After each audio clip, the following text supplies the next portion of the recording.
Thursday rock lovers, are you ready to learn new rock cutting and polishing tips and techniques? If your answer is yes, you've come to the right place. Welcome to tonight Cut and Chat, a live and interactive cutting and polishing demo. My name is Joanna Morales from Highland Park's marketing team. Thank you for joining us. Tonight Seek will be teaching us how to cut odd shaped pieces.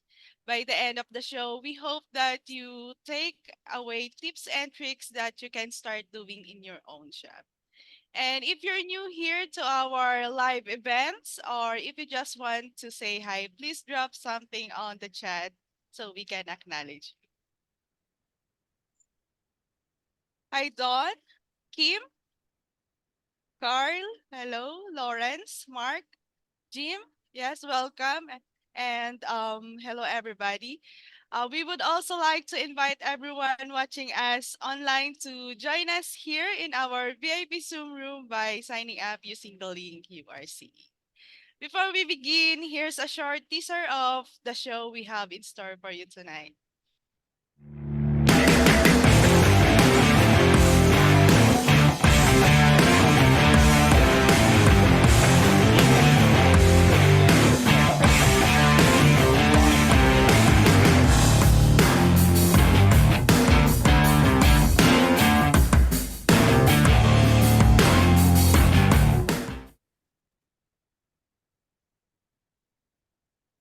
We're super excited to get this cat and chat started, so let's dive right into some guidelines.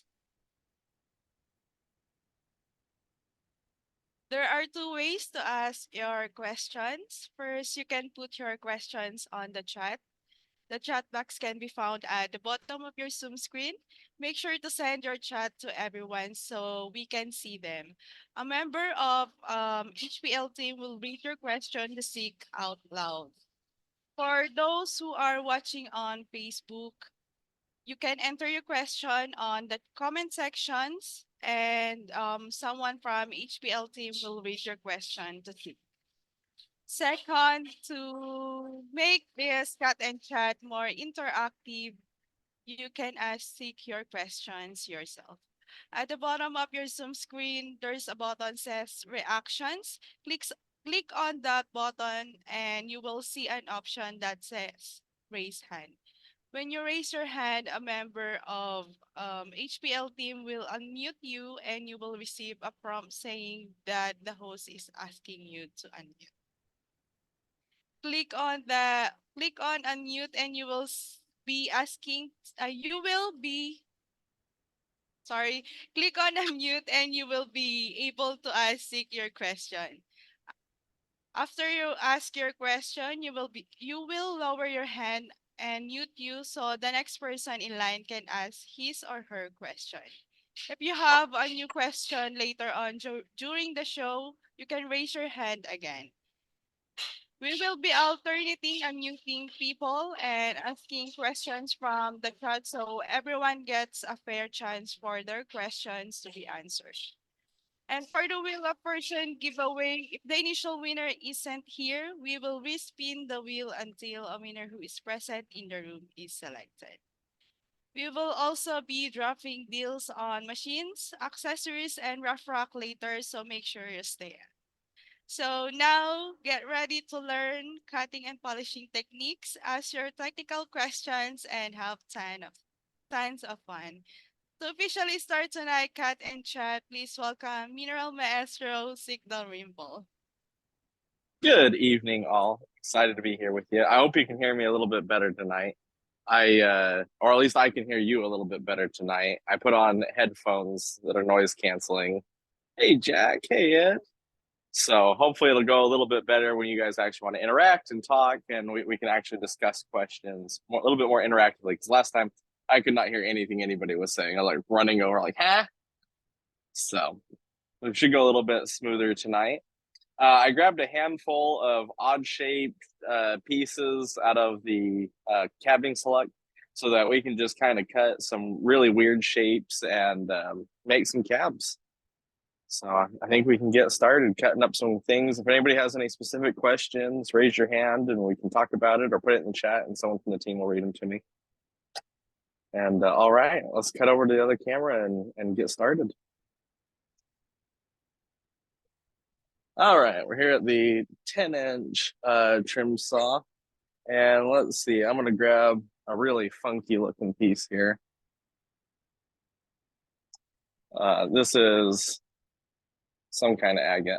I don't know, probably Laguna. But you can see very odd shape. The biggest thing that when I started cutting these odd shaped pieces was figuring out how to break it down and maximize your piece. So I like to look at it and think, where can I get the most amount of cabs? And you got to think about it in three dimensionals. So for me on this piece, the first cab I see is an easy one. We got this section right here that's just perfect. So the first cut I'll make is going to be cutting right through there. And that'll give me a nice little piece to make a probably a teardrop right there. And then from there, we can cut off this piece, which will give you another cab shape. And then from there, I would probably butterfly this, get a cab out of this section right here. When I say butterfly, I just mean split. So that you get two pieces there and then cut it off for another piece there. So I'll do one cut at a time so I can show you guys each cut along the way. Let's start with this piece. And I got a few here so we can do a couple of them.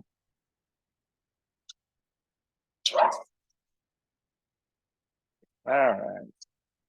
So I want to cut right along that ridge right there. That'll give us a nice flat cabbing area. I'll get it lined up.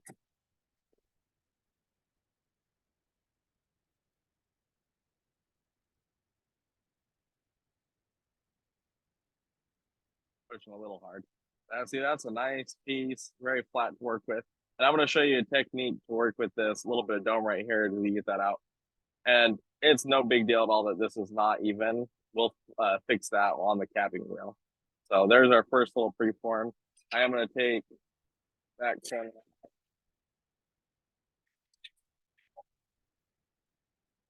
That'll help us. And then when I'm looking at the piece, if I see really thin edges that I know I'm going to grind down, I can just take those off too.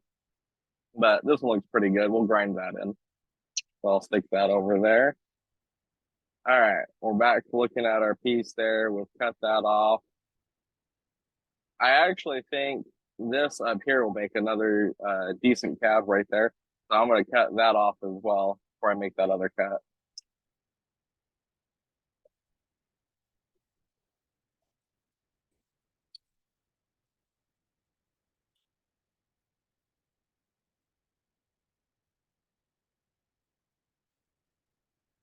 See, and now we got the second little piece. And one of the other things I forgot to mention, if you see fractures, ideally we cut through those so that you maximize your piece.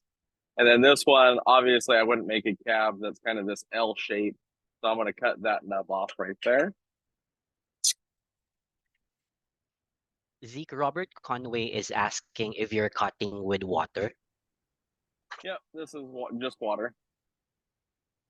I am going to set up the, not tonight, but I will set up the production trim saw and set that one up with oil because it cuts a lot faster.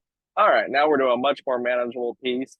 And you can actually see we can cut this two different ways. I could slab it up this way, or I could cut it up this way. And I'm actually looking and thinking that going this way will be better. If we were going to clamp this in a saw, I'd cut it this way. But I'm liking the shape of it to go this way for a couple cabs. So that's a good working area right there. I'll just line up that other cut I made.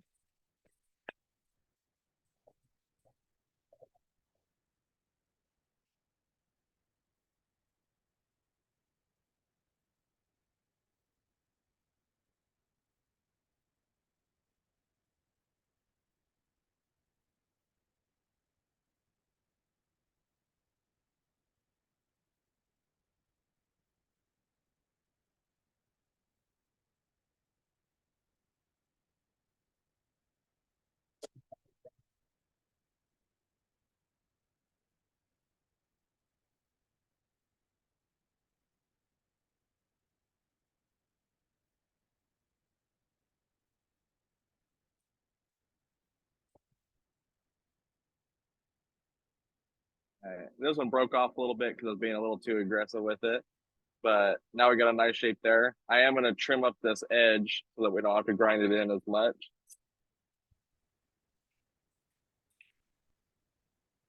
Jesse is asking how thick the blade on the saw is. Thin line blade for the 10-inch saw. It's a fairly thin blade. I don't know the thickness off the top of my head though. There you go. This is the ideal size cab for me personally. Like that's great right there. You can see about a 1/4 inch thick on the thicker end here. That'll be a good cabbing piece. All right, we'll take another slab off there. And Christy's wondering whether you could show how to use the vise on the saw.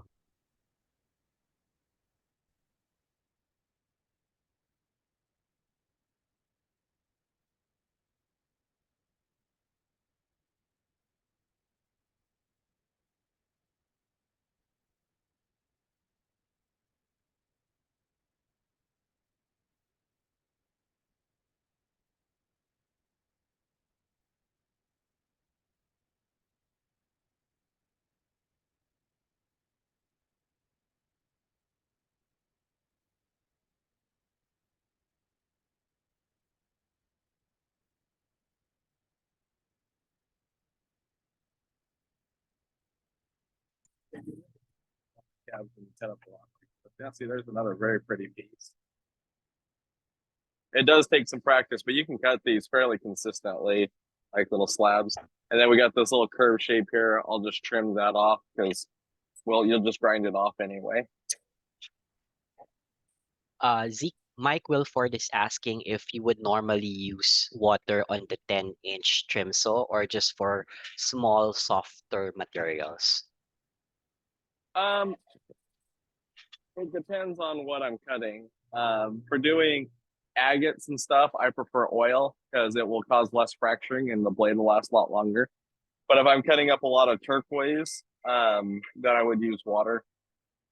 But you can use water for both, but you can see that I'm actually causing crazing on this. Well, you might not be able to see on this camera, but I'm actually causing crazing on this face because I'm pushing too hard on this agate.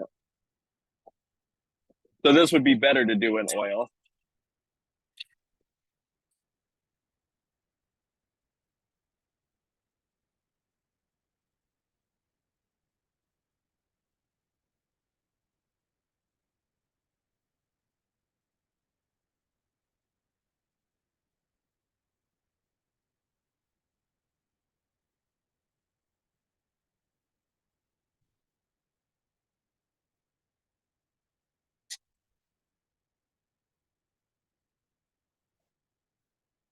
You can see we get quite a bit out of one little piece like this. And then I think I'm going to make 1 to 2 more cuts this way, and then I'll change directions.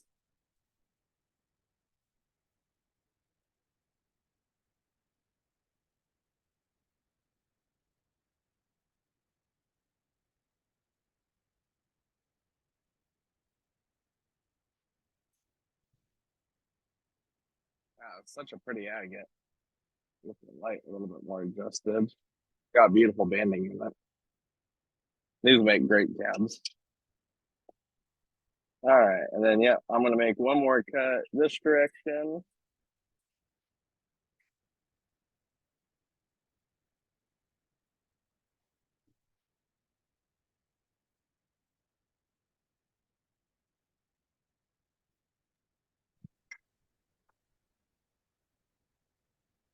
A nice little piece there.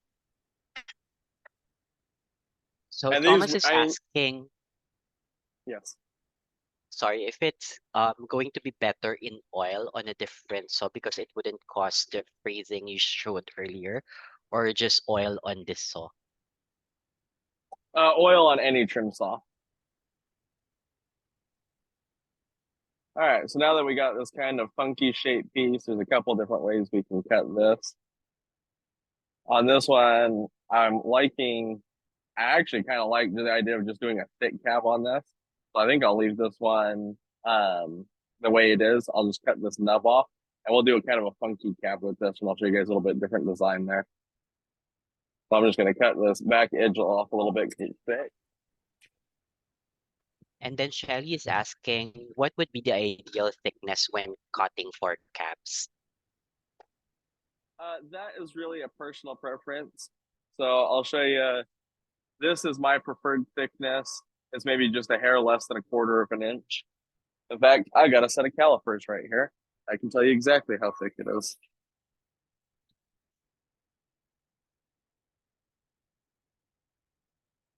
So 6 point, okay, so I guess it's a little bit bigger than a quarter of an inch right there, but that's what I prefer. So almost 7 millimeter. And then I've got this piece right here. This one we're going to do a little bit different of an odd shaped cut on. That one's quite a bit thicker. And we got the rough bottom, but we'll grind that flat. I got a really interesting little technique I'll show you guys on how to do that. So you can see out of that one piece there, I'll show you all the preforms. And I would actually, if I was cutting this, I would cut a lot of these in half. This is when I'm making cabs to sell. This is the size I like right here because people like the ring stones. So you can see out of that one piece, now it's all flat little pieces we can work with.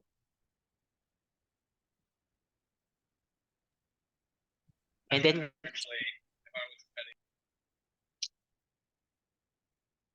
Yes, Darwin.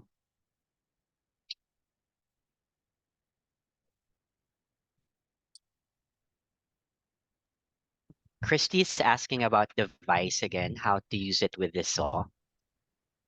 All right. Make sure you get all your little thready bits off of underneath it so it runs smooth. But I got a rock clamped in here. And this is just a little pressure vise.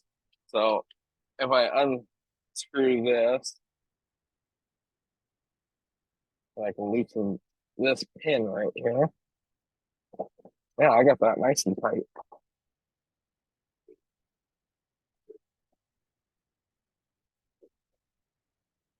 So you can see the rock comes in there. So I just get it opened up. I'm gonna tighten this down, get it nice and tight. And then this over here, this pin stops it from making a wedge shape like this. It helps flatten it out. So I tighten that down. And then I'll go tighten the wing nut down a little bit more, tighten the pin down.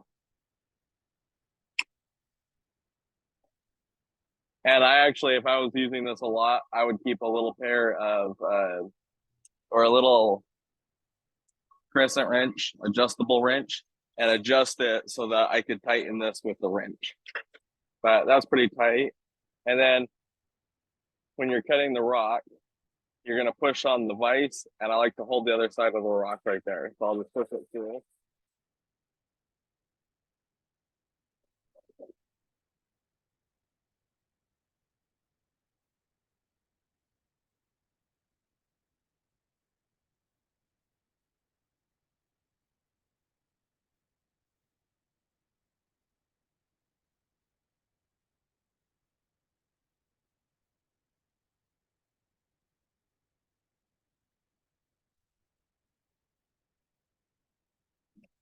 Ooh, this is some of that lepidolite, the pink tourmaline in it from Brazil. Really pretty stuff.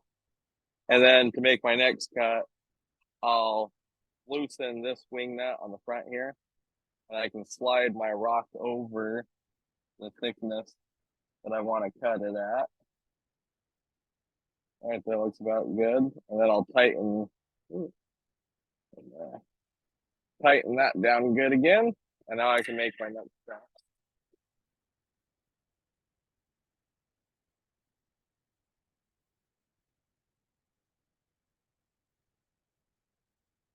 Steady your cut. Way to make it go slower. If you're holding the rock, so tend to push harder. This makes it so you can go nice and slow and gently guide the rock through.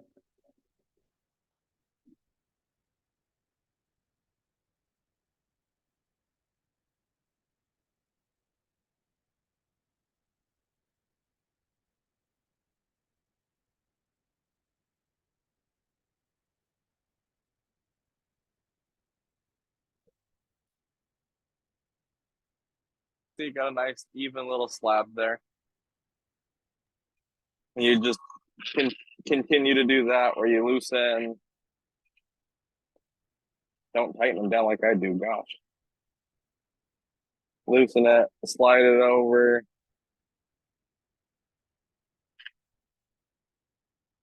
It does not need to be crazy tight like I'm tightening them down.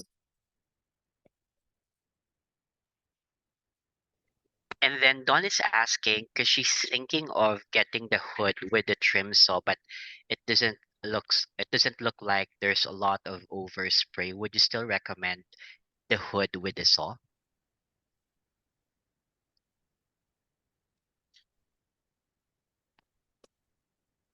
There's more spray than what you can see. Like if you look at my arms, you can see the water droplets all over my arms.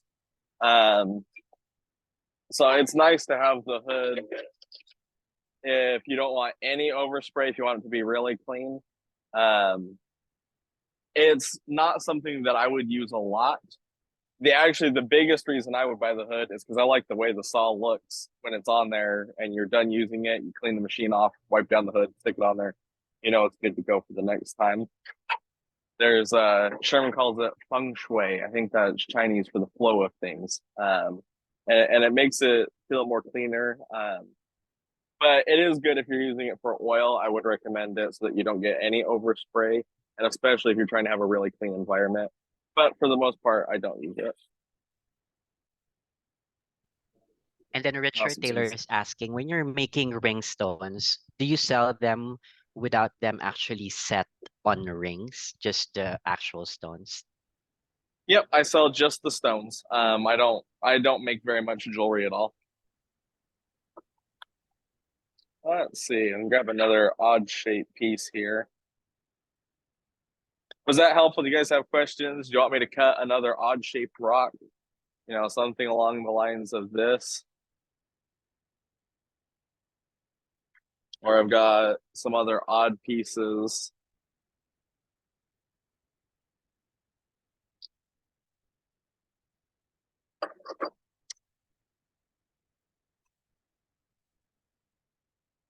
Awesome. All right. Well, let's see. I'll give you guys two to choose from. I got this piece of lepidolite. That's a very funky shape. So number one, if you want to do that one, or number two, if you want to do this one, this nice piece of Hawaii. Well, Jim says two. Okay. Two seems to be the general consensus. Yeah, because that is a fairly good core bit mark in there, or hole. So on this piece, we'll just visually look at it first, get an idea. I'm thinking we'll cut that side off and then cut this end off right here for a cab. And then we'll have a nice thick chunk here that we can cut in several different directions. Mike Wilford is asking, when using oil on the 10-inch trim saw, how deep do you fill it? How much of the blade do you cover? Like 1/4 inches? A 1/4 inch, yeah, that's about right. 1/4 of an inch, so about that much oil on the blade. Not much. You'll know if you have too much because it'll send overspray everywhere. In fact, on this saw, I probably have just a little too much. You just need enough to keep your stone cool while you're cutting. All right, so we got this interesting piece here. I'm gonna cut through right there. Give us a decently flat. Actually, what I'm gonna do is cut this end off right here so it's really flat.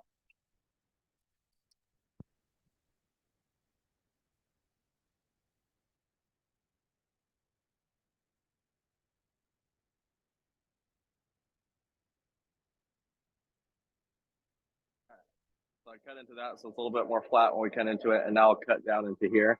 And this is another stone that I really should be cutting with oil.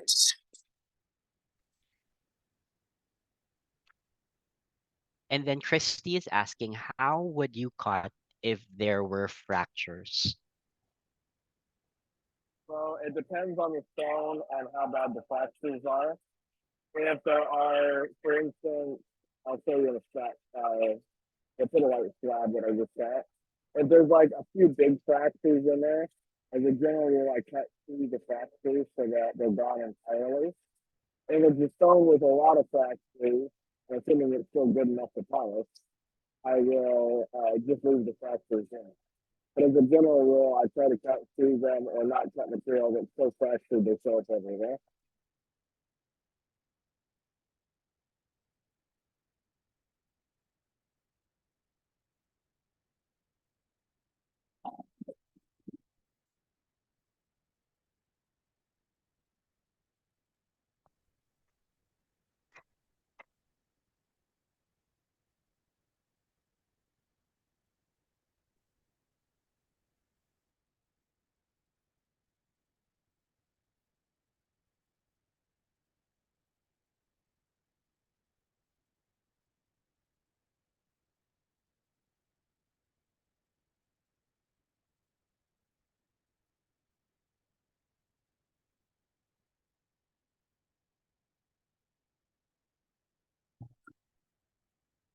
All right. So now we got a decent slab to work with here. It does still have the curve in here. On this piece, I'm going to cut right there so that we can easily work with that curve. Sorry, Zeke. Christy has a question, so we can unmute Christy now, so she can ask her question herself. Go ahead, Cool. Christy. Hey, Zeke, my question regarding the fractures is more of a process question. So when I first pick up one of these odd rocks, would it be best to look for fractures first, cut through the fractures, and then evaluate for the best usage for cabs? Yeah. Or- So this is not going to show a lot of fractures, but if I saw like a big fracture running through here, I generally tend to cut through the fractures first. So that way that they're just gone. Like on the agate halves, for instance, when you see one, you got your agate half and there's these big fractures running through it, I'll mark it on the edges so that I can see the fractures or put my fingers there so I know where they are. And then I'll cut straight through them and that way they're gone. And it makes it so that I know what I have to work with without having big fractures in my piece. Yeah, great. That's what I thought. It's just that the material you're cutting is so perfect and so beautiful. I'm So- sorry, I'll find something more Yeah, junky could to you cut up. find some cruddier stuff to cut? Yeah, more like what I've been looking at home. Thank you. So all right. Well, we have this piece here. Yeah, actually, you could slice this one up from the bottom up here and still get a lot of good material. But the next cut I would do is I'd take another slab off this face, and I'm not going to go crazy cutting up this whole piece because we did that one earlier. I don't want you guys to get bored just watching me trim out slabs here.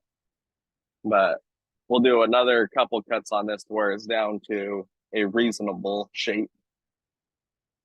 And anytime you can help it, like on this one, I can lay it perfectly flat on this edge and cut it if it wasn't sticking out right here. So I'm actually going to cut this piece off next and we'll make a cab out of that.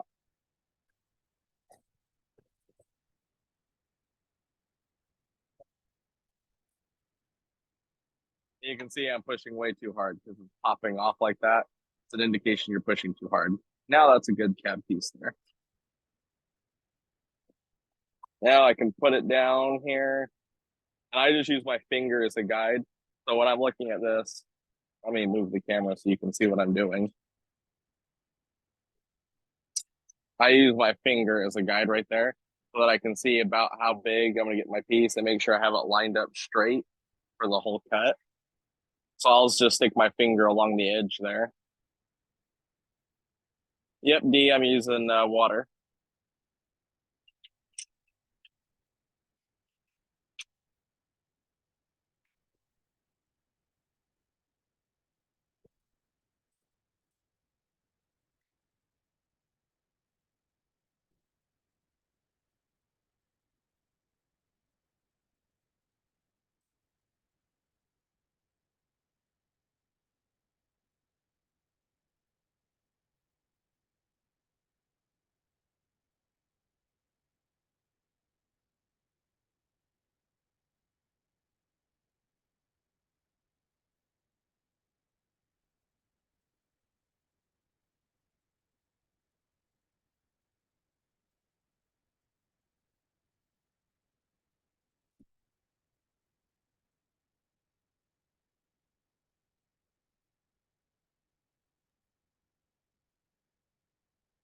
Alan is asking if there is any rock that you should not cut with oil.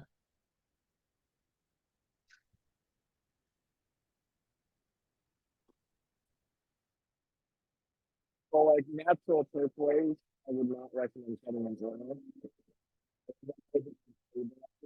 It'll start to lie. And some stones it's nearly impossible to get right.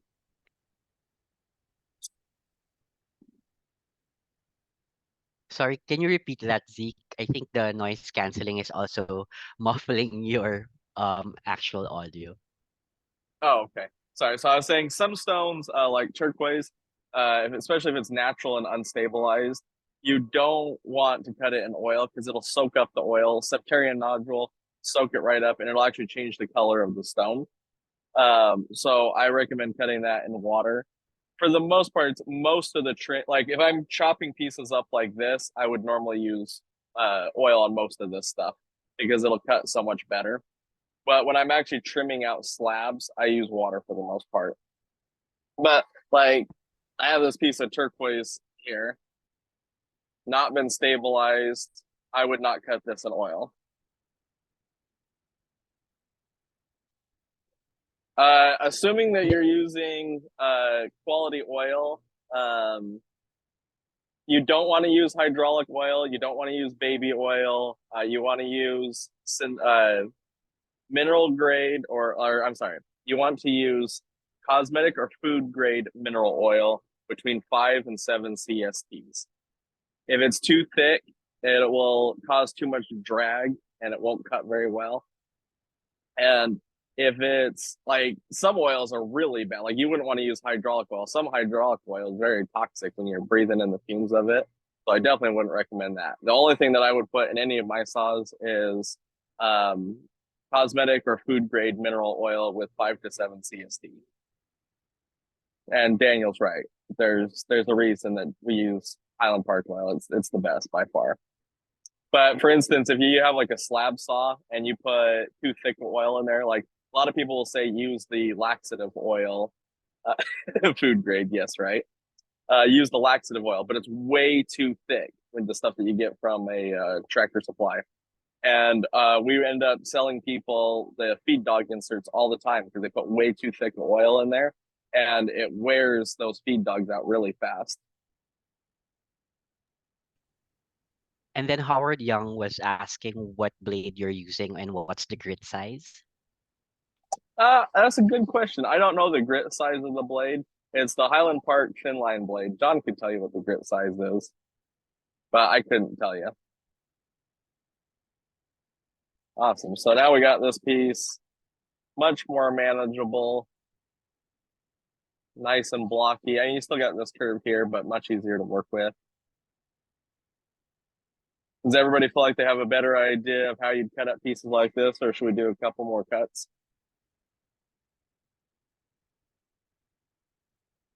Yes, you have a good idea, Edward, or yes, you need to see a few more cuts. Okay. Do one more. Let's see. Oh, this is a good one to do. I got this nice big Kimbaba cut off.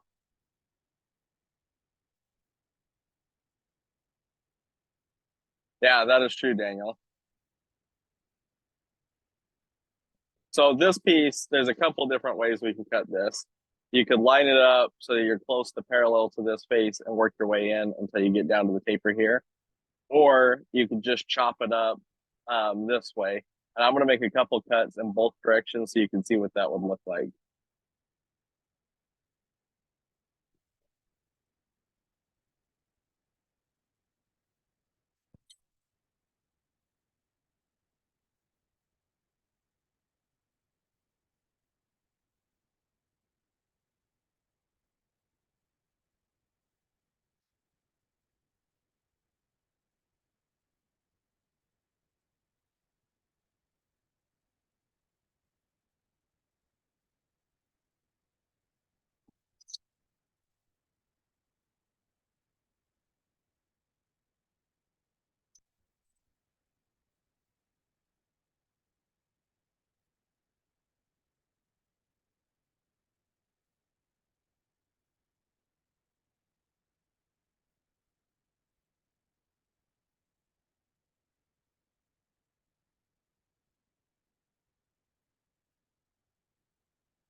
So you can Zeke? see I cut. Oh. Yes.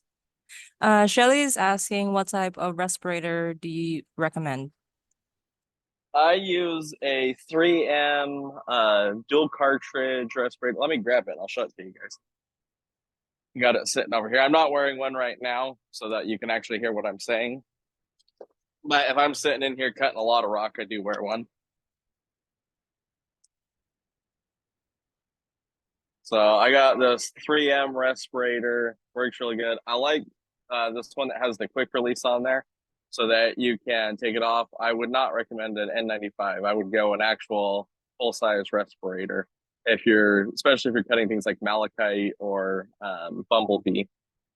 And then these cartridges, you can buy replacements. They just come right off. You throw these away after a little while and pop new ones on there.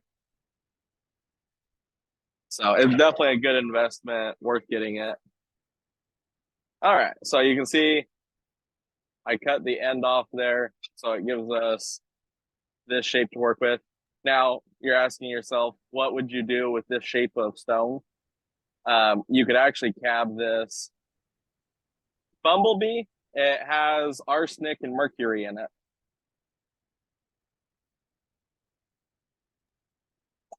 This piece, you could actually make a really cool cab, like the way this shape is.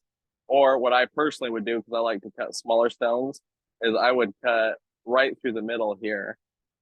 And I'll cut it like this.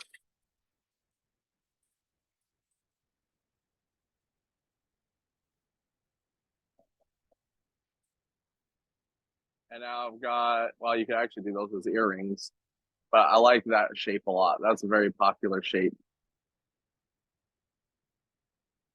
That actually would be really close to a good earring set. So you can do that as well. And then I'll show you the other way you can cut this is if you turn it and you're cutting semi-parallel to this face. And actually, now that we got this flat face on there, we can just cut it right like that.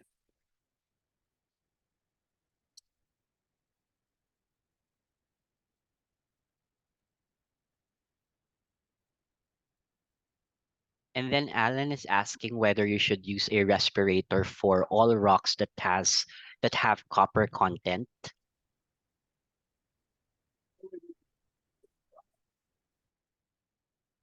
If you're doing a lot, you're cutting one of these it's not like another 30.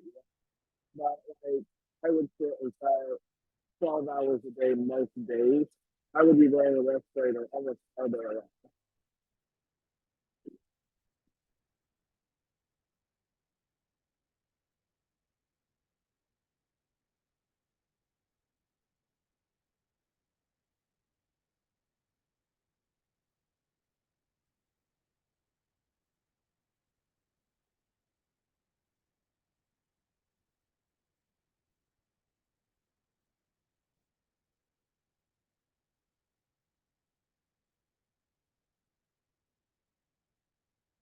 Like, I don't know if you can see all these little drops of water floating around, but those are all going to have rock crystals in them.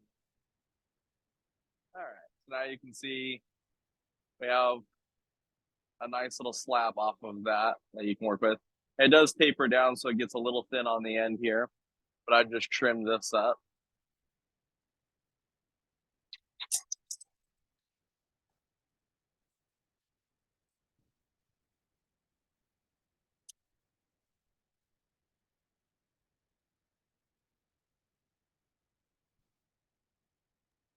Yeah, that'd make a nice cap right there.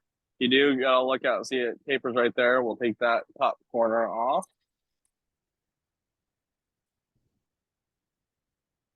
You could actually make a pretty cool cab like that. Although personally, I would cut this into thirds. If I was Zeke, making, Don is asking. Sorry, go ahead. yes. No, go ahead. Don is asking whether our mineral oil would freeze or if she could leave her saw in an unheated shop when finished. I think the freezing temperature on that is incredibly low. I can't imagine your shop gets that cold. I had a shop in Utah and it would get really cold at night, and I never had a problem with the oils. And that's actually one of the other reasons to use a thin mineral oil with the 5 to 7 CSTs is if you do use the thicker stuff, your oil is going to get thicker when it's colder. And if you use thick oil, then it's really thick when it's cold and it'll cause extreme pressure. And then Christy is asking if you have any recommendations for respirators when cutting radioactive uranium ores. Oh gosh. You can look at the so let me show you the respirator again. If you get online and look at the serial number or the model numbers, you can see what every stone is rated for, or what every cartridge is rated for, and you can get different levels. This is not the highest level, but you can definitely get a few higher than this that are for like chemical gases and stuff like that. That's probably what I would get. And if you're cutting something radioactive, you got to remember everything you cut is going to have radioactive dust in it. So you're going to want to clean everything out, clean out all your oil, wipe everything down. And I would check it with a Geiger counter if you really were going to do that. I wouldn't be cutting a whole lot of radioactive material.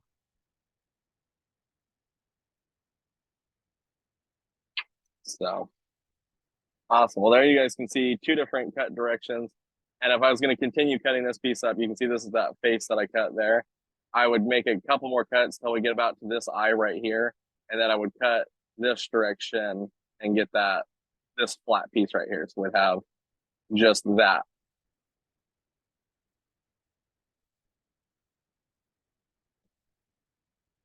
Awesome. Everybody have a good idea understanding how to cut stones like this? Because you can still get a lot out of this piece. Oh yeah, smaller cabs. Like honestly, if you really wanted to get the most out of this piece, like I'd make one cab right there out of that one eye.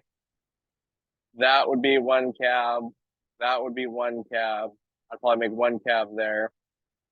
The small cabs tend to be cheaper, and you can actually when I price stones, I price everything by the gram. Whether most stones are generally going to be $2 a gram. Some stuff a little bit cheaper, I do $1 a gram. And then I'd have stones that were all the way up to $25 a gram. There were some that were a little bit higher, but most were less than that. And that way you're very consistent on the pricing. But if you have a whole tray of stones this size, you may get $1 a gram for them. But if you cut this into 3 cabs, now you may be able to get $3 a gram for those same pieces because they're not as expensive for that piece. And people tend to buy more of them. So like, I love the shape of that cab. Like I'm going to finish that one just like that because I like how it looks. But if I was trying to maximize this for profit, I would cut this one, cut a cab there, cut a cab there, and cut a cab there and get 3 out of this. And then someone was Same asking with- earlier as well on if you could show how to cut gold sheen obsidian. That would have been really smart if I had brought gold sheen obsidian up here. 1 second. Let me see. I got a piece of labradorite, which is the same concept. Let's see. Let me get a little water on this. Let me get it wet so you guys can see it. It's going to be a little bit tricky to do on a trim saw. I definitely recommend cutting stuff like this in a vise where you can really set it. Let's see. Oh, there we go. So you can see, oh, that one's got nice purple in it. So where you see the color is where you want to cut parallel to. So you can see really good purple on this face right here. We'll look down at that. So if I'm going to cut this on a trim saw, I'm going to turn it so that we're cutting it about that angle right there. You can see this really good. There you go. There's the best flash right there. So I'm going to cut parallel to staring at that face right there. And then I'll check it. But again, I really would recommend doing this turn my other light over here so I can actually see the color. I'll look down on the side of the stone there.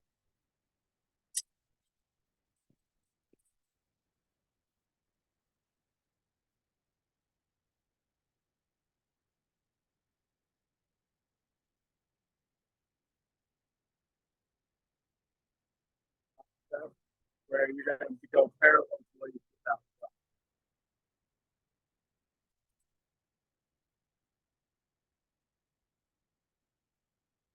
All right.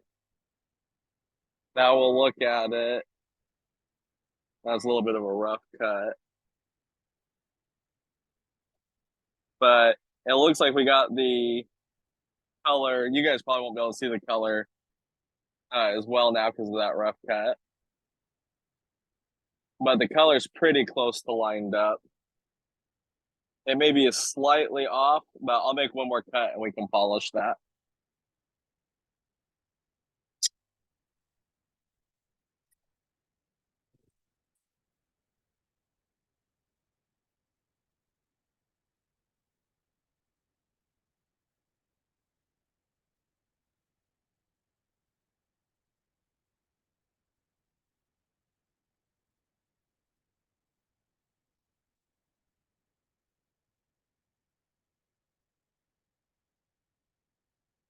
Yeah, see, if I hold it perfectly flat, you can see a little bit of the purple flash. If I tilt it, you can see the color better.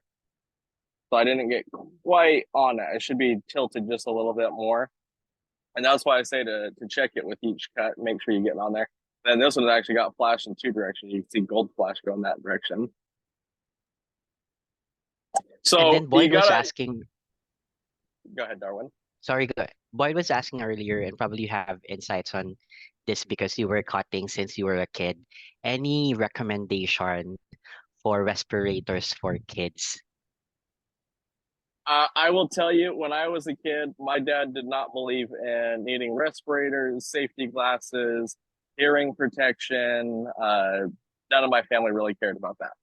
So I do not have a good recommendation. I only started wearing a respirator and all the other PPE as an adult.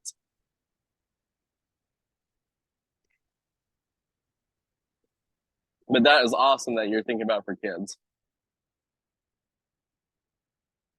So, and on this, if you guys are clamping a piece in the saw, what I'll do is actually check the piece. I'll put it in the vise and I'll hold the flashlight up and make sure I have it lined up perfectly.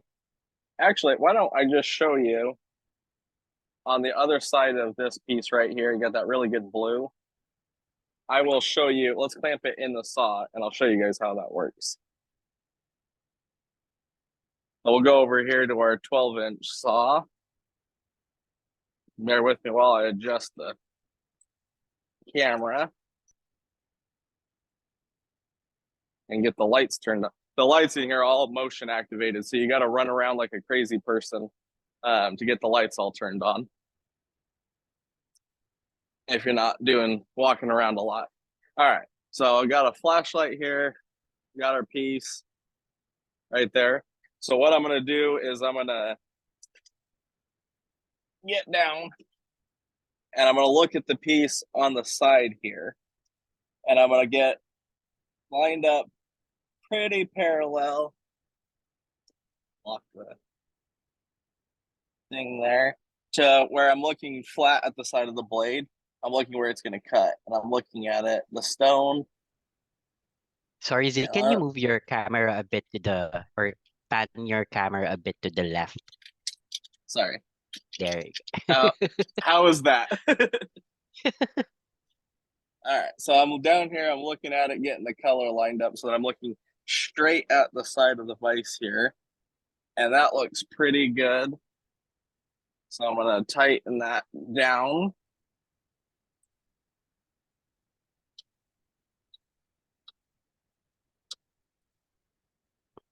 All right, now that I got it tight, I'm going to take my flashlight and check it. Make sure that looking parallel at it looks really good. And then let me show you guys what I'm looking at. I really do need a camera person. Gosh, that's a terrible angle. So now if I come down here and I'm looking straight at the side of the vise, you can see a nice bright flash. If I move around a little bit, check it, that looks really good right there. So now we can make our first cut. And I'll just set the saw up to cut.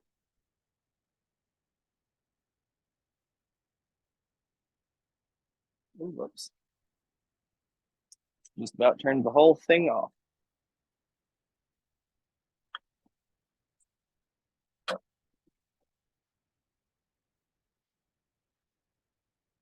Let's move our vise over.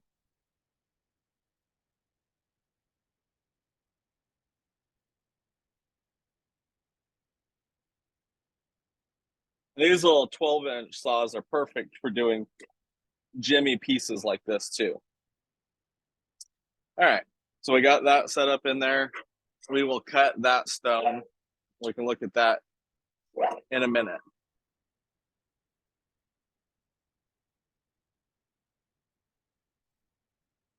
Then I'll show you guys what that looks like. But was that a good explanation? Like, you guys all have like a basic understanding of how I'm lining up the piece so that I'm getting the best color? I'll show you guys when that saw is done cutting. Awesome. Okay, perfect. Yeah, I really do get down right next to the vise and look at it from the side there. I don't have a bigger piece right now that we can put in there, but next time we do this, we'll cut another one so that you guys can see. But I'm doing the same thing where I'm looking at the side of the stone there so that I can really see the color. Because a lot of people will just stick it in there and cut it and lose all the flash. So you got to make sure you're looking at it perfect 90 degrees to the blade, and you'll get that awesome flash. Shall we go to the cab machine, or you guys want to see some more trimming? I do have some more pieces here, but Sorry to clarify, Zeke, on Janice's question. For the bigger sauce or the slab sauce, we can't really see the actual cutting process because the machine won't cut unless the hood is on. Is that correct? yes, yeah, you wouldn't want to turn on your big saw with it cutting. It would spray oil everywhere. Although our saws come with a safety switch on there so that you can't start them. See the famous ring stones? All right, well, let me pick a small one here so that I can show you guys. Grab a couple of little stones. All right, got a handful of little pieces here. Let's go over to the cab machine now. And by the way, these lights on here on the cab machine, these lights, if you set these up so that your trim saw is close, this is actually what I do is I've got the light for the cab machine and I'll just stick it over the top of the trim saw. Works so good. All right, let me get the camera adjusted down.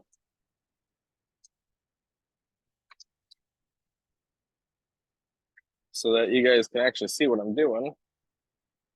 I really need a better, Carl probably has some good suggestions on what tripod we should get, because this thing is terrible. Or really what we need is something like a gimbal. But this thing is a nightmare to get positioned in a good fashion to show cutting. All right.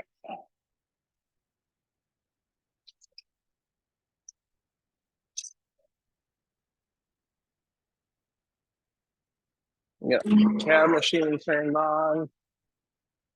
Get our water started. You don't need water going crazy. And I'm going to start with showing you, see, the stone's got a curve to it. I'm going to start with showing you how I get that flat. So I'll start by taking it and grinding it. Yes, water on the cab machines. You don't want to use, you never use oil for polishing.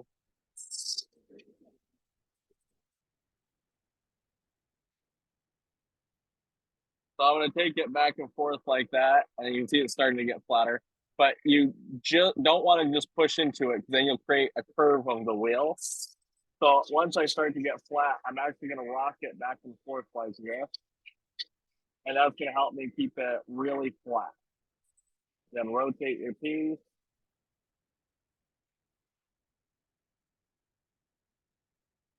You see, we got that very flat, just rocking it back and forth.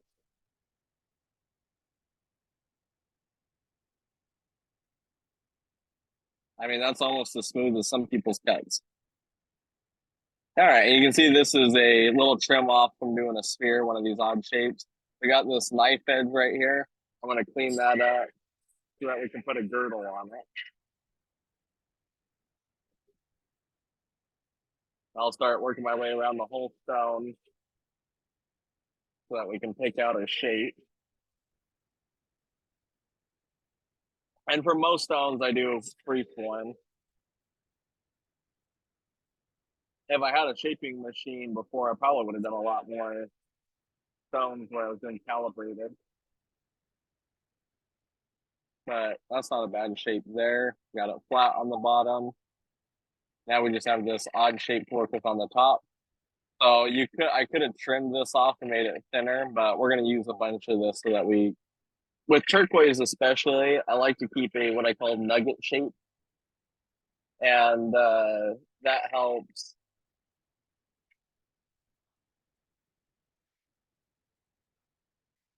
Yes, you should use the entire surface of the wheel. So like when I'm working a slab like this I'm working on, I try to use the edges as much as possible and then do the majority of the doming in the center of the wheel. Because you will wear out the center on your wheels faster. Ooh. This one will start to get that nugget look. But you want your girdle to be consistent all the way around. So I'll take it and work. So we got a matching girdle. You can see because it's still much thinner on this side. We want that girdle to match so it's really easy to set. It's a pain in the butt to try to set a stone with an uneven girdle. And to clarify, the girdle is this edge on the side here. I also do not hold the stone perfectly up and down. If you look, there's a slight bevel to it. 6 degrees is about the perfect bevel on the stones.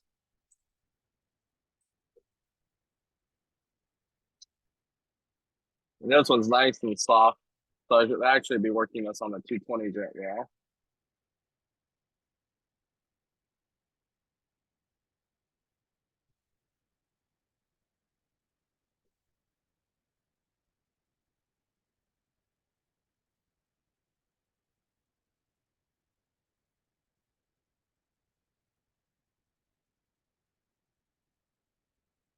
All right.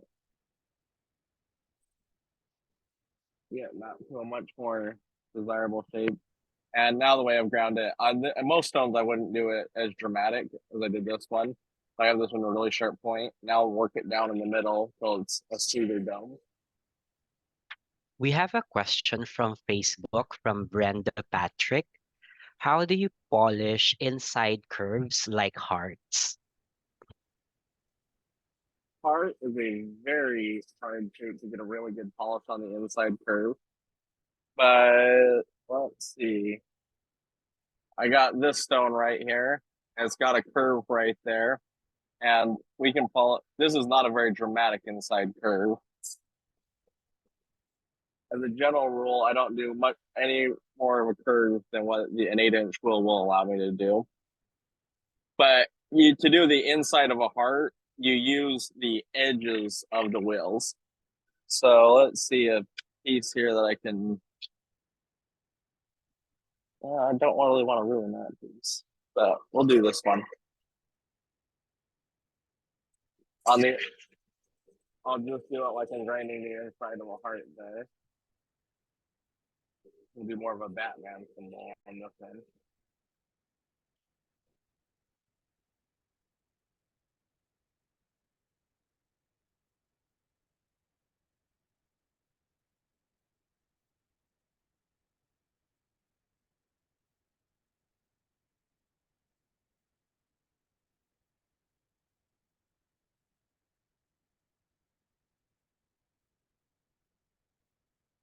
So that would be kind of the rough grinding of a heart.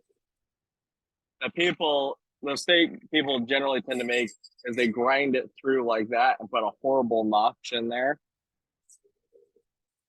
But you don't want to do that. You want to keep working into it.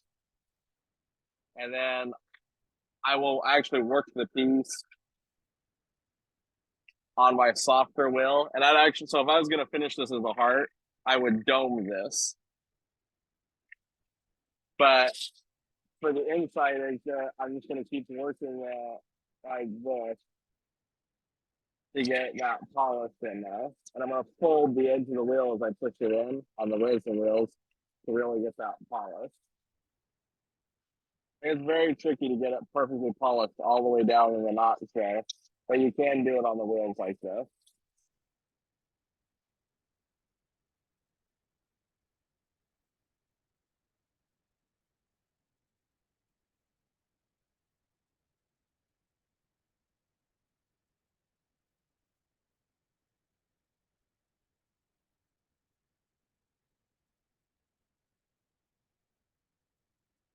So this is a really terrible example of a heart, the top of a heart there, but that's how I would do it. And then on a curve like this, if I was working this curve, I would do the wheel like this, and that's how I'm going to polish it across all the wheels.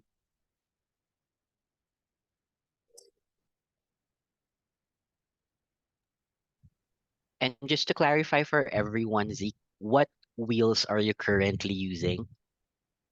So this is a 80 grit sintered wheel. Then I have a 220 grit plated wheel, 280 grit resin wheel, 600 grit resin wheel, 1200 grit resin wheel, 3000 grit resin wheel.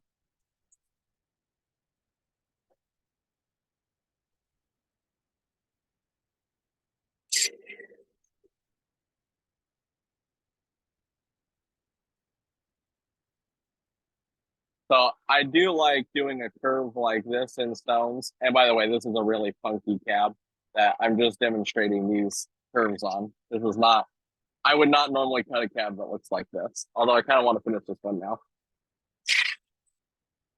And then I'm just going to keep working. Got too much water on the wheels. Don't need them flooded. Just a little bit, keeping that.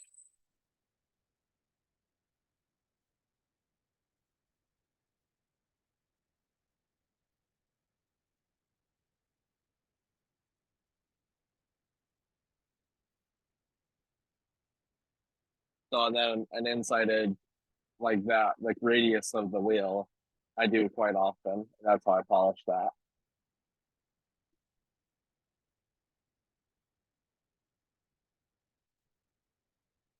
But you're just going to follow that same process. And then this one, I would keep working it with the edge of the wheel until I get it polished all the way down into the groove there.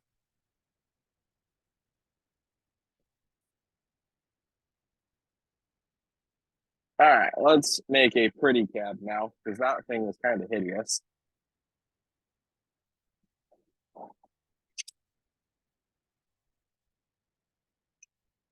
I do have this nice little agate that we can work on.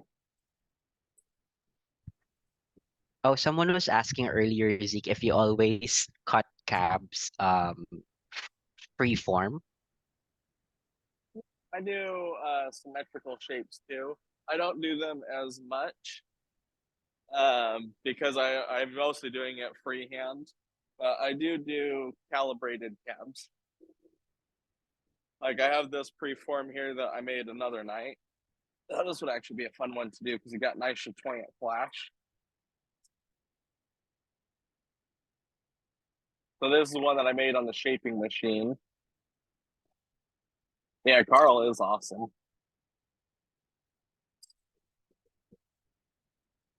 And this one, if I wanted to keep these nice sharp edges, I'd actually work it this way.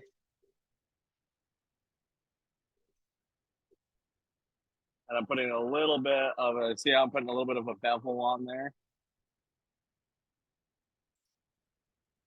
That makes it much easier when you go to actually set the stone.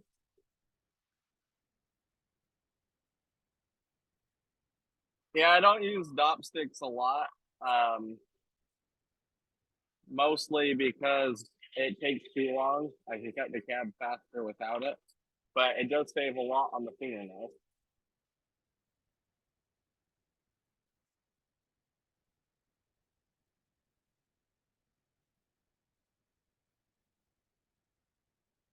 Yeah, we can start on the dome on this.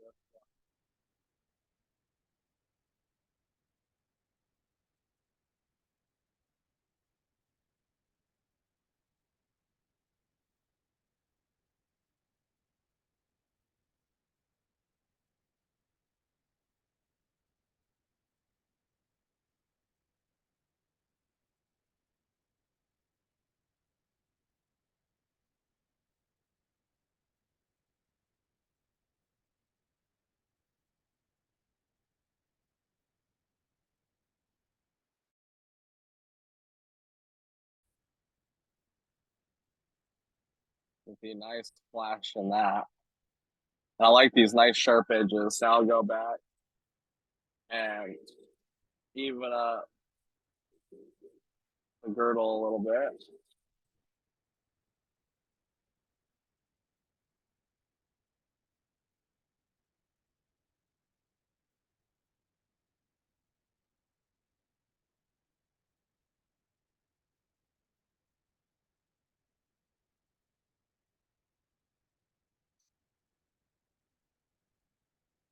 And then I want to keep those fairly sharp edges. So I'm not working this piece very circular. Normally, if I was working a dome, I'd be walking it around like this. What I teach people to do is use their 4 fingertips and use them in a rocking motion to do a dome. But this one, because I'm trying to keep those sharp edges, I'm working fairly straight up and down.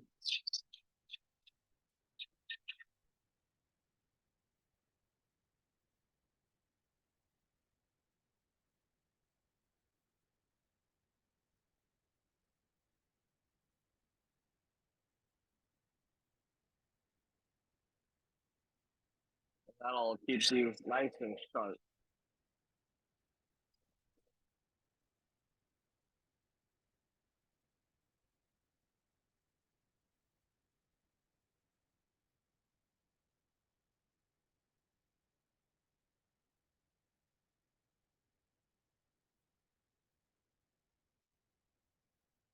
You'll have to read me all these comments or questions, Byron.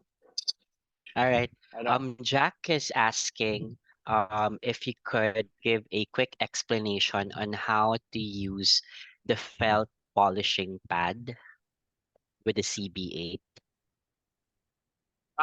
So the felt polishing pad, you need a backer plate for the one that we're going to sell.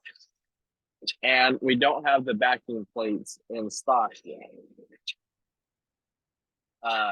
It will go on the end and it'll mount just like the Intarsia machine mounts. But I do not have the backing plates yet to mount on there.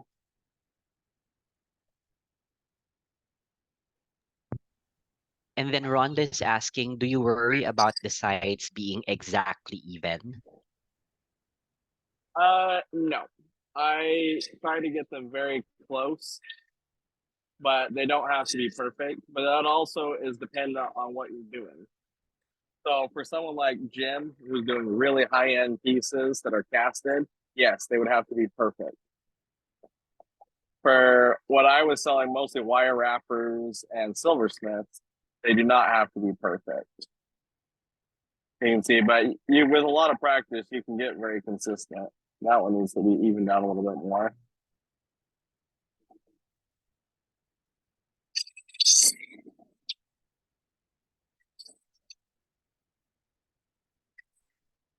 In fact, a lot of silversmiths and wire wrappers prefer a more, as Dee put it, rugged look, because it makes the pieces feel more handmade. than ones that were mass produced. So I actually used to make these turquoise cabochons that just looked absolutely perfect. But everybody told me they look like plastic. So I started making it more rugged, and they actually started selling better. And All then right, and now Christy is this, asking if you could show how the water pump lines are all connected to the machine. yes. Let me talk about this step right here, and then I will go show you how we got it all hooked up. This right here, the 280 grit, is the most important step for getting a good polish. This is where you're going to get all your flat spots and scratches and anything you don't like about the piece out before you move on. Otherwise, you won't get a good polish when you're done. So this is the one that generally takes the longest. You're going to spend the most time here working it in, making sure it's perfect. Now's your opportunity to go back and fix it if you make a mistake. And when I'm polishing the backs of these, I'll do the same walk or roll it back and forth motion. You can also do circles like this, although it's not as good, I think, as doing this walking motion.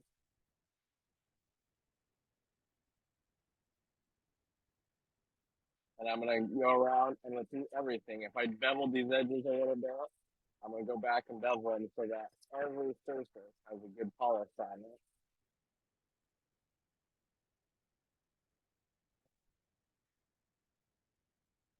And then on this one, because I'm keeping that sharp look, I'm going to work those same angles.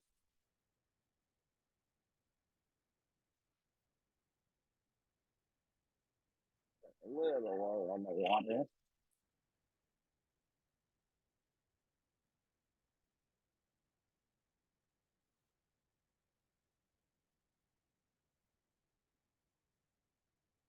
Yeah, that little squealing noise when you turn on the machine is just because the motor has so much torque. It's getting the wheels started. And it's just trying to move them really fast.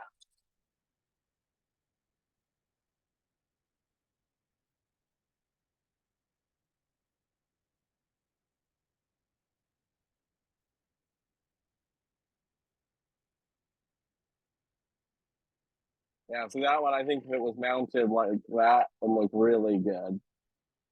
Nice Chapoyant flash in there.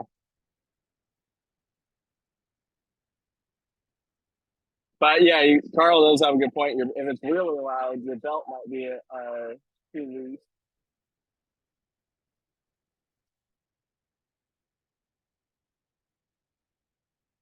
One of the other things that I like to do that a silversmith actually taught me, because he was tired of stones breaking, is when you do the back edge here, polish that edge in just a little bit, round it off so it's not sharp. And that really helps it so that when you press your piece down into a setting, you don't shatter it. Isn't that variegated tiger eye so pretty? Let me show you how the water is hooked up.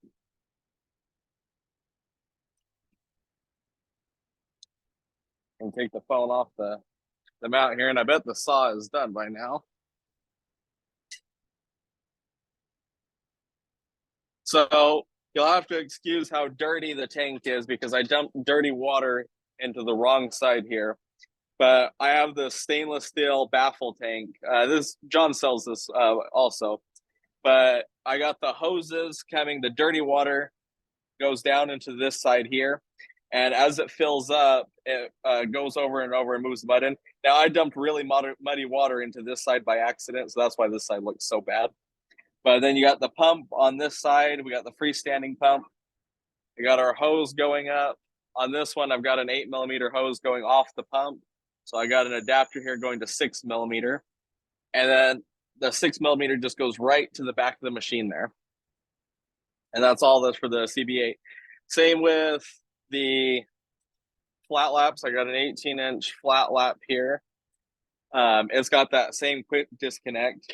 So I've got this hose right here, and I can just take the hose out of this pump and stick this one in here, and now I have water to my flat lap. Same with the wet belt sander and the drop saw. I use the same tank and pump for all of them. And that works really good. You just put the Got it. dirty All right. water in this side. Yes, Darwin. Christy has a question, so let's go ahead and unmute Christy. Yes.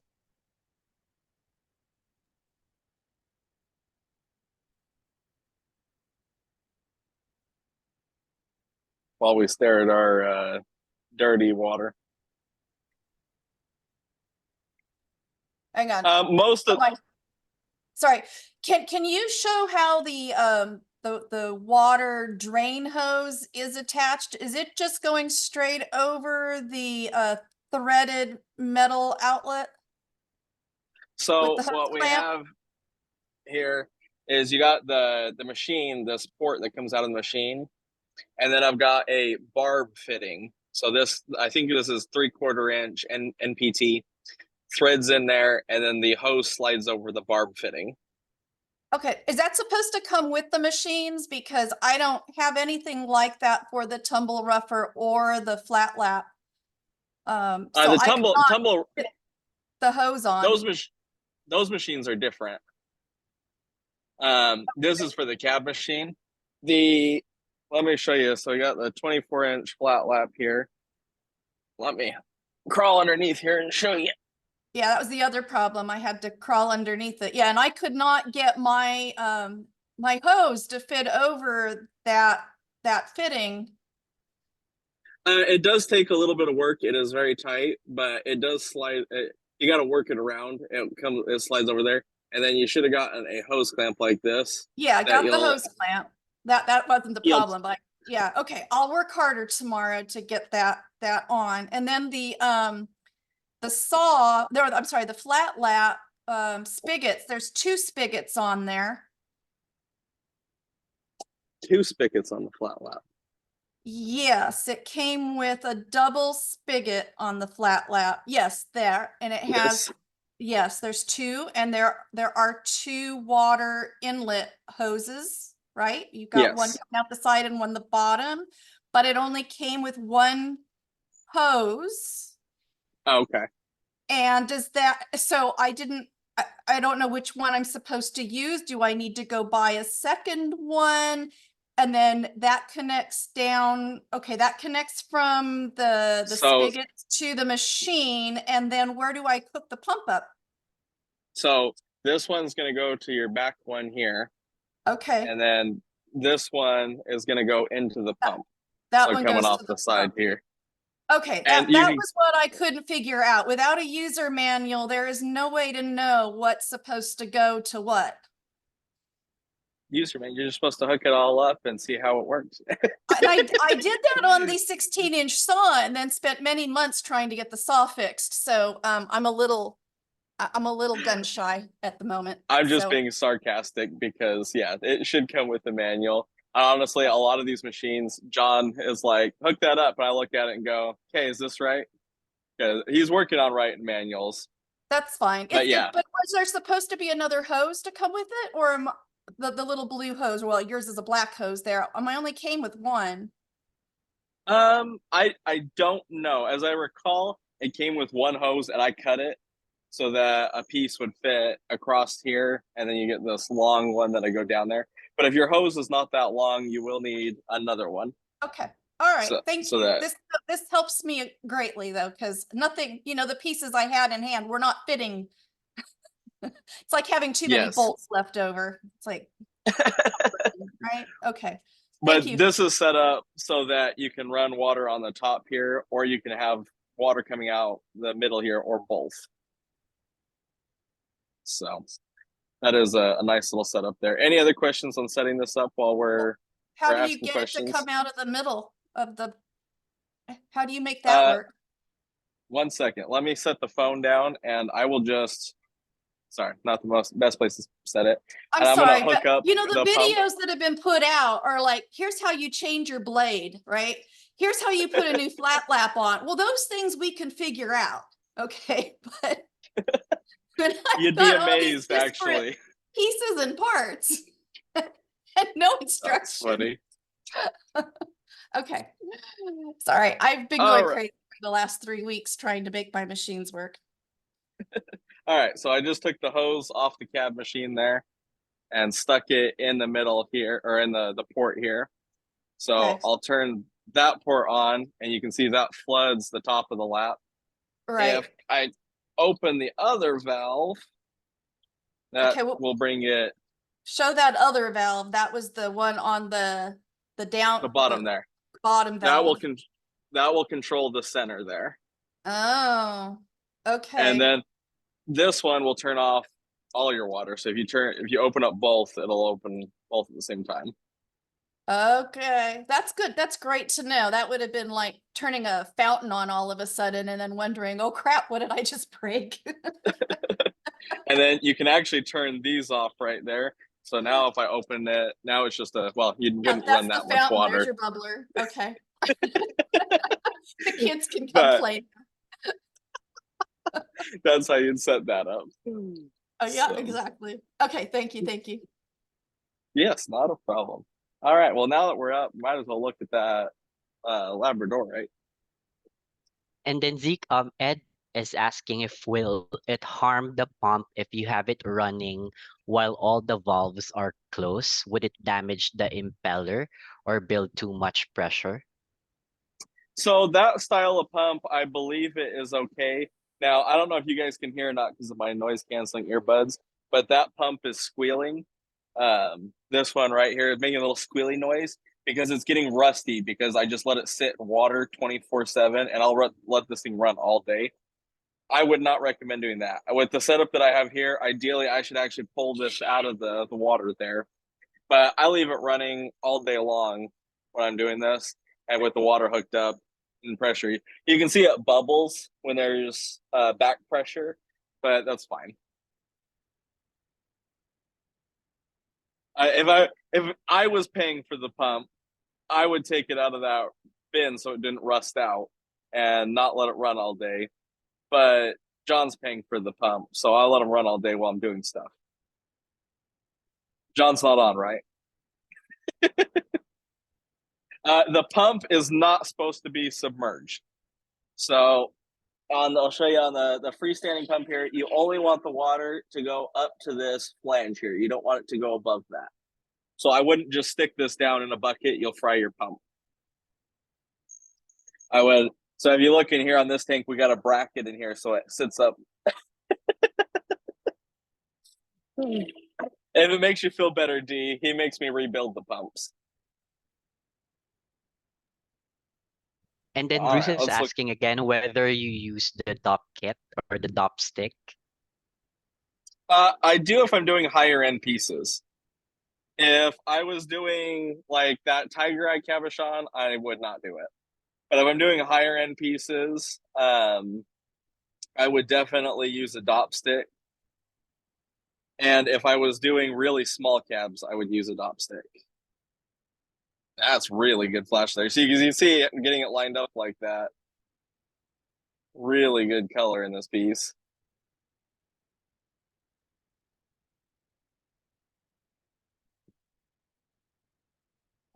So when you're cabbing the Labradorite, I just wouldn't put a tall girdle on it or a high dome. I would put a very mild dome and it'll really help that flash pop. We can make another cut here. Sorry, I got to deal with the shakiness because I'm holding the. Yep, you'll cut it exactly the same way where you get down to the side here and line it up so that you can see the color perfectly. You can see the color better when it's rough than when it's cut, but you can still see the flashes lined up right there. Oh, wrong way. And on this saw, we're doing 9 cranks for a cab. Then I'll get it close. Ooh, got to flip that up, locks it in place. You always take the blade and move it. Make sure your rock is not jammed against it.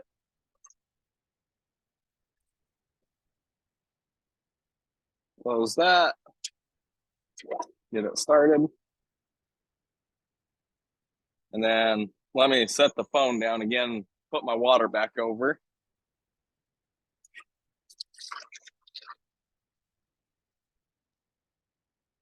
For the cat machine. And by the way, Darwin, I really can't see the chat. I just see comments flying by. So if you see something Yep. in there, you got to read it to me.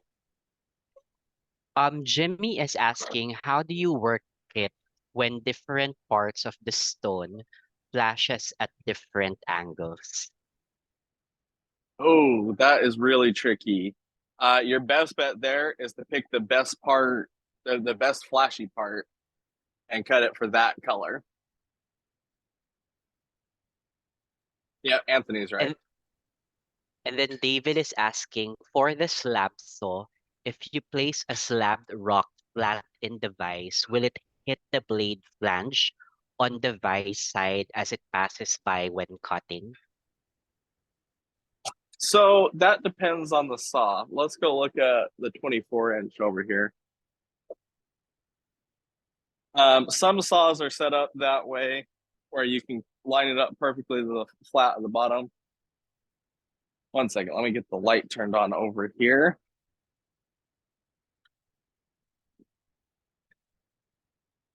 So when I'm setting a rock, we got a big piece of bumblebee in here.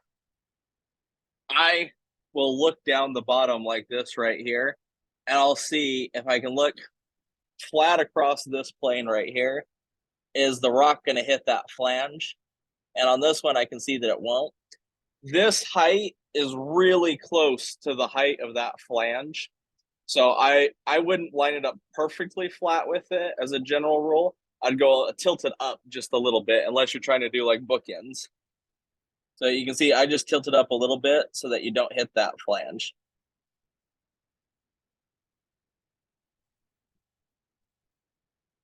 You can also hang your rock below the bottom of the vise there, but you got to set your chain so that you stop before you hit this plate.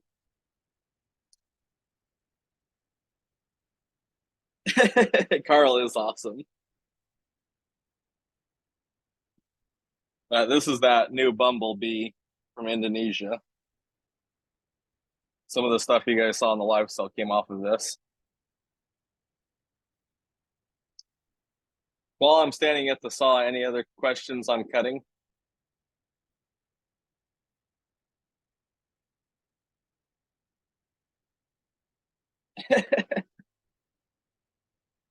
I'm sure Carl can help with that too, Daniel.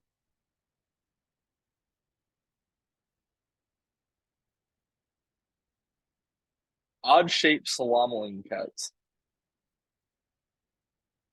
So John is working on a rock grabber. I don't know when that will happen, but it is in the works. He's working on a lot of machines.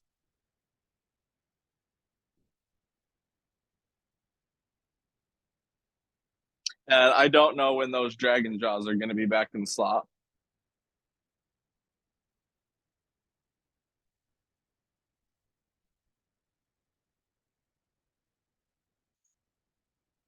All right, let's get back to the cabbing here for a second. The dragon jaw, let me show you, I got one here, is this thing right here. It goes in the high tone vices. And it makes it so you can clamp round rocks. It bites into the rock, so you can clamp an odd shape or rounded rock.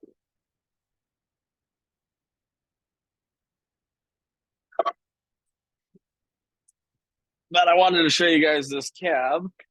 So I was talking about the 280 grit being one of the most important.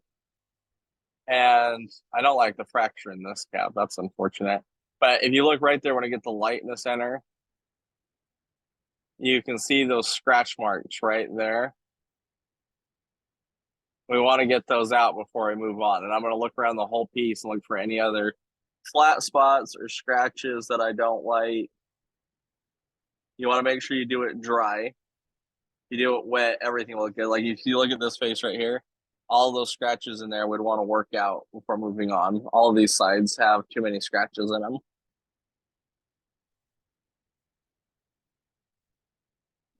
So we'll keep working on this piece here.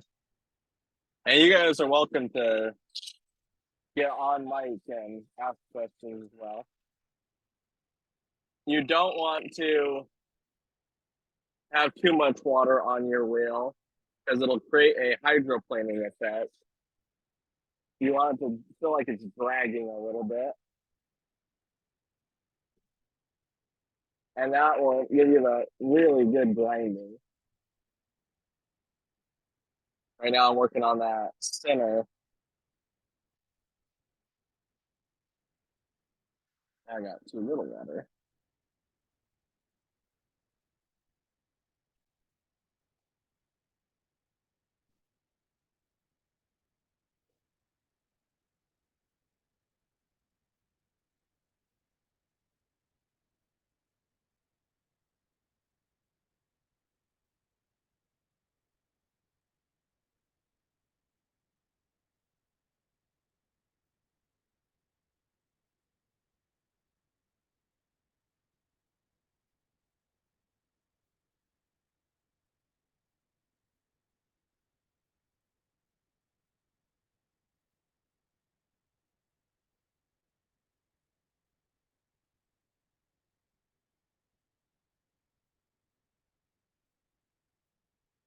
They all bite, that's funny.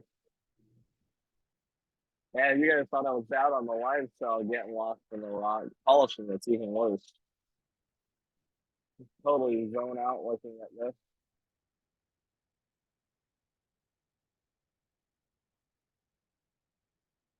That's really good flash in there.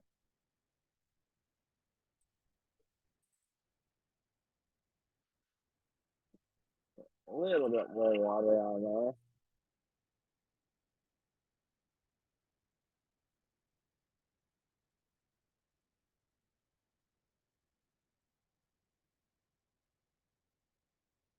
there.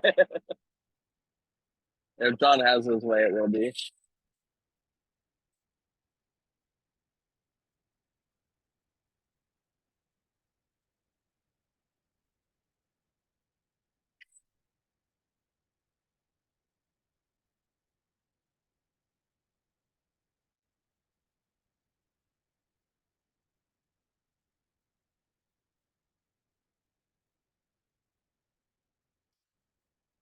But yeah, that's that angle that I like. And actually, for the shaping machine, John makes a 6-degree bevel wheel, and I think a 3-degree for adding in that little bit of bevel on there.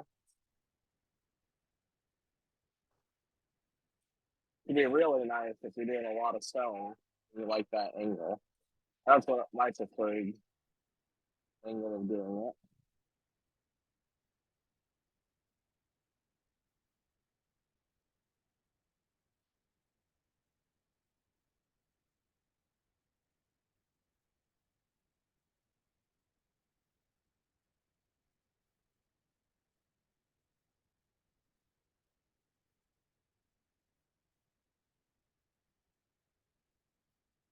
On those little fittings, if you just look up 6mm quick disconnect fittings, you'll find them.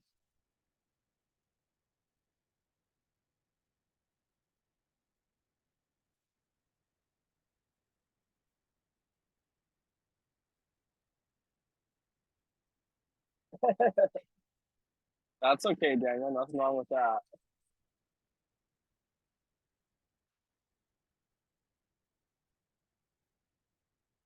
All right, let's wipe this stone off and look at it.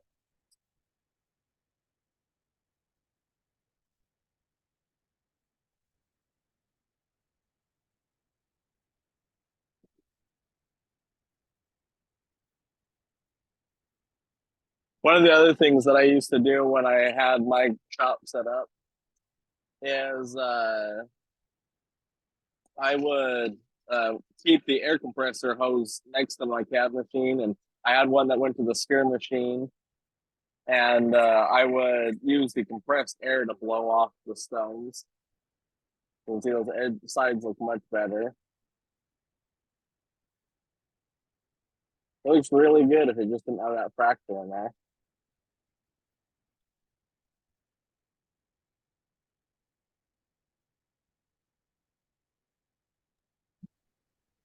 Do you have any tips, Zeke, for polishing cat's eye? Catherine says she's having trouble polishing one.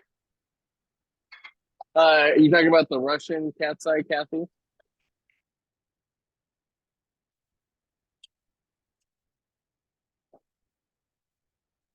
Or is it different stone?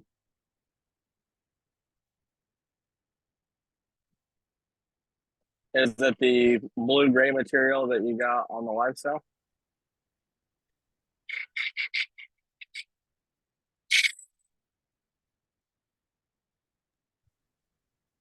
She said yes, it's from the live sale. Awesome. Yeah, that's the Russian cat's eye. I would follow the same process that I'm doing for the cab and really make sure that you're getting all the scratches out on your C80 grit.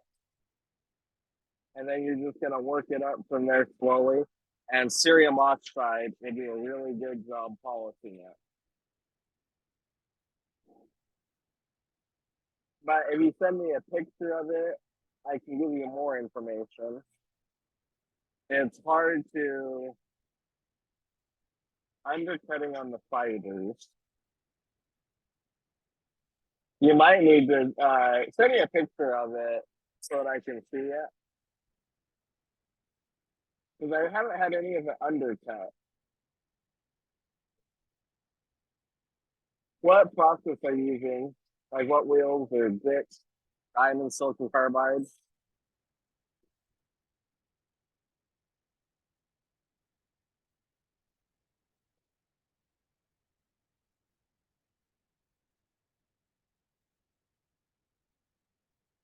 Sometimes both. I wouldn't use the silicon carbide. I would use the diamond.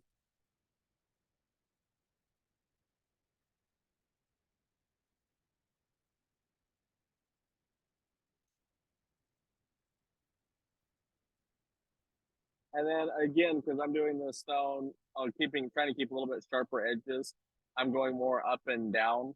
But if you want the best polish, you should rock your stone in a circle and work it back and forth across the rail.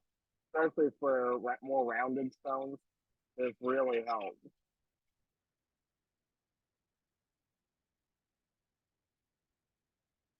Helps make sure you get the center there. And then, but you don't want to just do the same consistent circle every time.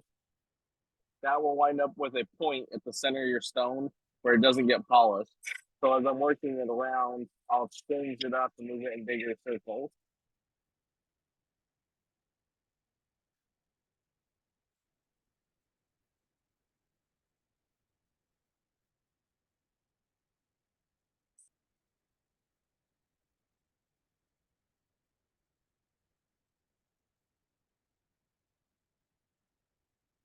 And I'm just working that edge a little bit.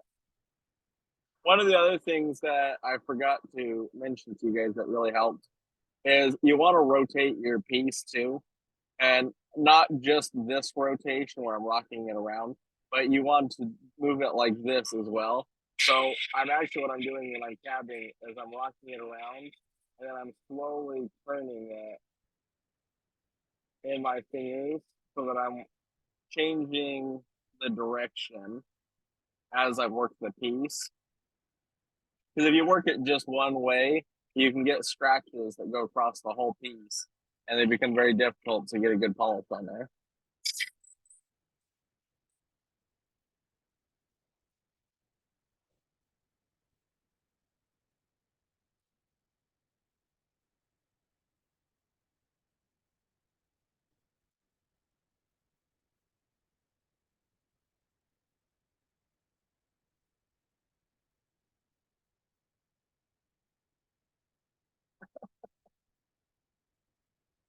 Well, that would be a fun night. Advice from Carl. That sounds like a podcast that needs to happen.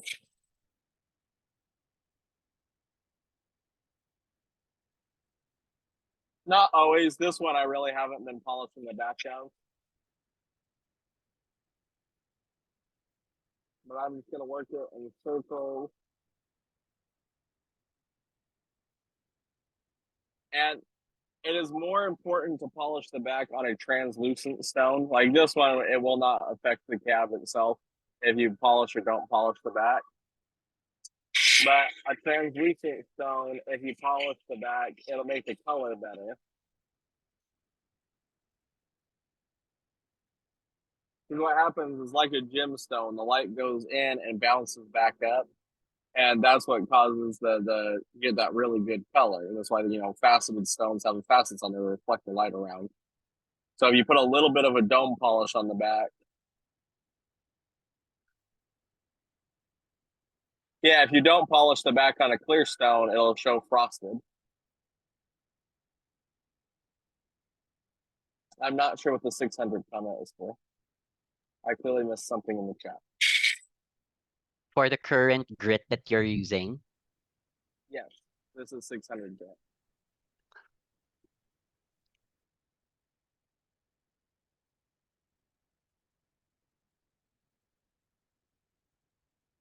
As a general rule, though, if you polish the back of your cab, people will tend to pay more for them. But some stones, it really doesn't matter. I learned how to cab from a silversmith, so I used to not polish the back to any of the cabs unless they were translucent. I would just do them on the 280 grit so that they were smooth, and that was it. But like wire wrappers, you definitely want that polished back so that it looks good when you flip over the piece because they're not covering the whole back of the stone.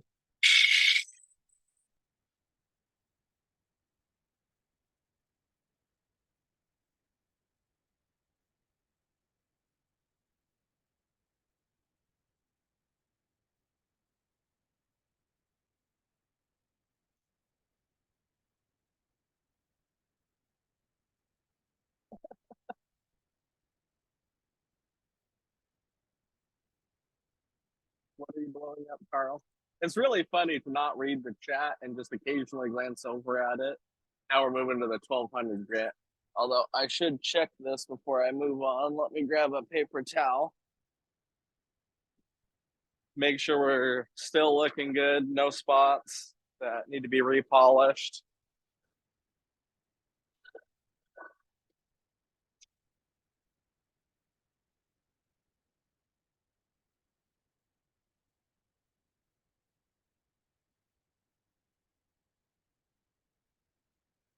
All right, we can look at the stone. And honestly, I would have given up on this stone from the beginning because of that fracture, but we're working on it, so finish it. I'm going to use the reflection of the light to go across there. There's a little bit of area I don't like right there, but for the most part, it looks pretty good.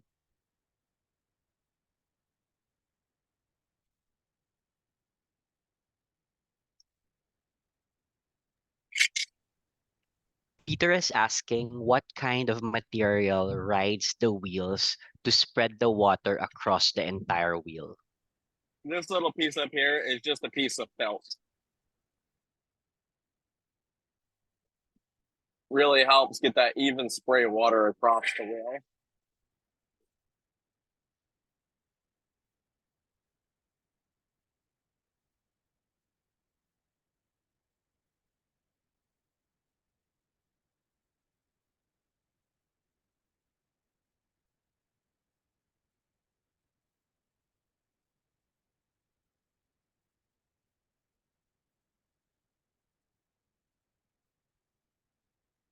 I don't know, Kirsten. I have never tried. I personally went. I used to use Diamond Pacific or the Titan, and when John developed this machine, I sold it immediately to buy this one because it has this rolled armrest that is so comfy.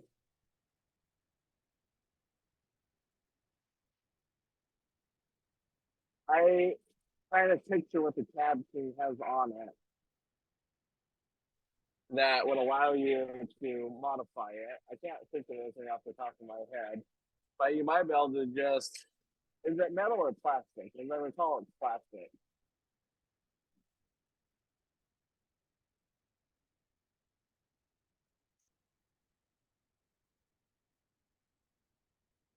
Plastic. Okay. Hmm. I'm wondering actually if you could just hot glue a piece of felt underneath the lip on the machine, or use some adhesive that you can take off.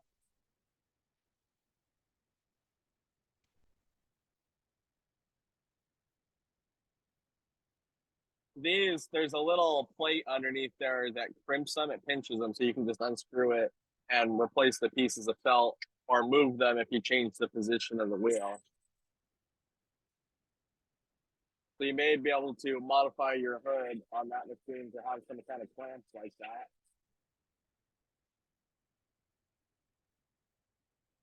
This is the CB8. We don't have any of the CB6s yet.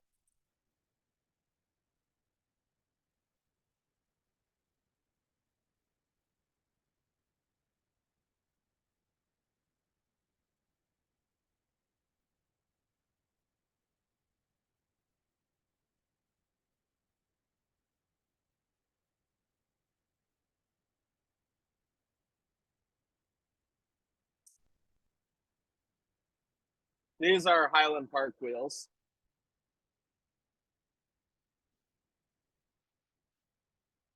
There's the great debate whether, everybody still swears by the Nova wheels.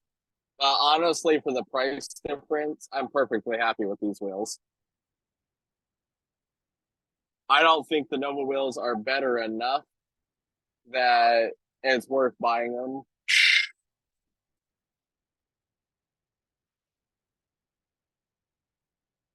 And I actually think the Highland Park plated wheels are much better.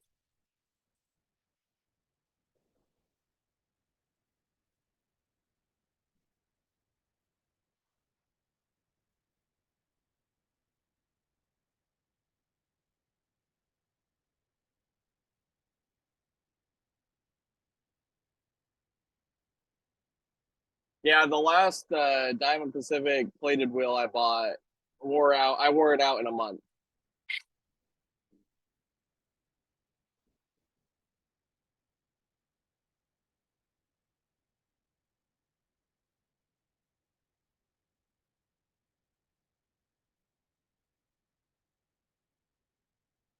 Yeah, I wonder if they changed what they're doing. I haven't used a Nova wheel in a while, so I switched over. So I don't use I know people take and put the expandable drum on the CB8. I personally don't do that because I have the wet belt sander, and which is essentially the same thing but just longer belts. So I don't use the expandable drum much. I just use the wet belt sander, which I really like.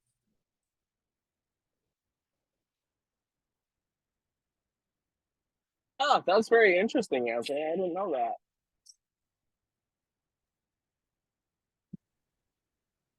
Kristen is asking, how do you know when the wheels have been worn out?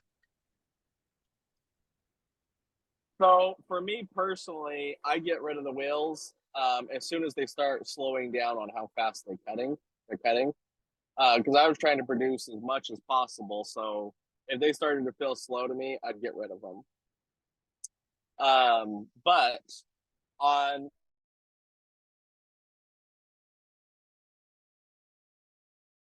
you'll start to see the foam on the back of it where you've completely gone through the diamond.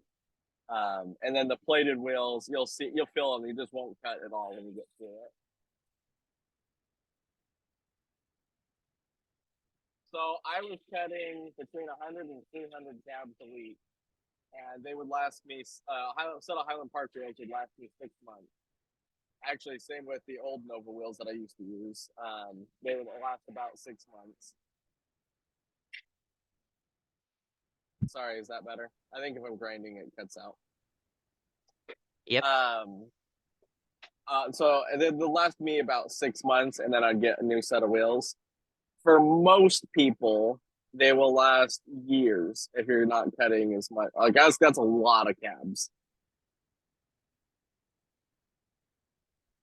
So, but I'd say they should last you at least a year.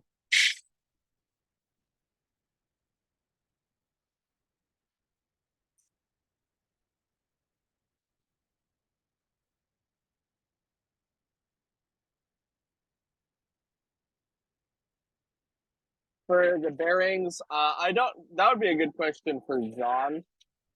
I personally would grease the bearings once a week. When I was running it, when I was doing a few hundred cabs a week, I'd grease the bearings once a week. If you're cutting right half a pump suit, for the well, I'll tell you, Anthony, I was really spoiled. I had an electric grease gun, so it was just one pull of the trigger for me. But probably a half a pump would be good.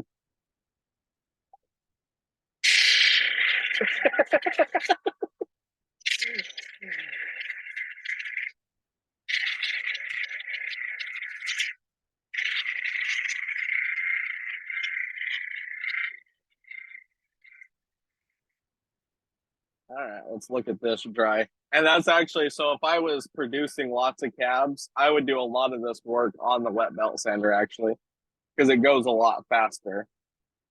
I set it up so that my wet belt sander and cab machine were next to each other so that I could use them both for cabbing. That's getting better. Nice clean look. I do hate that fracture in there.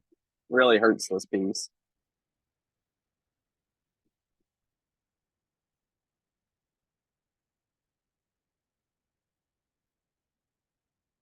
But good polish across the face there.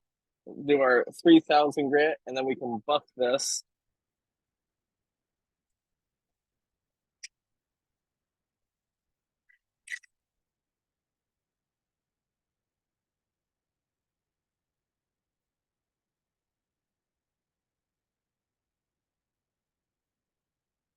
So this fracture, you could seal that, and then there's nothing to this one that you could do to hide it.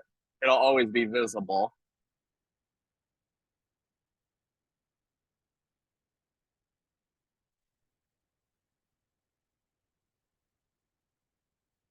So with that fracture the way it is, I'd still put like 25, 30 bucks on this cab because it has the fracture. I'd do a lot more if it didn't have that fracture.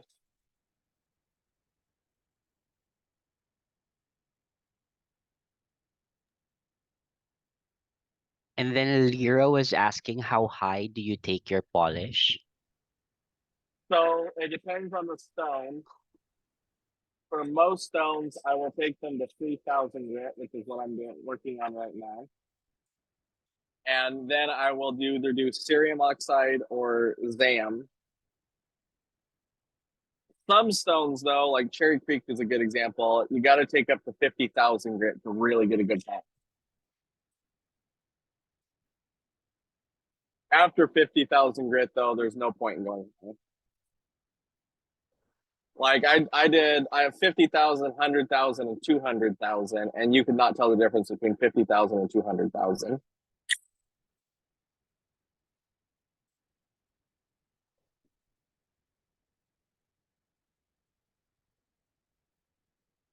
So my process for doing bolt cabs would be I would sit down with my cut out pieces and I'd do them on the 80 grit and the 220 grit on the cab machine. And then I'd have a 220 grit belt and I'd do all of them on that to get the shape good and polish. Then I'd take them back over and do 280 grit and 600 grit. And then I would take them back over to the wet belt sander and do 1200, 3000, 14,000, and then 50,000 for stones that needed it. And then I used the leather buffing wheel on the wet belt sander.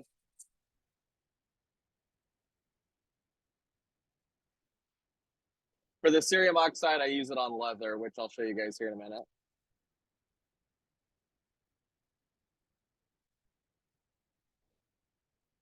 For jade, you want to use cerium oxide, but you don't want to go fast and you don't want to get it really hot. That's what will cause orange peel. You want to go slow with it.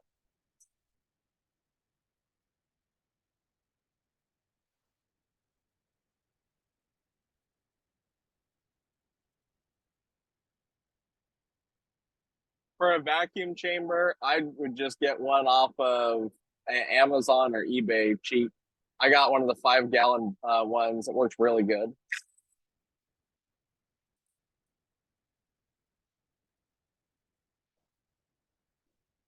And then actually, Harbor Freight pumps work really good. I bought one of their cheap pumps at a discount, and it worked really good.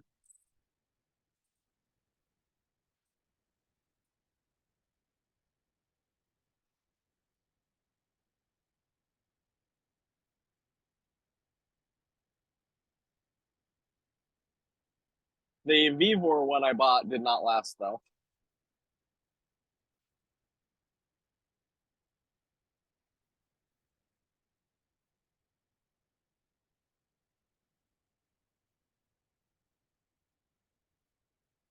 Yep, you use the rough side of the leather.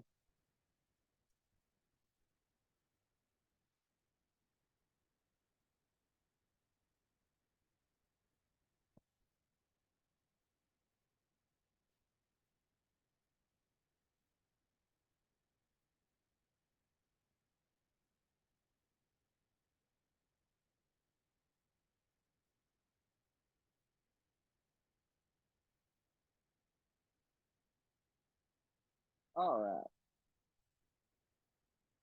If I did not have the wet belt sander though, I would buy the wheels that go up to like 14,000 grit.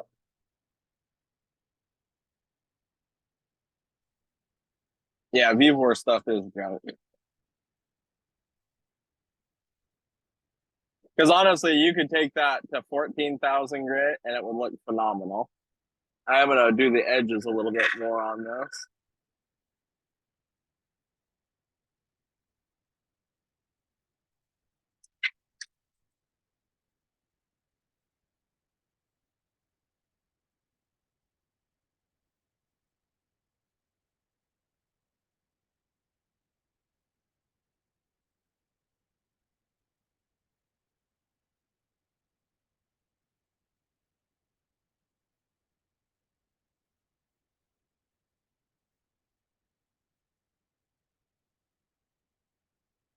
All right.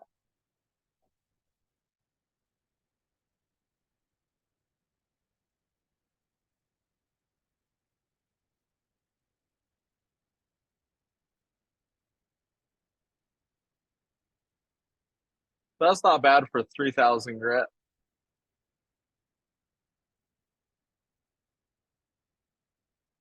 That's dry. You can see that fracture really stands out though. This one definitely should have been cut to avoid that fracture.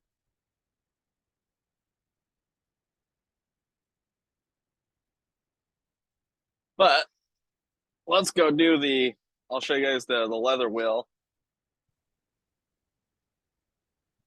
Thank you, Anthony. I appreciate that. Do you want I to talk do about love the deals, Zeke? Oh, well, sure. Tell us about them, Darwin. All right. So for the deals tonight, if you buy any machine, you get 10% of the accessories related to that machine, but the 10% off is just for the accessories and not the machine. But if you buy 2 or more machines, you get 5% off on the machines and also the 10% off on the accessories for those machines. Oh, that's a pretty sweet deal. All right, let me So the find deals are not, sorry, Zeke, just to clarify, so the deals or the discounts are not on the website. So if you're interested in any of the machines, you can email Zeke or marketing at hplapidary.com and we'll get the order processed for you. All right, and then on the leather wheel here, it's dry right now. This wheel has more than enough cerium on it. So what I like to do, first thing I like to do is plug it in. That makes a big difference. Electricity will make this go a lot faster.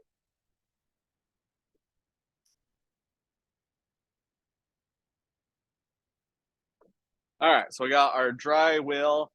I'll turn it on. And then I just have a spray bottle with water, and I'm just gonna put some water on there. You don't want to soak the wheel.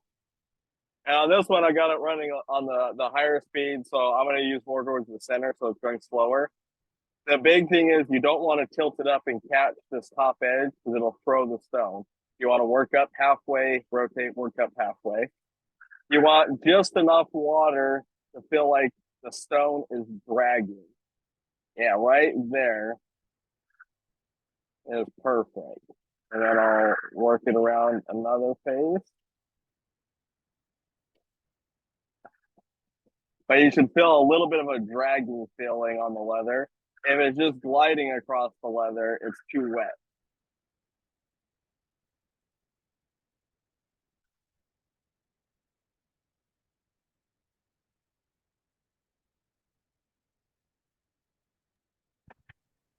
And then Peter is asking where he could find a similar enclosure. An enclosure, you mean like for the wheel? I do not know. That is a good question. This one just comes on the wet belt sander. I'll get a little bit more water here. You're probably better off bending some sheet metal and making your own, I would imagine, if you don't want to get a whole machine like this.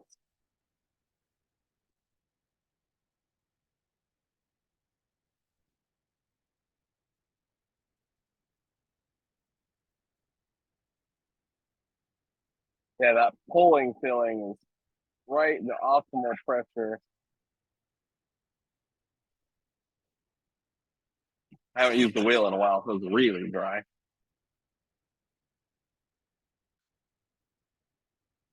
And you see that cerium where it's wet right there? That's a little too much.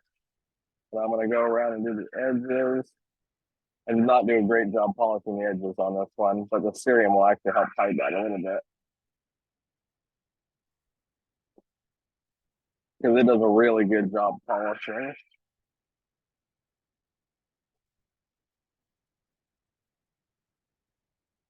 Now, one of the other big things with the cerium oxide, if you have a stone like this where it's got that fracture in it, if you wash it while the cerium is still wet, it comes out a heck of a lot easier than if you wait till the cerium is really dry in there to get the cerium out of those fractures. And I'm gonna do the back side.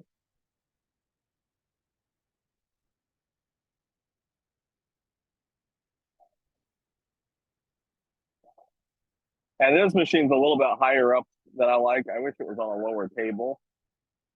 Because I like to be down more like my hip, where I can hold my arms against me. But it will work like this.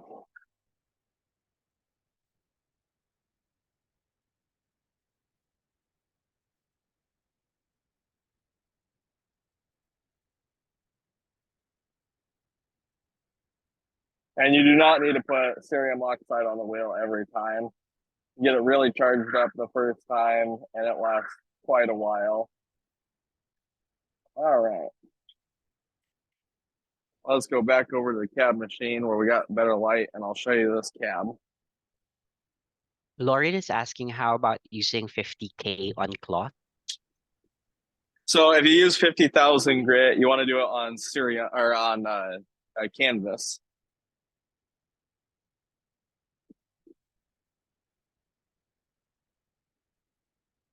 All right.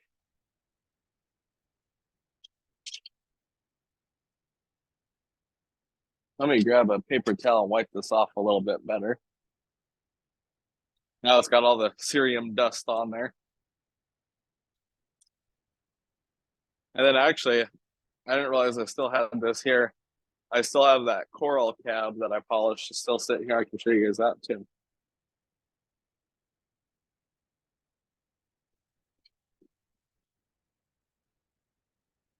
So there, that gives you an idea of the polish on there.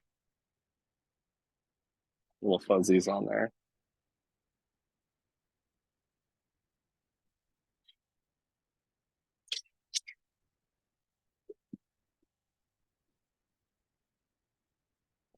Thank you guys. Very kind.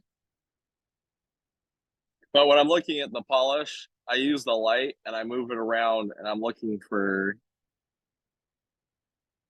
I use the wet belt sander. It has a leather polishing wheel on the side of it.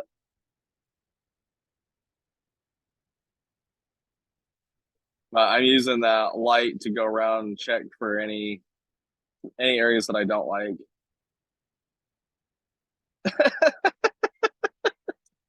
That's great, Jim. Here's that coral cab that I cut. Some of you would seen the video of on Facebook.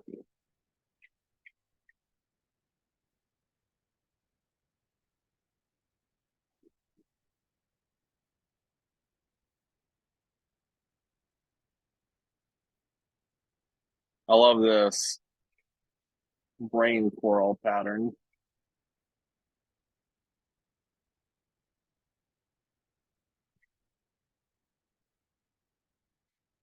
Yeah, I like this cab a lot. I like the shape too. It's kind of a funky shape, a little bit more freeform.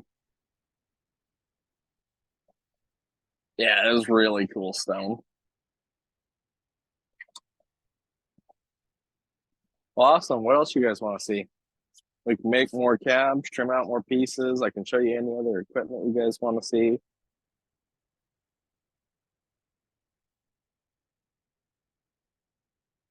Actually, let's check that. Oh, skinning.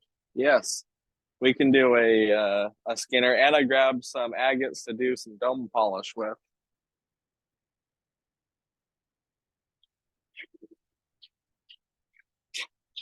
But let's check on that piece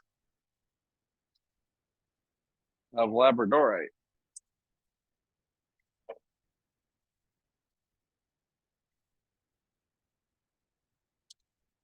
I get the light.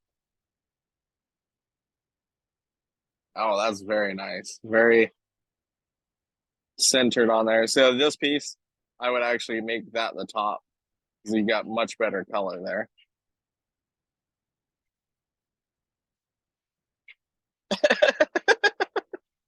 Oh, quit your whining, Carl. That's really good flash in that. I love the little spots of purple in it too.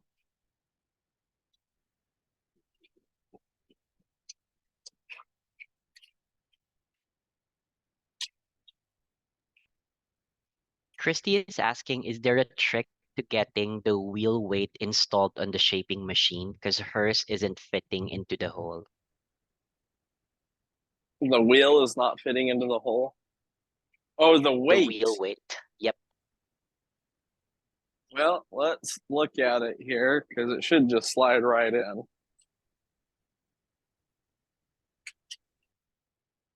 And I really can't see the chat, so if you got questions, make sure you're reading those, Darwin.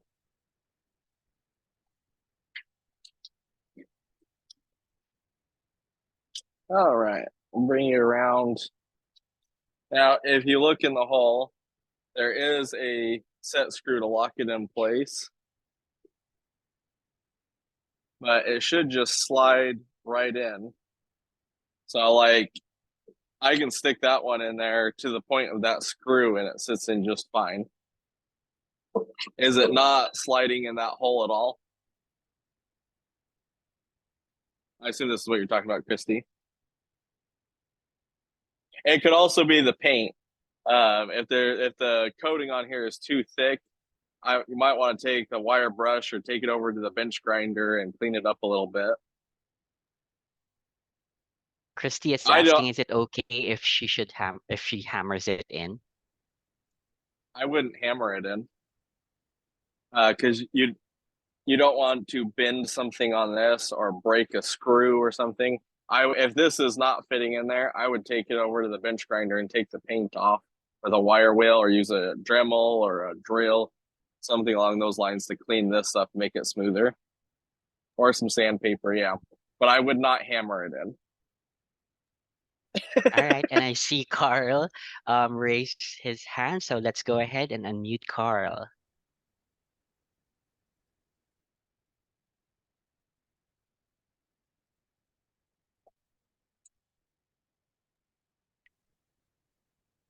Jan, Carl. You're unmuted now, Carl.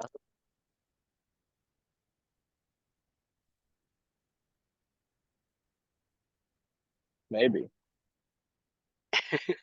How's that? Can you hear me? Yeah, we can hear you. There you go. Okay.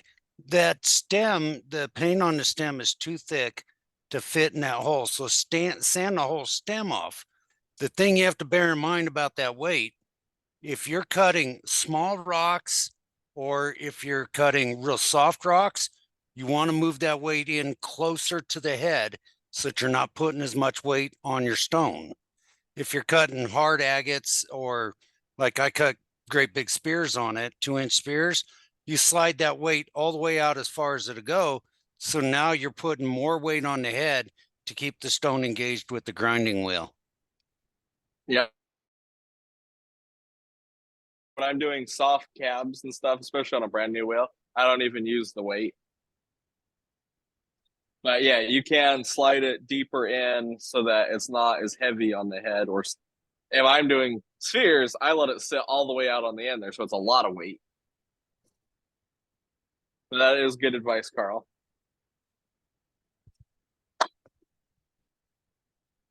All right, what else do you guys want to see?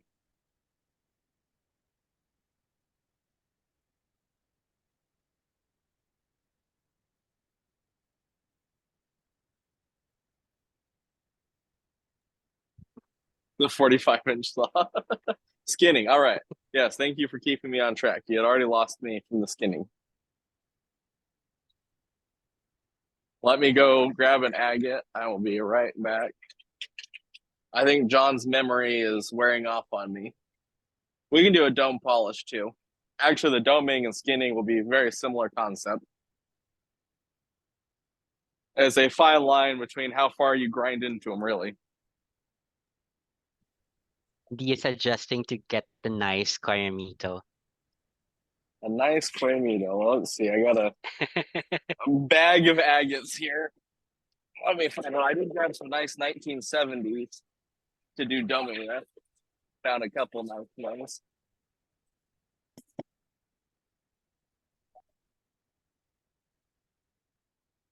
You would think I would have had this prepared because we've only been talking about it for months now.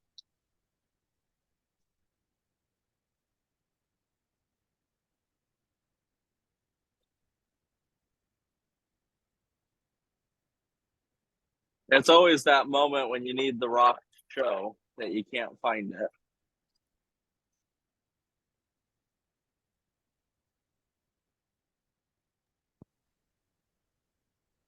Christy also wants to see a rock with nice botryoidals on them. Nice botryoidals. Let's see. I dumped out the bag here. It's like the one bag of agates here that doesn't have a good doming piece in it. Oh, and if anyone missed out on the rock deals that we offered yesterday, we're also offering them today. So I'm gonna put them on the chat and let us know if you want to get a rock deal so we can have that processed for you. Darwin, why don't you walk us through what each of the rock deals are? All right, so we have the Rainbow Obsidian deal. That's 4 pounds for $75. Normally, that's $100. The Labradorite deal, $130 for 5 pounds. The regular price for that is $150. And lastly, we have the Thulite deal. That's $150 for 3 pounds. The regular price is $195. So you're getting a great discount for that one. Well, people want deals. What deals did we do last week too? We had one on Gold Sheen Obsidian. And I'll say the leopard skin deal we can't do because we're actually down to the bottom of the barrel. I think we're like a few stones away from completely out of that. But the other deals we can do too. We had the Gold Sheen Obsidian. Was there another one that I'm forgetting? Oh, there's the Malachite. Yep, so we have the Malachite deal. $268 for 4 pounds. So regular price is $300. And for the Gold Sheen the blankets way over Obsidian, there. Huh? it's $135 Yeah, for I guess 5 pounds. And maybe mute Carl again. I didn't hear what you said, Darwin, at the last part. All right. So, aside from the Labradorite, Thulite, and um, sorry, the other deal, we have the Malachite deal that's $268 for 4 pounds. Regular price is 300. And for Gold Sheen Obsidian, we have $135 for 5 pounds. Normally, that's $150. All right, I found a piece that we can skin. It is not, I wouldn't say it's an ideal piece because there's a lot of pink in it, but we will skin this one. It was the best looking one that I saw. And yeah, it does have quartz in the center. This is actually what I would use for cabbing. But then I also have this one that I did before. So this is just a regular, if you'd cut a nodule and polished it. And then this is a little bit more aggressive than what most people would call skinning. But I'd still classify this as skinning. Where you can see the pattern. This one's already polished. This is one I did before, but I just wanted to show you guys this one. So you can really kind of get the concept of looking at it. This is, you got the full banding in there. David is asking if we have a jig to use with the slab saw to cut sphere preforms. We do have a jig for the screw preformers. We only have a few sizes. Let me show you the jig. We don't have one of the fancy like rotating ones, but we do have this jig. I'm actually holding it upside down. It sits flat in your saw like this, and you clamp the rock in here. Let's see, let me grab a preform that we're using as an example. So you clamp your rock in the vise like that, so you can make your different face cuts on there. And then you just use a pair of vise grips to clamp this to your vise.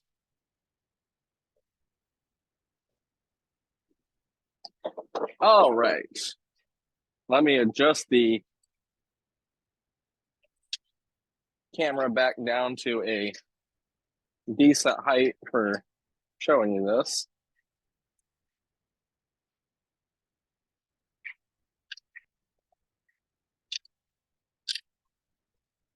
And I also grabbed a 1970s that we can dome polish. I'll let you guys pick which one we do. Do you want I to got- spin the wheel as well, Zeke? Oh, sure, we can do that. All right, let's go and have our first spin. I would have completely forgotten about it. I was having so much fun polishing rocks.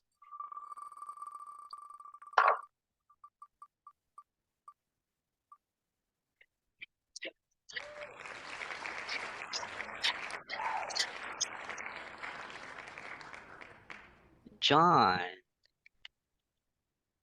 John is John in in the the room? room. Door Yep. 1, 2, or 3.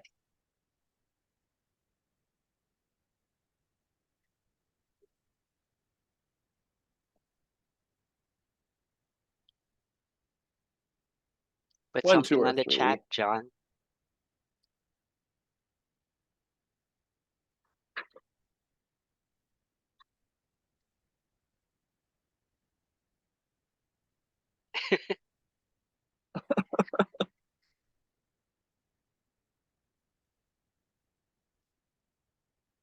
Last call for John. 10, 9, 8, 7, 6, 5, My brother's name 4, is John. 3, 2, 1. All right, let's spin again. Oh, there you go. Just at the nick of time. All right, John, That door was 1, 2, or 3.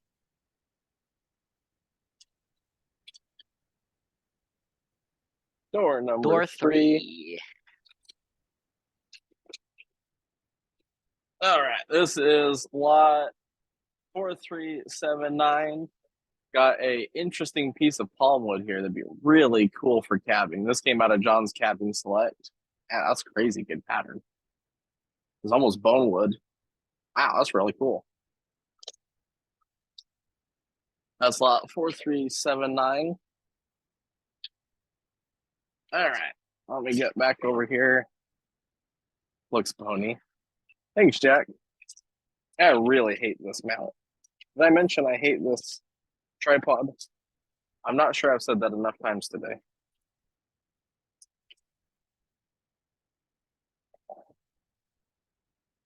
All right. And I'll let you guys pick between 1, 2, or 3 on which one we dome. We've got 1, 2, or 3. Which one do you guys want to see domed?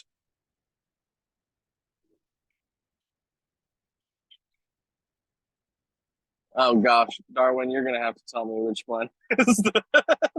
I see a lot of 3s. This one would be probably the most difficult. That's 1. Number 2, I think, would be a really cool specimen. And then 3 is probably the easiest one. We want the hardest one.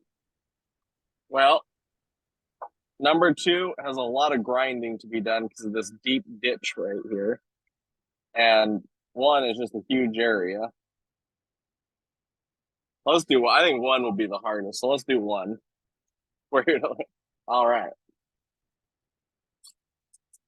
The general idea of getting a dome polish is really the only concept that we're really looking for is just to get the best specimen. There's no perfect amount of dome. There's no special formula. It's really just to get the best specimen. This one's got a big area, a big dip right here. I don't, as a general, don't like the wavy domes unless there's a really cool reason to do that, like pseudomorphs or something in it. So this one, we'll try to get to a nice smooth dome all the way across. So I'm going to start with the highest point and just start grinding it in.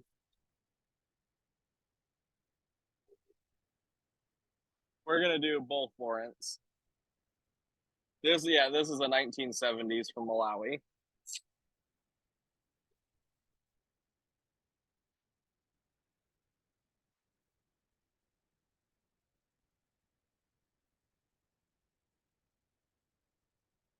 Definitely nice to have the sintered wheels if you're doing a lot of doming.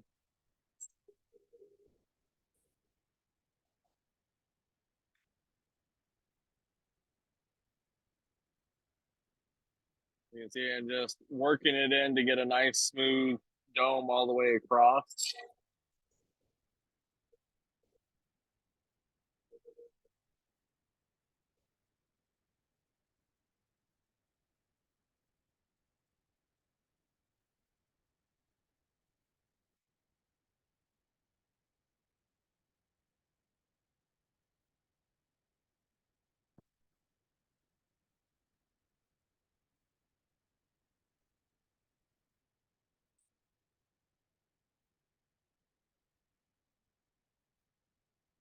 On the sintered wheel, I dress it almost every time I use it, but I do the same peening method. I use a peening hammer to sharpen it as we would the blade. I can show you that in a minute. But you also got to be careful not to grind a notch in the center of the sintered wheel.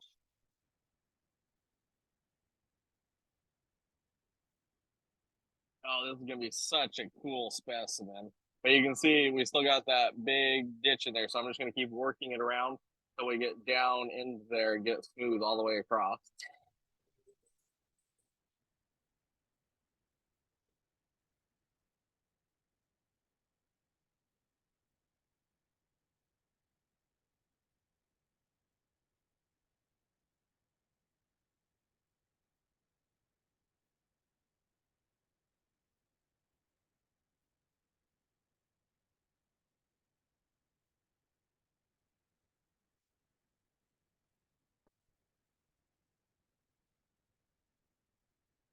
Yep, distribute it across, working your way around. Doming is really easy. The hardest part about doing doming is getting all the scratches out.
Daniel is asking, after this, can you talk about the best method for polishing irregular surfaces? Daniel, are you talking about like just having a wavy, uneven surface? Or like doing a contour polish or carvings?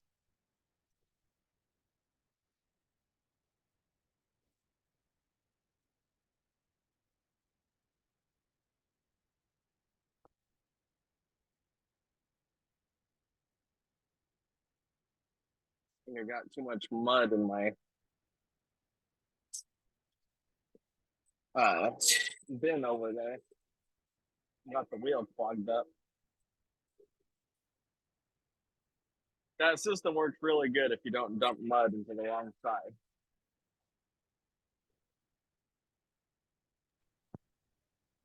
Uh, Stephanie is asking how much pressure you're using. so it shouldn't feel like you're really forcing into the wheel, but I am being a little bit more aggressive on this first step. But you don't want to be so aggressive that you're causing fracture because you're pushing so hard. If that makes sense.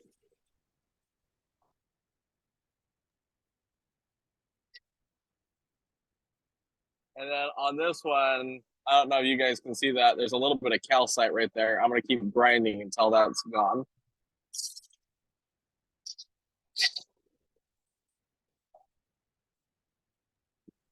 And Kirsten says she would be interested in the concave and possible carving polishing. That is a little bit out of my wheelhouse. I really haven't done carving.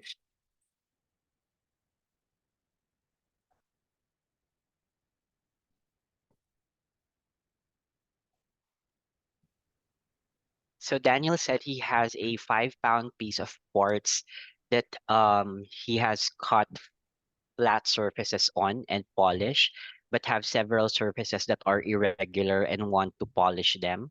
So, and he also has a complete sculptural polished piece. You'd probably be better off with something like depending on the size of the faces,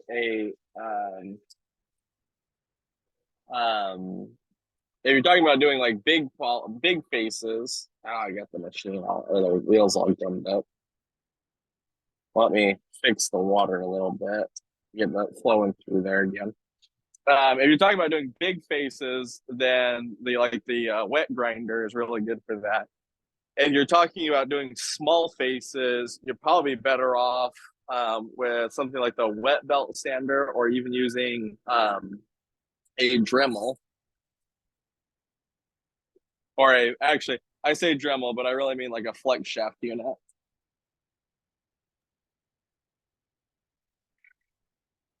And Christy is asking if John is working on a carving machine design. I believe he is.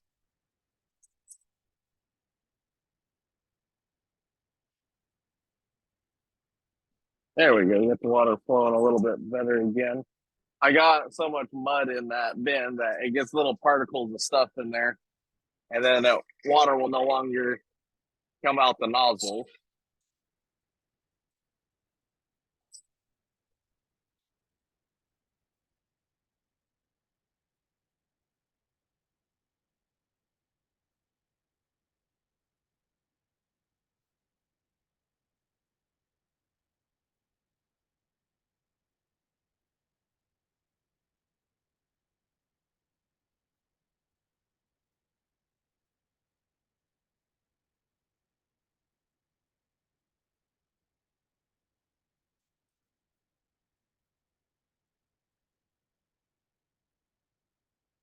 Daniel, I just glanced at your comment. And on the wet belt sander, you do have a little bit of ability to push into it and get a little bit more uneven areas on there.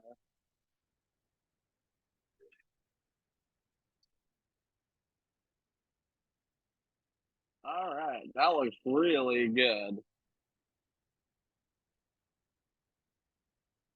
We do have a tumble rougher we can show.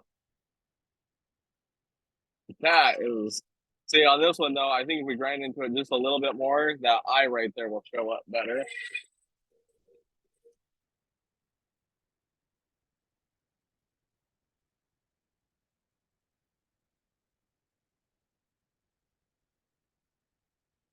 Yeah, this is a really pretty piece.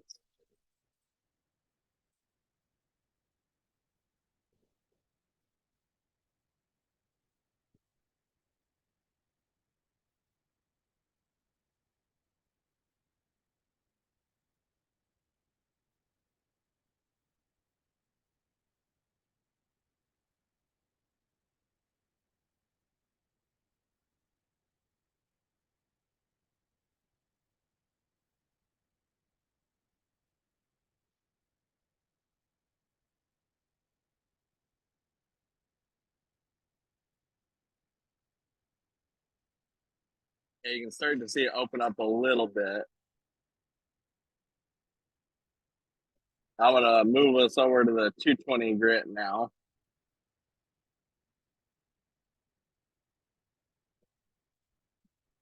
Or the 220 grit plated. But you can see that the doming is a really easy concept, especially if you know how to make tabs. Just working it around, making sure you get all the way out to your edges, get a good polish on there. Now we can make our circular motion, start working those scratches and flat fronting.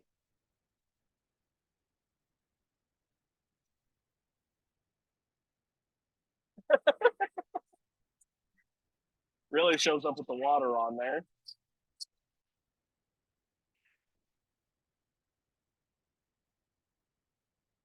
Yeah, the centered wheels really help for grinding it in fast.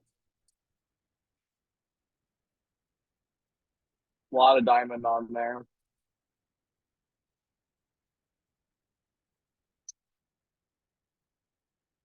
If I was gonna do a lot of these,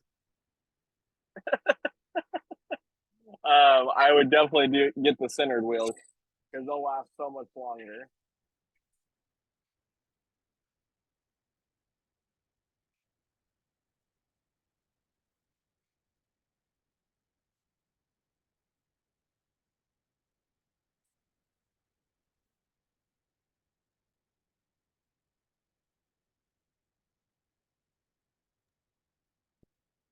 This is Shelly is actually asking, will the 200, sorry, go ahead. Shelly is asking, will the 280 wheel remove the 80 grit scratches or remove all scratches with 80, then move to 280? So I started with 80. That was that first wheel I did the doming. Now I'm on 220. And what I'm going to do with this wheel is get all the big scratches out and the big. Well, let me dry it off so I can show you where it's really aggressive.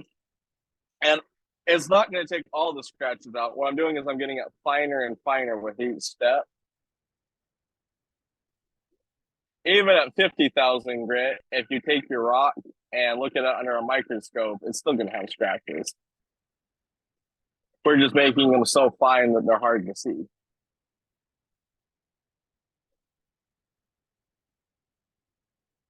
All right, so you can see the 220 grit, I've already taken out most of the big scratches and flat spots. Still need quite a bit of work right here. But this is actually looking really good. You always want to look at your piece dry.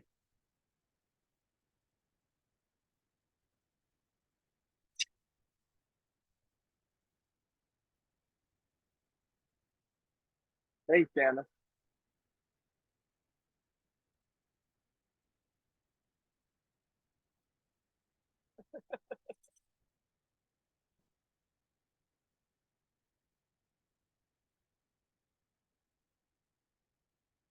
I'm working my circles, changing direction.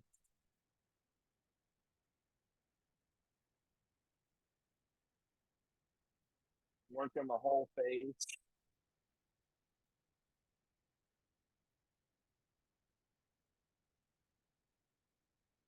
I definitely prefer the wet belt sander for doing these.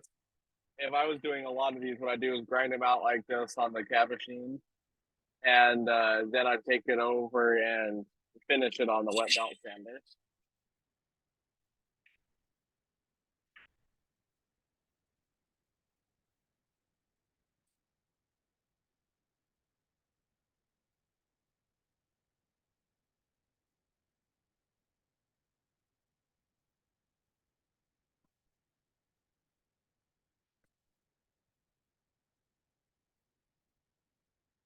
It's not a higher RPM, but because of the bigger surface area you have going around there, it cuts a lot faster.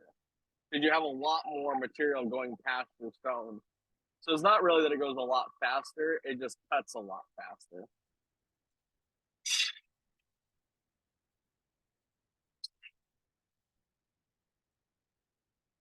If that makes sense.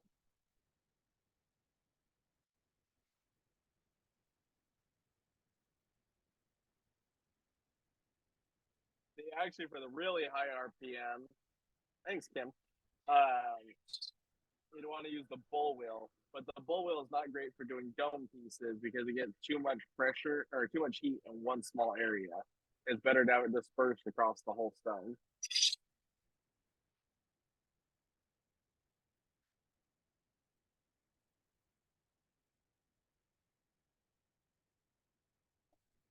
Dry this one off and look at it.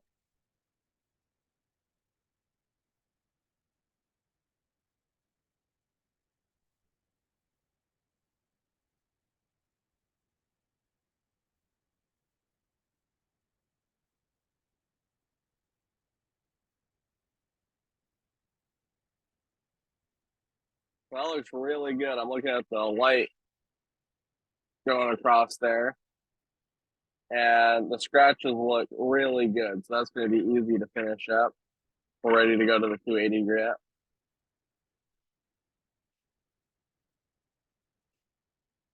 I do want to show the skinning a little bit. So before we move too far, I'm going to go back to the 80 grit here, and we'll do a little bit of skinning.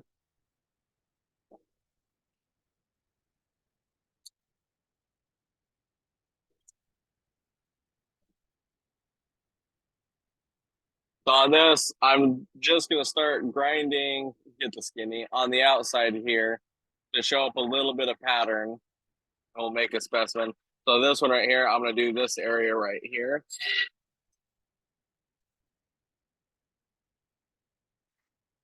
There is debate about how far you should grind into the stone. And how much area you should grind.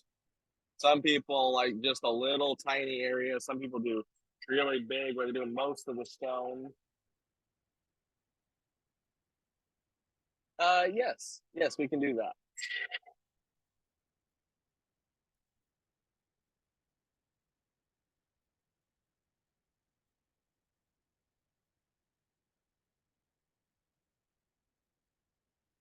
You want to keep checking it, make sure you're not grinding too far in there.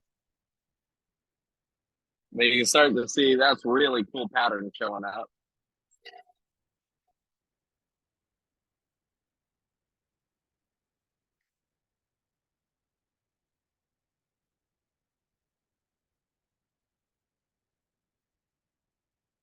Oh, that's really cool.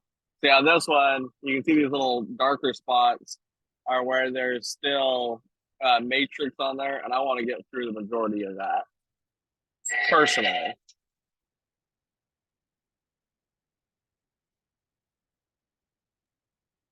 So we have a question. They have a Highland Park cabbing machine and need a replacement buffing wheel, but can't find the arbor size. What arbor size can you recommend?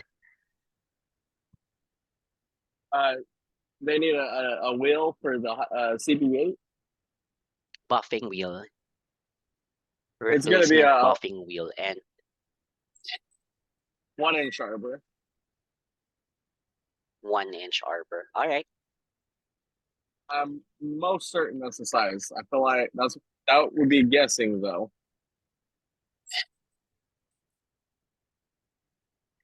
And then Daniel is asking, do you leave the contours when skinning? You leave. I don't understand the question. Do you leave the contour?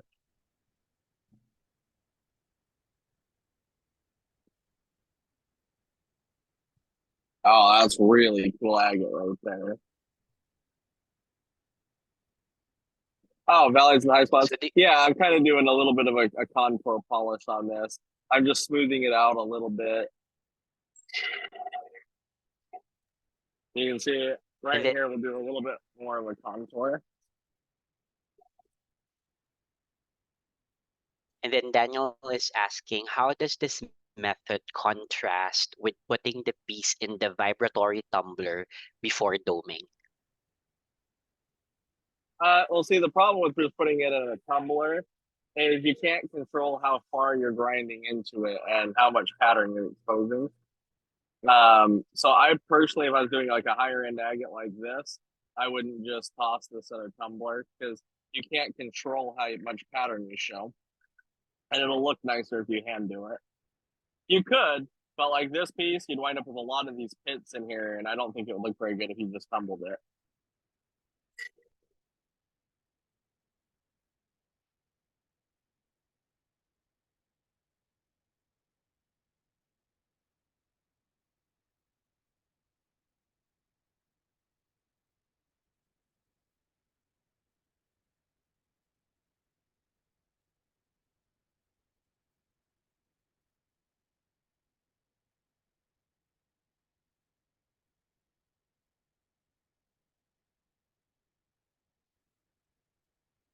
Like for this area right here, I can take the wheel and grind into that a little bit more. You could not control that with the vibratory tumbler.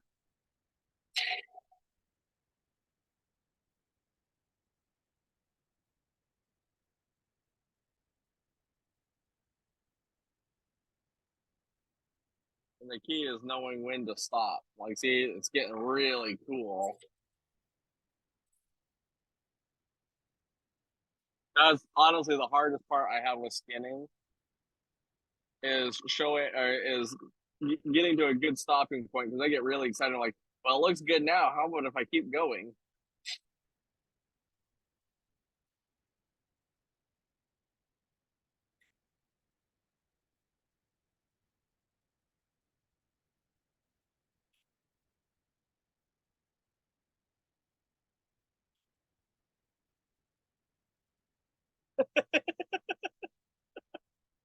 Thank you, Darwin.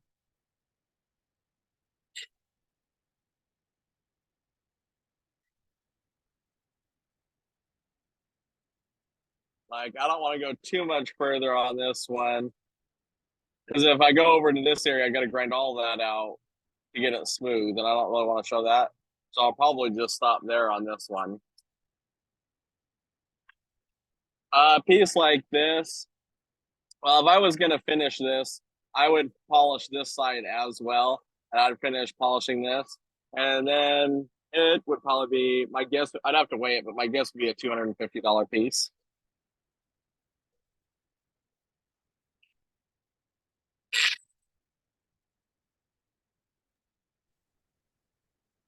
It also depends on if John's selling it or you're going to a show.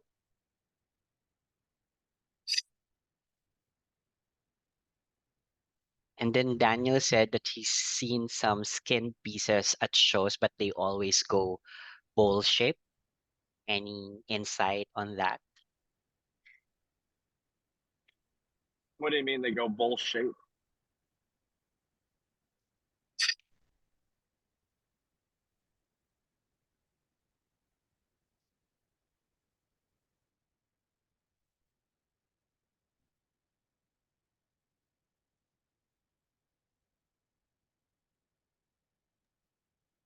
He said symmetrical Oh. skin. Yeah. Sorry, go ahead. Yeah, so you can, like, some people will take and actually grind out every area with a Dremel and make it so it's perfect. As a general rule, I don't put that much work into these. I would just polish them like this. So they look really cool. But you could take and like grind these out with a Dremel and contour the whole thing.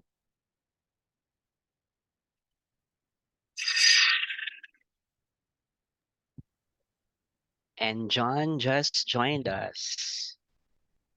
Oh, that's exciting. How's it going, John?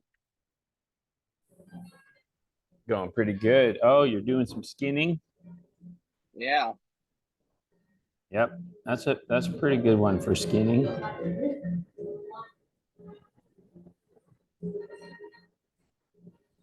What's nice about that one is it's got enough color you could come down in through a few layers. Where skinning is really interesting is when you get multicolored layers and then you start going down through the different layers and hitting different colors. Yeah. I love all these little like eyes all over this one. Yeah, it's nice. And then you can see how if you frame an area and go, I'm going to cut a cab out of here, that then you can start sectioning up that outside skin and cut cabs off it. That's why it doesn't matter if you get a quart center kind of piece, because you can work it from the outside in like this. Yeah. Of course, I'm in Starbucks. I'm sitting here We, doing work. I'm writing manuals. My least favorite activity. This is what I polished a different day when we do in videos, but I did the backside a little bit so you can kind of see his Oh skin yeah, look on that's it. great. That's awesome. Isn't that I'm a like really the cool best. Swaco? Yeah, it's so much different when you look at the backside versus the front side. Yeah.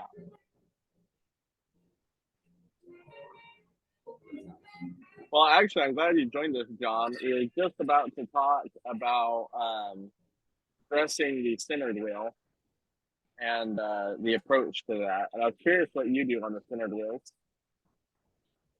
Well, what I like the centered wheels the most for is material removal, because the difference, in my opinion, in my experience, the difference between a centered wheel and a plated wheel is a centered wheel is going to cut like it's brand new the entire life of the wheel, where the aggressiveness of a plated wheel will be really, really strong when it's brand new, and then it will decline over time.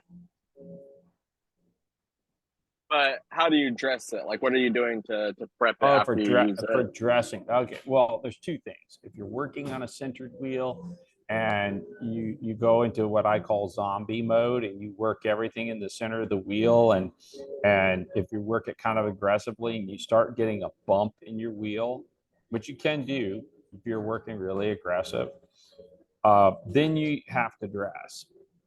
And what I do is I get a tin oxide stick, and I'll set up something with like a steady rest so I can control it. And then I'll use the corner on the stick and I will just start dressing from a smooth area on the wheel into the bump, where I can actually start taking the bump back out. It always would piss me off if I had an employee that would sit there and run the wheel until the bump got so pronounced that you can't work on the wheel. Because if you get a little tiny bump happening in your wheel and then dress it, it's easy to dress out. When you get a really bad bump and then you're trying to dress it out, it's way more work. It's doable. You can still dress it out. If you have a better technique where you're just working back and forth on the wheel consistently, you'll be much less likely to get a bump, occurring on the surface of your wheel. Okay. I actually have been sharpening and the other thing is if you are okay, like I did a lot of 1.5-inch balls, and when I would cut a core and I'd do it twice, and then I'd knock all the rest of it off on a centered wheel. And when I say I'd knock it off, I mean I would be leaning on that wheel almost as hard as I can, because I'm after speed. And so I would have more likelihood of getting bumps generated on my wheel. but the whole key is working back and forth on the wheel. But the more you dig, the more likely you are to get bumps. But digging is great if you're trying to take material off fast. That's, I'm just going to sit there and really lean on the wheel and remove material. I could take an 1.5-inch ball that's been core drilled, so it's like a little pillow, and I could bring it in 2 or 3 minutes, like knocking those pillow corners off and have it ready to go in the high-speed machine. I use the 60 grit centered wheel to do all the way up to like 3.5 inch. And I loved it for that. I'm curious what you think, Zeke. A 60-inch centered wheel, does that cut for you more aggressively or less aggressively than a 60-inch plated wheel? I think the plated, well, I will throw a caveat in there. I bought a heirloom one, an 80 grit, and I sold it the next day, 1 day of using it, because I hated it so much. It felt like there was absolutely no cutting ability to it at all. Yeah, So I wrong, stayed away from it's the wrong metal matrix. It's too Yes. hard. It's too hard. When I started using the Highland Park ones, they cut much closer to a plated wheel. I still think that if you buy a Highland Park 60 grit plated and a 60 grit centered, the plated will cut faster in the beginning, but I think the centered will give you a longer consistency. Yeah, well, the comparison, in my opinion, the way to compare a plated wheel versus the centered wheel is how they cut after about 30 hours of use. Because that's, after you've run the thing for the first week of really seriously using it, how it cuts then is the real measure of how that wheel cuts. So when I see people post, I ask that question because I see people post that they think the centered wheels cut less aggressively than the plated wheels, and that's never been my experience. My experience is that the centered wheels are always more aggressive cutting than the plated wheels because they don't have the same dulling factor.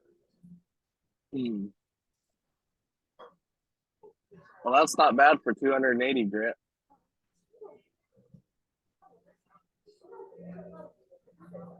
Yeah, I'm kind of curious. Why don't you go over on the other part of that? So bring that back over here. Let me see it. Down on the lower section. Flip that over. Let me see the banding on the other side. On that lower section, why don't you grind in a little further and see whether you can hit those lower bands and what that looks like. Just Okay, do a rough grinding dome up here. right there. Just a little rough doming on that and see what it looks like if you go down a layer further than you've gone on that other.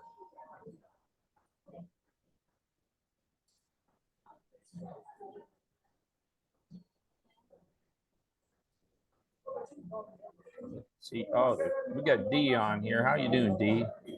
And Carl's on here, but he's not telling Zeke to shut up, so it's kind of like he's quiet. Oh man, this is good pattern. See that when I get pieces like this, these are always really great cutters because even though it's got a quartz center and a fracture in it, you can work down. Yeah, see, I'm thinking that it is also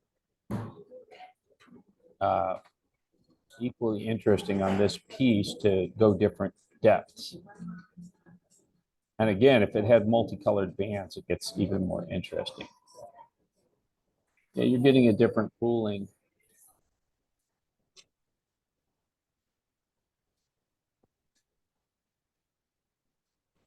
Basically, the beauty to skinning is that you can take material that some people would write off, and I actually like the upper band better. I've decided on this one. So where you're at, I like that pattern better. Yeah, I do too. That's okay. We'll pause both.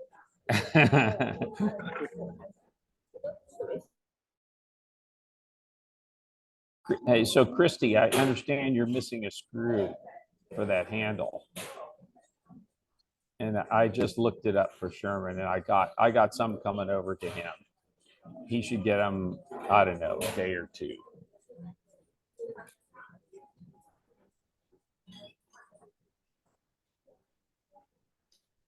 On the centered wheels, to go back to that conversation, I've been painting them with a hammer, a painting hammer, and that makes them cut really good too.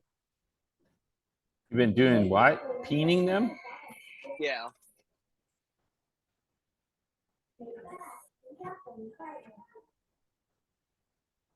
Really? I haven't actually experimented with that. But it, It makes them you know, the other thing that I saw, and I want to experiment with this. There's so much. That's good, Christy. There's so much. There's so many interesting ideas out there that can be applied. I ran into an old timer years back when I was set up at Quartzsite, and he was telling me, and he showed me, he brought it by, and these guys would always bring stuff by and show me stuff. And he had a ball bearing, a roller bearing that he'd put in this little bracket. And what he was doing with it is he would mount it in the vise on his saw, and basically push the bearing up against the end of the blade, and it would instantly sharpen the blade. Now, it's a little bit hard because he was gravity feed, so he could do that. A screw feed, you couldn't really do that because you'd push into it and then you get in trouble real fast. But what was interesting about this idea is that what he was doing is effectively the same thing as you do with a file, right? Because when you're hitting the end of the blade with a file, what you're doing is that impact of the file on a diamond will fracture the diamond. It doesn't dislodge it. It doesn't remove it. It doesn't grind the diamond away, which is all the people cutting grinding wheels and shit like that is actually removing material and shortening the life of your blade. But the impact, it cracks the diamond, because the diamonds are almost always polished when this happens. When they stop cutting, they're polished. So that impact cracks the diamond, and now the diamond's broken and it's sharp, but it's still sitting in your matrix, so you didn't lose any life. And his idea was kind of the same thing, because this ball bearing is very, very hard, and you roll the diamonds underneath it at speed. What it would do is it would actually fracture the diamonds the same way. So I started thinking about this, like, you know how flat laps will get really dull after a while? Same thing, the diamonds have gotten all polished, they're plated. But I thought, you know, if I could make a mechanism that I could roll a bearing across the top of that flat lap the same way, it might be really effective in doing the same thing, making that lap sharp again. That is a very interesting idea. And same way on plated wheels. Like if I had a mechanism that you could hold up and just run that roller bearing across the front of the plated wheel, I got the gut feeling that it's going to take that wheel and wake it up a lot. That would be really cool. I'm always brewing on ideas like that. And then we have another question from Daniel Powers, although Carl provided his insights as well. How about sandblasting the skin before taking it to the cabbing machine? I don't think it really does anything for you. You know, you're gonna, the softer part of the skin, yeah, you'd remove that. If there's matrix on it, that could help you. Definitely not essential, because that softer part's so fast to remove on the cabbing machine. That's really cool looking agate now.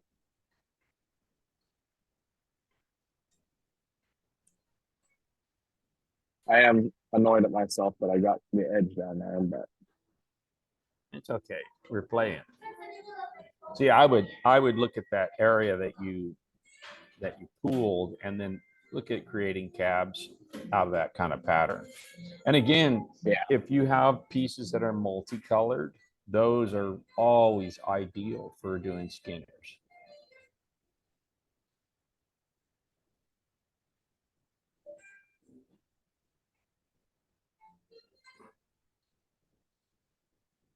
That's cool. That's a cool summer job. I like putting stone. Some people don't like it, but I like it.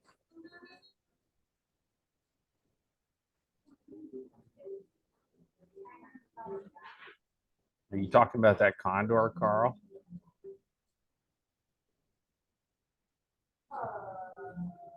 Yeah, you can take a skinning and you can actually turn it into a combination skinning. Yeah. That's a great agate. You can turn it into a combination of skinning and doming.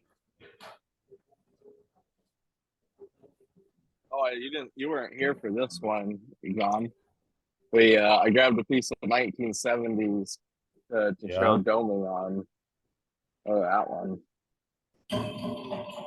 Yeah, I like doming. Doming always. Have you cut any of this stromatolite?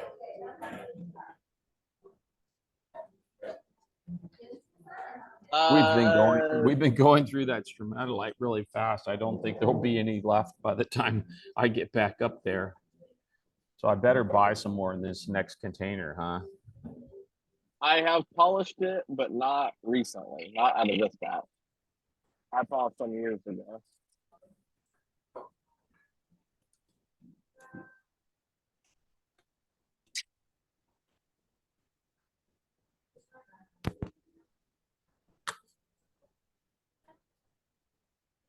Yeah, I do like this area right here a lot. And this one. Yeah, that's great.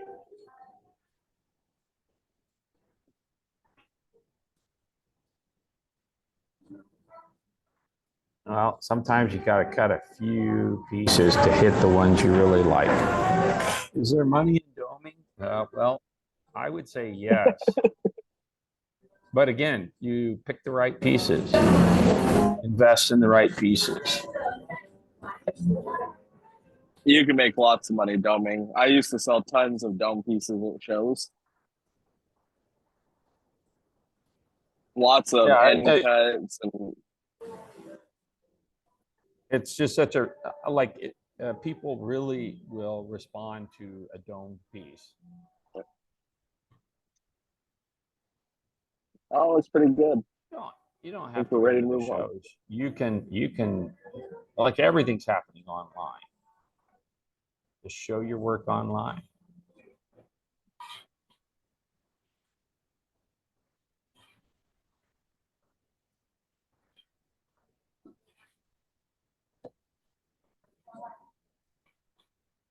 You know what you should do?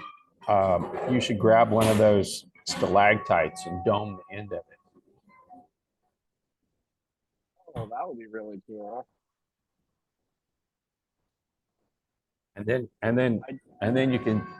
you can let them fight over it tomorrow because they can see the potential of it. I would if I had any up here. I'm trying to think of how close one would be, but I think they're all downstairs. Yeah, they're downstairs. Yeah, I'm sure that's what Sherman said, Carl. I'm just going to agree.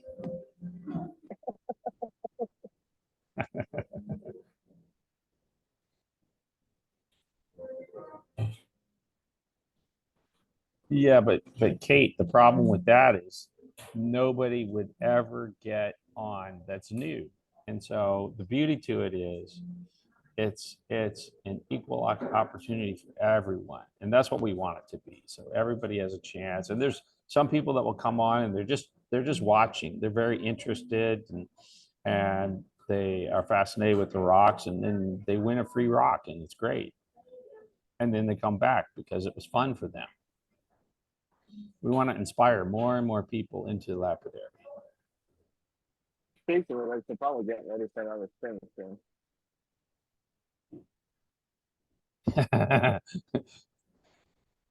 Of course, I know that, Kathy.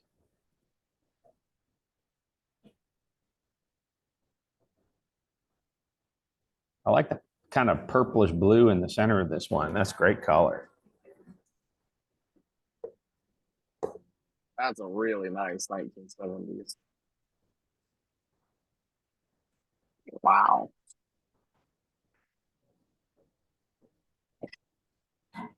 Well, you know, it really is. It's John's fault. I got back into doing a lot of this stuff because I was so tired of using old equipment that I'd really gotten away from it. When I started to see all the newer Highland Park stuff, I was like, "Ooh, I want to play with that."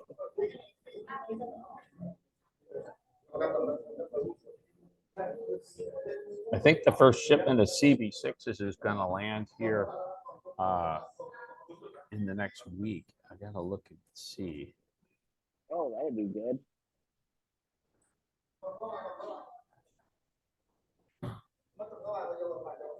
I'm gonna grab another paper towel.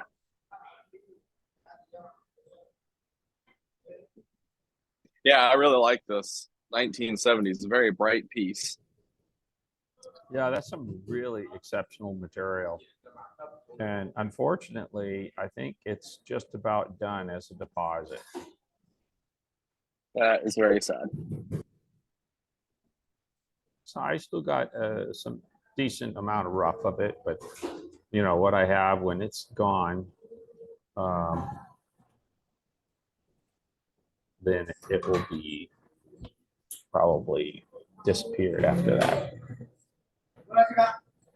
All right, looking at this piece, I don't know what you guys can see on camera, but right there, there's a pretty deep scratch spot. And there's a couple of them. There's another one right here. The scratches are still, yeah, right there. You can pick it up.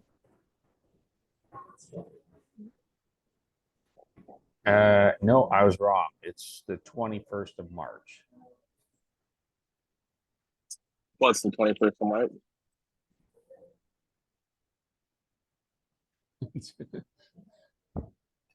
Carl and his dark humor.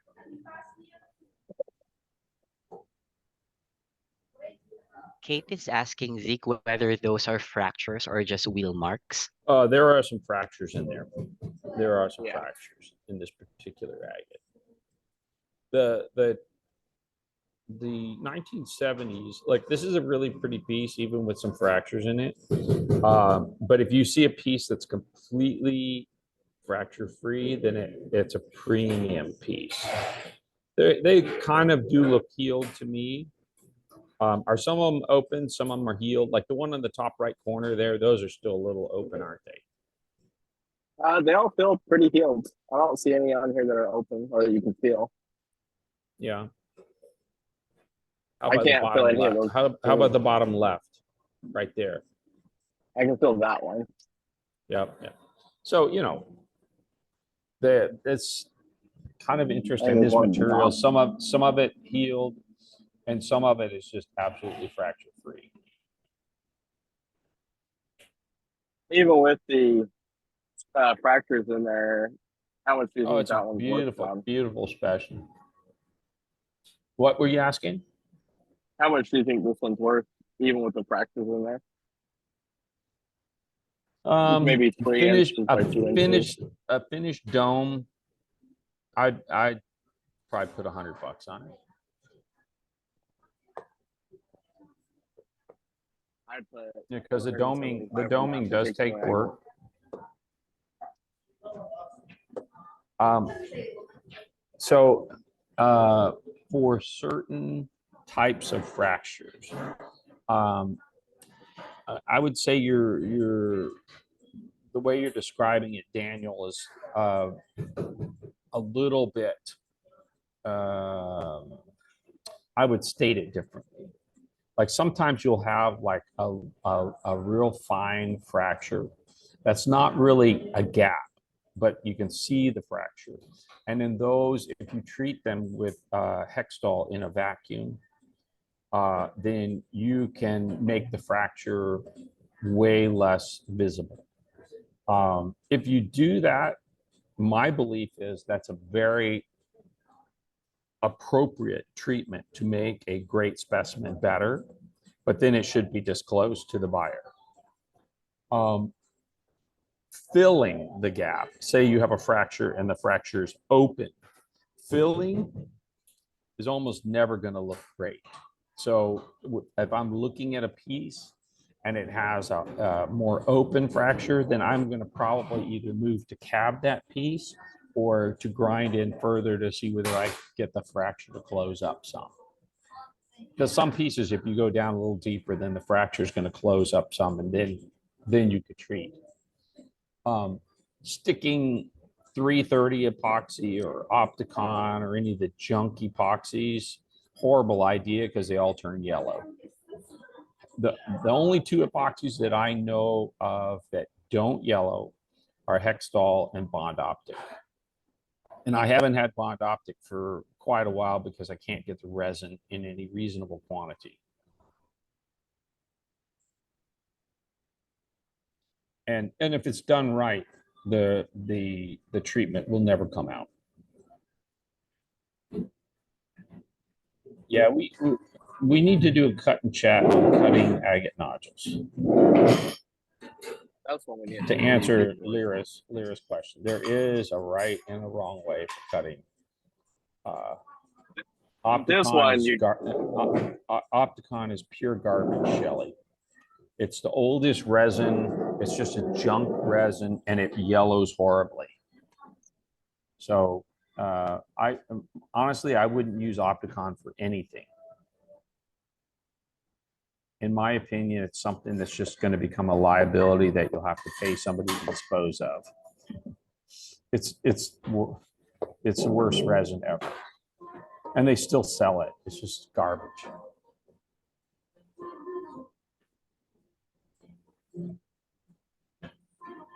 I remember doing some spheres, and I was treating a really tricky opal, and this is before I knew better. And I was treating him in Opticon because everybody told me how great Opticon was. And then I was doing a lot of shows, and those spheres, every single treated line turned yellow. It was Especially out in the sun. Yeah, I'm working on a vacuum system right now, Michael.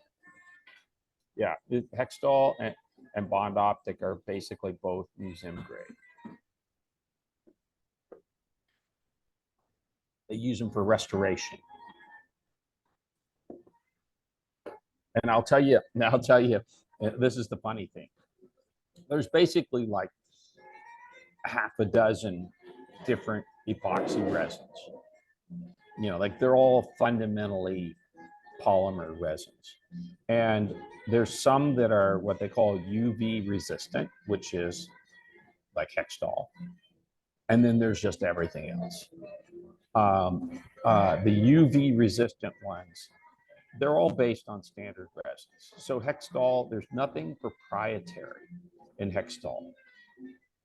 The only thing proprietary about Hextol is a trademark. So they identified a high-end epoxy and branded it with their name. So basically, the resin that is the technology behind Hextol is the same resin that is in Bond Optic.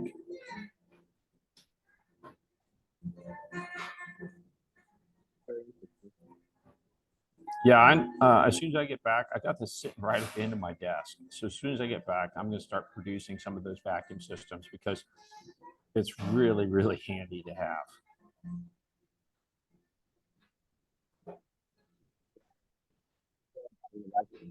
I do stuff. I can't hear you. Is your microphone crapping out? No, I'm wearing noise canceling headphones, so if I'm grinding on it, it cuts out the background noise. Oh.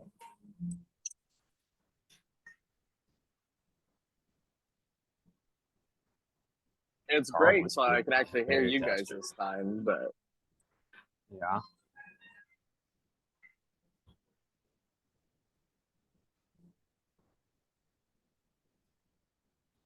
What grid are you on now? there's this 280 grit. There's still some scratches in there that I haven't gotten out yet. So one of the things, and you're not showing this here, but it's something that I do. If I'm working on a stone like this, I'm going to dry it off. I'm going to keep drying it off. Like I'll do typically that I'll off put a, camera, but yeah. I'll put a, yeah, but that's really important if you're teaching them. It's really important. Dry it off, and then I blow on it to get that final evaporation. And then I look at it. And typically I'm using like an Optivisor or something, and then I can see the scratches. So am I seeing scratches over there on that left-hand side? Yeah, you're still seeing scratches in it. Well, that's what I was talking about earlier, that I used to keep because I had the air compressor set up for the core drill.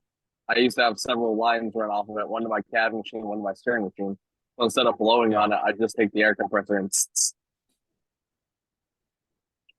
Yeah, you But can yeah, use a this loop. was I like the Optivisor because I just flip it down, flip it up, flip it down, flip it up, and I don't have to tie up my hands.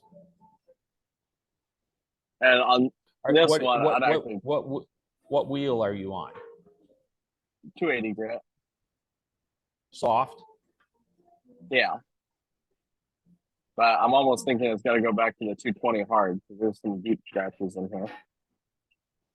Especially that right there. I don't like that one in the middle. Is that a deep scratch from coarse? Yes. Yeah, so your 220 you didn't look at close enough. No. Yeah, there's several on there that I don't like. I get kind of lazy. One of the things I would suggest, Zeke, when you're doing a demonstration like this, is to pick a piece that's more like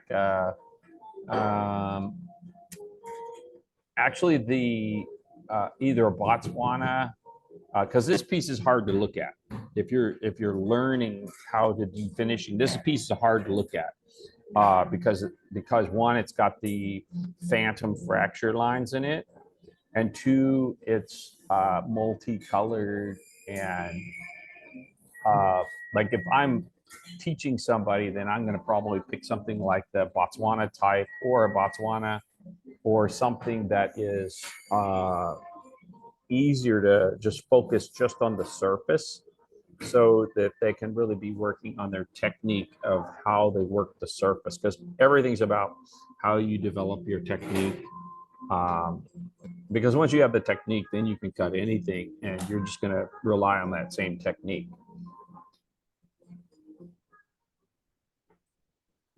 That into consideration. I went, ooh, that's a pretty lot.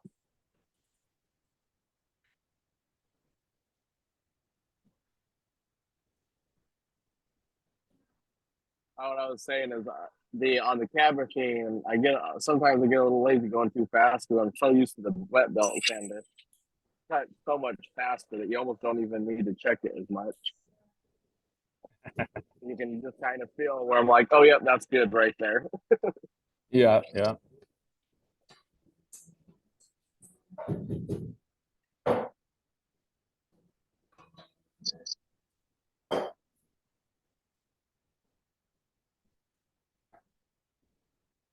I know it's hard for you guys to see on camera, but I'm holding the piece in the center, but I'm rocking it around and working the whole wheel.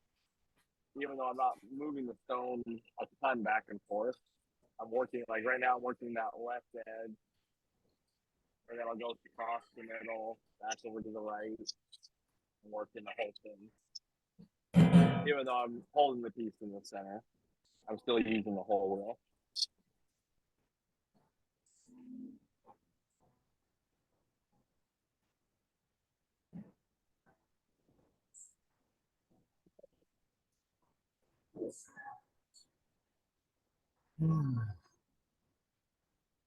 What are you working on right now, John?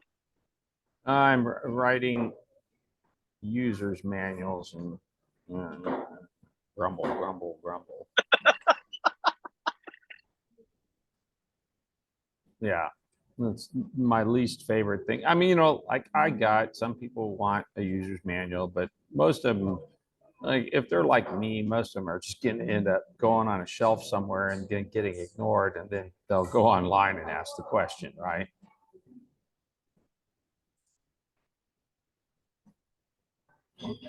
Yeah, DVD.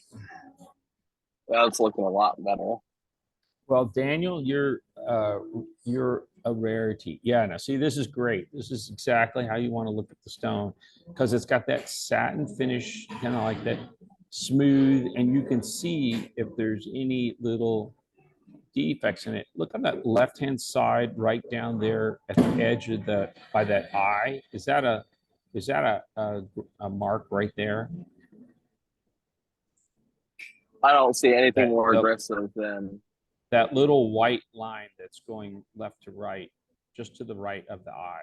Is that a phantom Oh. crack? Or no, that's a phantom fracture. in the blue, Yeah, right there. Yeah, okay, that's a phantom. See, that's what makes Yeah. this piece a little hard to read. How about in that orange right there, midway up? Is that Check about right there. yeah, right in there? Is that grinding marks or is that a phantom Phantom. fracture? There is Yeah, see, right there. There's a little bit of grinding mark still. what, how about the top by your index finger? Is that grinding marks there? There are some right there. Yeah. You know, can everybody see why I say this piece is a little bit tricky to look at? There you go. You Because can it's see got the these, grinding marks. it's got these phantom healed fractures, which kind of can be confused for scratches. And that's why you got to get it dry like this to look at it. And you'll save yourself so much time if you do that, drying it off and then looking at it, because most people, they're picking up, they get to that first resin wheel, the 280. And if they didn't do a good job on the 220, then they'll be, and if they don't look carefully enough on the 280, by the time they get to 600 or 1,000, then they'll start finding them and they got to go all the way back. Which is why Yeah. I really am a proponent of look really closely on these, particularly these first steps. But you see that all the time. If you look at Facebook or Reddit, you'll see everybody going, why can't I get a good polish on this? And you look at it and the center is all covered in scratches.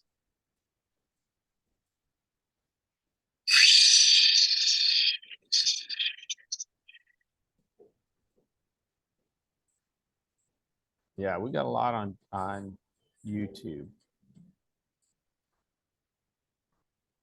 But there's also one of the things that I've really discovered, like, you know, if you look at something like the ultrasonic drill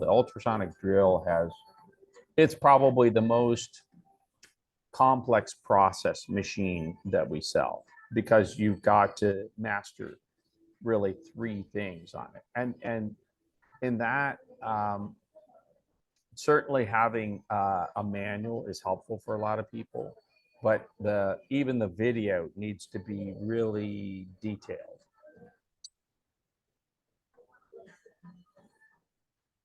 .280 soft is fine for removing your scratch on the 220, but if you've got 60 scratches in there, you're going to be on it forever.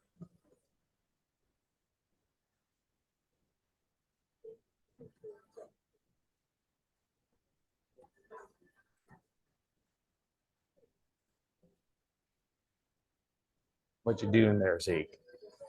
Blowing it off. Look at it again.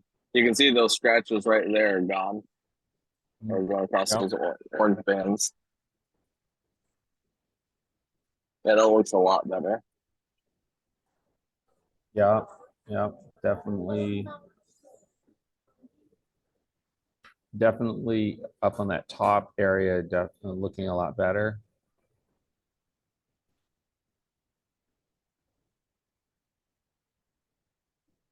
I don't see any more that won't come out on 280 now.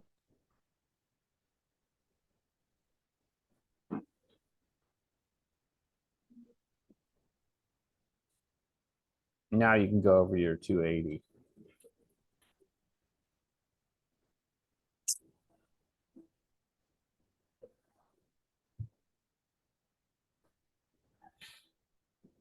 Thanks, D. Well, it's fun to sit here and, I mean, Well, I'm sitting at Starbucks while you guys are working, but it's sitting here with you all and talk about cutting rocks. And I think, when are you going to do the high dome cab cut and chat? Oh, I don't know. They're kind of just been going based off of most requested. Here's what this is my request. So this, because I think we should do a high dome cab cutting, because you know, I don't think I've seen much where people actually talk about that. And what I would like you to do for that is, I want you to do like the blue chalcedony and the Marlboro. Those are two great stones for high domes. And you could Yes. basically do 2 stones in an evening and take everybody through the steps about how you would do that. Yeah, Daniel, Carl is a man in action. He's been cranking out product and having a ton of fun doing it. I've been watching his post, which I love to see that. I love it when people get really inspired and motivated and in action.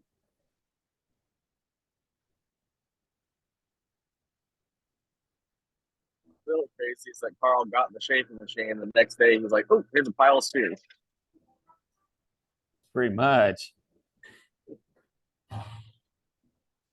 That's kind of our plan right now, Daniel, is to do this every other week. So Thursdays, like Thursday next week will be sphere sale, and then the following week we can do those high dome cabs. Yeah. And I think it would be good for you to just take them through the whole thing from, you know, trimming out the preform, you know, selecting the stone. Actually, yeah, definitely do the selecting the stone piece. And where you talk about how you would position the stone out of a small piece of rough, and then cut out the preform and then come over and shape it and polish it. Yeah, that is a good idea. Today we started with cutting up some odd shape pieces, and then we made a cab, and we're doing a little bit of we're doing the doming and skinning now. And then, of We course, also- when you finish the cabs, you know what I'm going to do is I'm going to let anybody want to buy them, buy them. And then you'll be like, oh, wait, I just cut them and they're gone. Right? Well, the whole thing is that the reason I don't mind doing that is because basically I want people to see that what you can produce is very, very sought after, because it is. If you're cutting great stones, people will want them. And whether you're a hobbyist or whether you're doing it as a, you know, a semi commercial kind of thing, even as a hobbyist, you're going to cut stones that you're not going to want to use yourself. And if you build the connections where you can sell those, it just helps you buy, you know, like take those stones, sell them, and buy something else that you want to cut. I did that for years. I started making spheres, and that's all of what I did. Is I would cut spheres, and I might cut 5 spheres, and there'd be 2 of them I want for my collection, and the other 3 I'd be like, well, I don't need these in my collection. I would sell them, and I would use that money to go out and buy more rough and cut more spheres.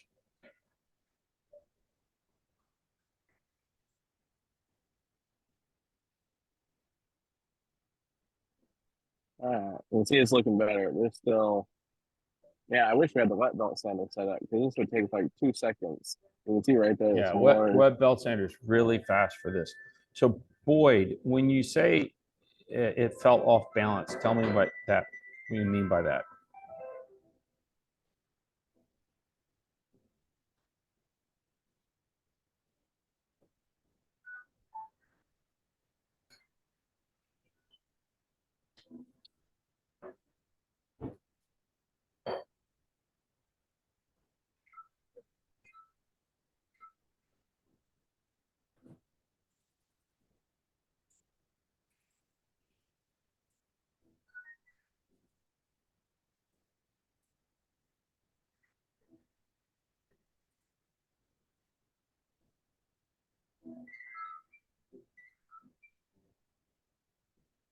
They're playing some weird avant-garde jazzy-esque music here.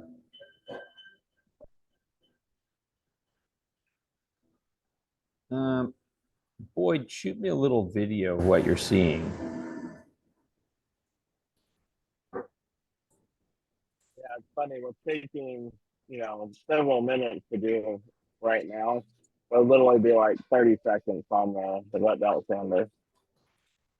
Yeah, if you're doing domes, a belt sander is massively helpful because you can lean into that belt and the belt will curve around the stone and you'll finish out way, way faster.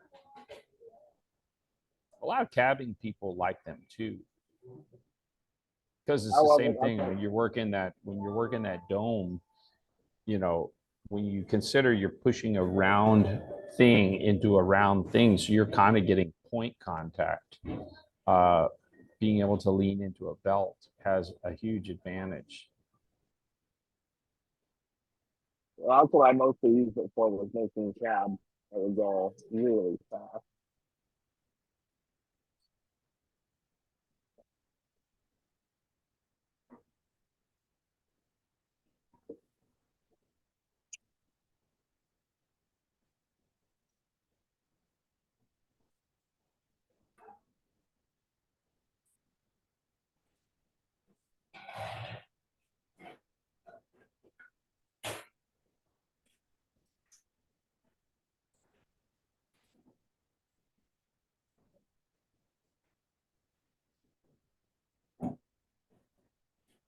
The and John, you were talking about the using the bull wheel. You wouldn't want to use that for doming, correct? Say that again? You wouldn't want to use the bull wheel for doming, correct?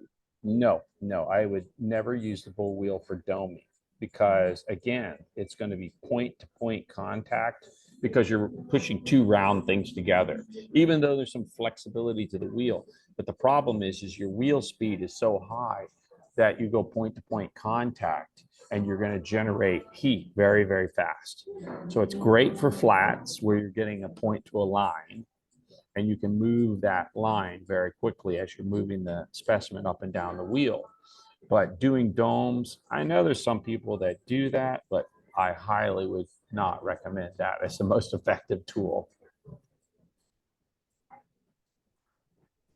If I'm doing domes, it's going to be belt sander.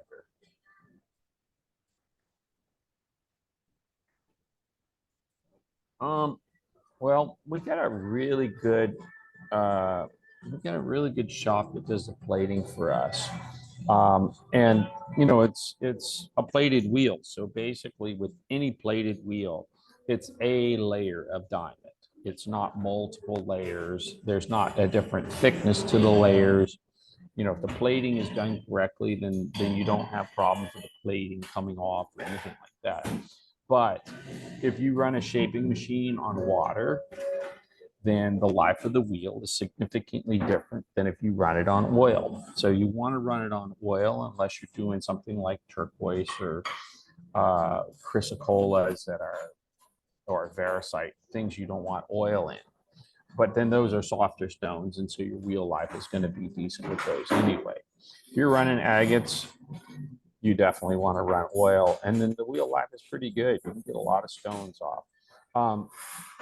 Carl, how many spheres with your wheel on your shaping machine? How many spheres have you ground so far?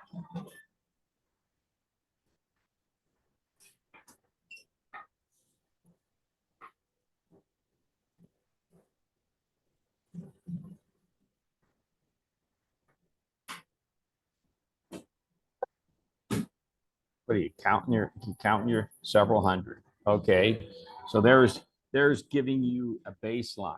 Carl's ground several hundred spheres with a wheel, and you still got life on that wheel, right, Carl?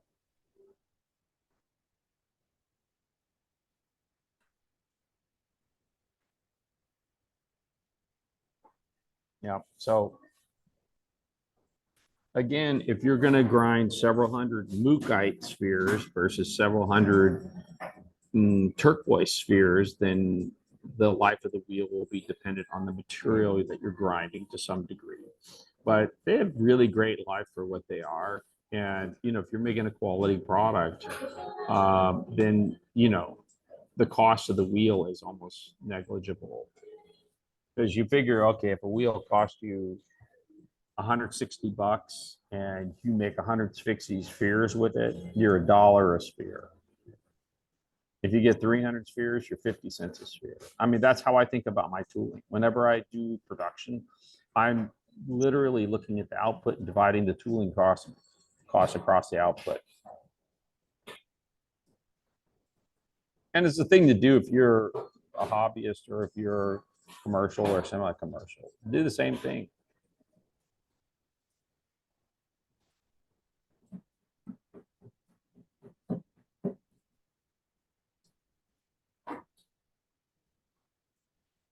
No, because you care about the shape.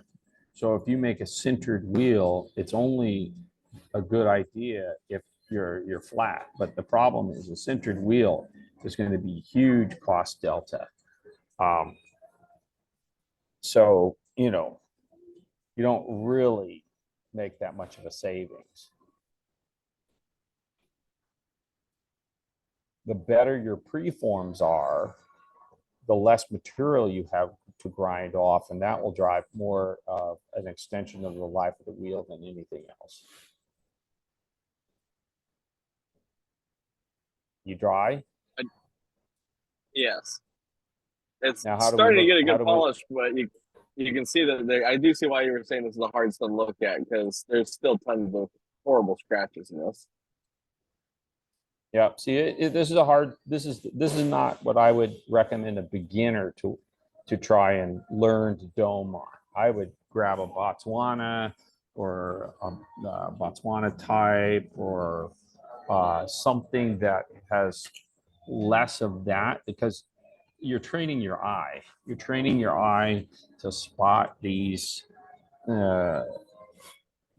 scratches and identify them. And here it's a challenge because you got to differentiate between a healed fracture line and a scratch. And if you miss one, then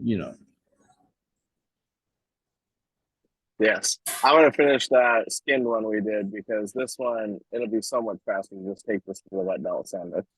Get that set up. I'm like losing patience over here because I'm so used to it cutting so much faster. Me personally, I would cut septarian geodes with oil. I've cut them with oil before. Some people wouldn't, but I would. I never saw that as like a barrier.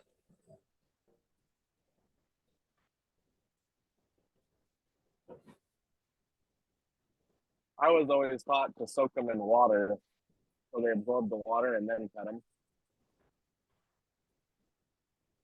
with the oil.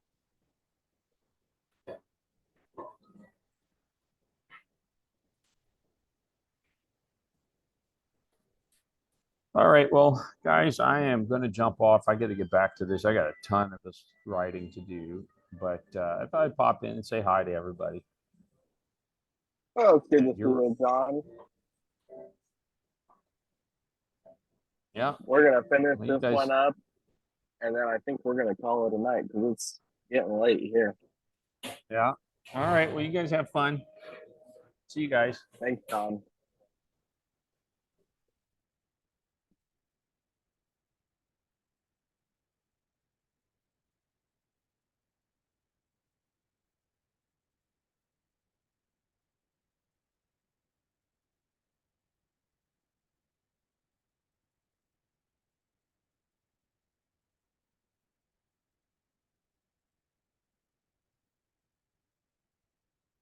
It'll be fun to have John on here.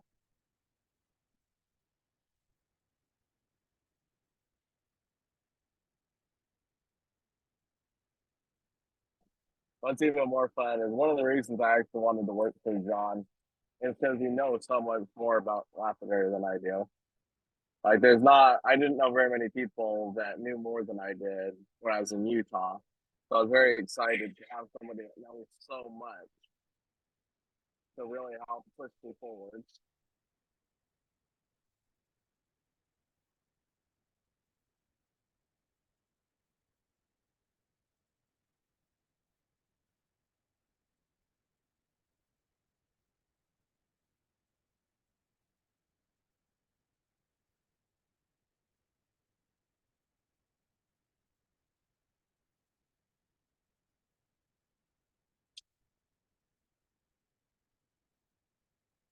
I don't know. I kind of think it would be fun to do a Zoom night or like what we do with chat and chat, where we have people, our regulars show off some of their material or the things that they're making. I'd love to see what you guys are doing.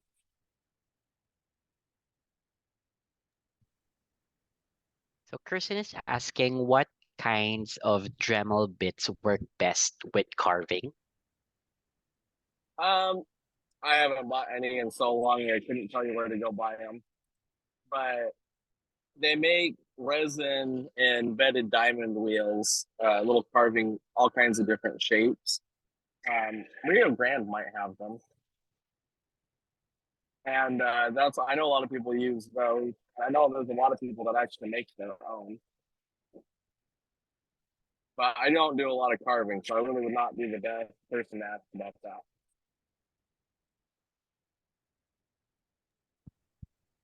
And Richard is asking what grit you're using right now. Right now we're on 600 grit.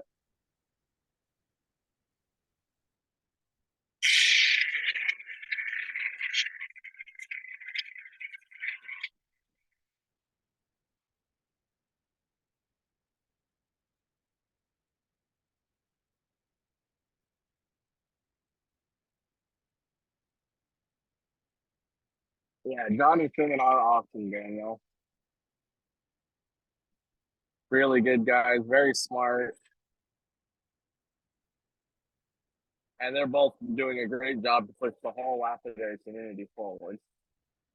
I was thinking about this the other day. There's not many people that can say they've designed a machine from the ground up for lapidary that's a new machine. I mean, there's most machines you see out there from every company is a knockoff from somebody else's design is very old. John is the only person that I know personally that has built a new machine from the ground up for doing lapidary, and he's done it with multiple. I'm not sure, William. I asked him to clarify, but he never clarified on that. So we'll have to get a better update on that.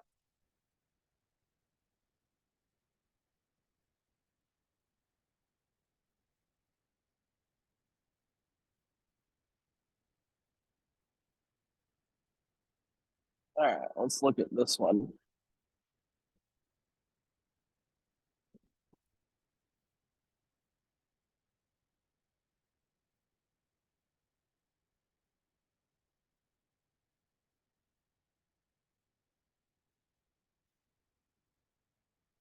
Oh, this is a very fun skinner. You can see that polish is starting to come along really well.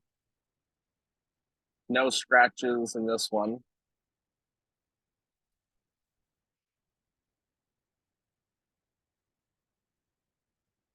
Yeah, that's looking really good. I'm gonna move over to our 1200 grit.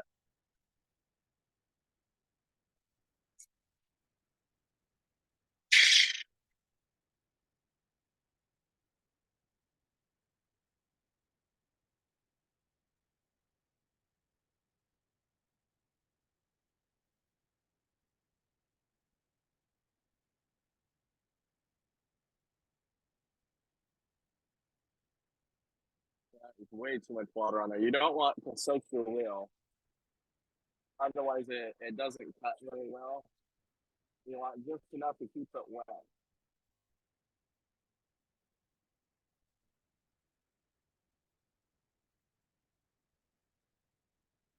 That's awesome, man. Which star did you get?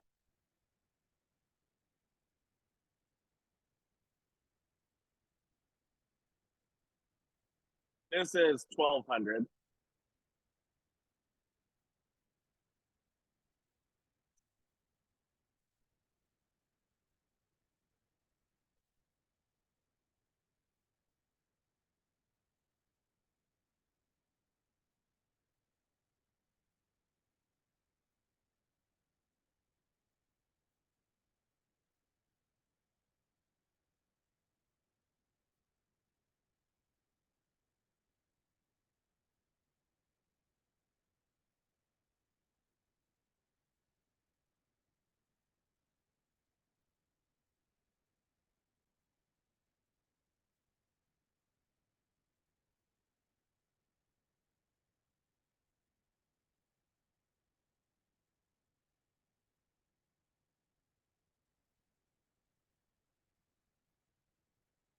That was just crazy here. Those purple and yellow eyes all over this thing.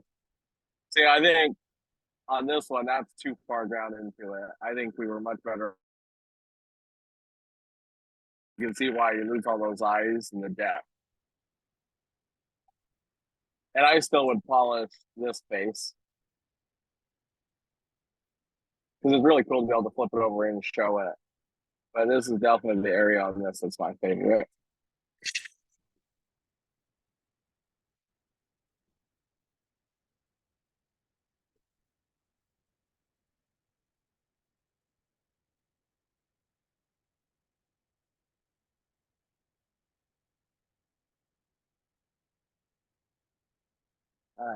Dry it off and see where we're at. And I think there when we missed a spin there.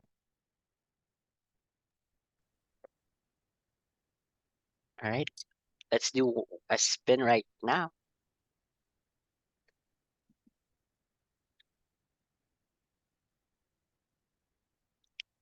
Let's spin the wheel. And not the cabinet. That's already spinning.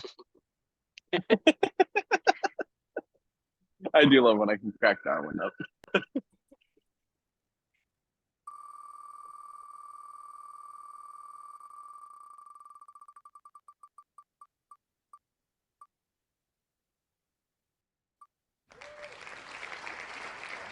Denise.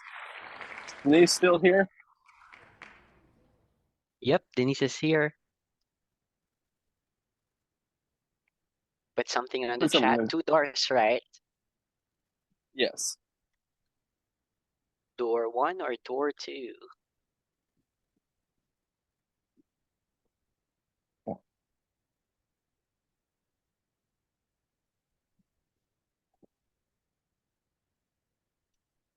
Put something on the chat, Denise.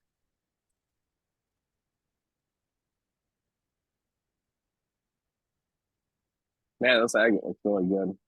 I'm just drying it off right now. I'm like, ooh, that's nice. All right, last call for Denise. Oh, that was Door close. Oh. All right, this is lot 4377. Got a, I'll get it wet. There you go. Nice chunk of blue lace agate. Nice blocky piece. That would be a nice cabin one. That's lot 4377. My hand wet. Let me dry this agate off again.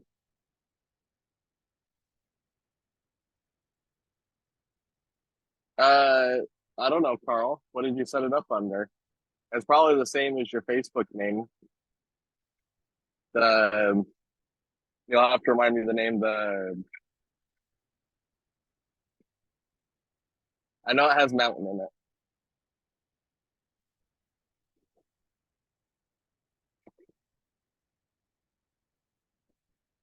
All right, we are ready for our 3,000 grit.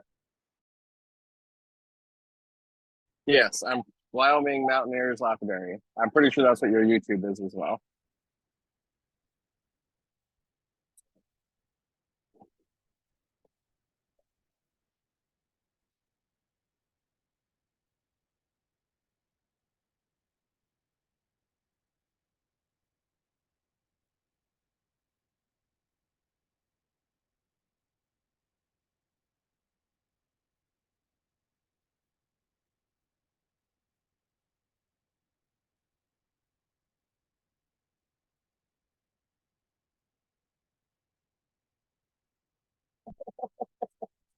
That was funny, Carl.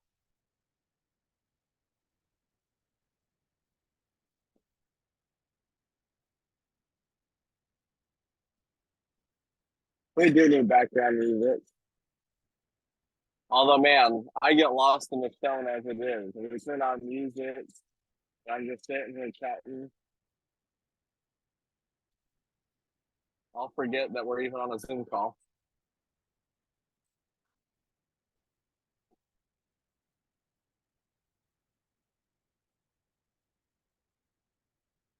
I do. I forget to talk sometimes because I'm like, I just get so lost in polishing the stone. It's very therapeutic to polish rocks. It's like meditating while you're doing something. Especially when you get to that final step and it's really exciting because it can look good.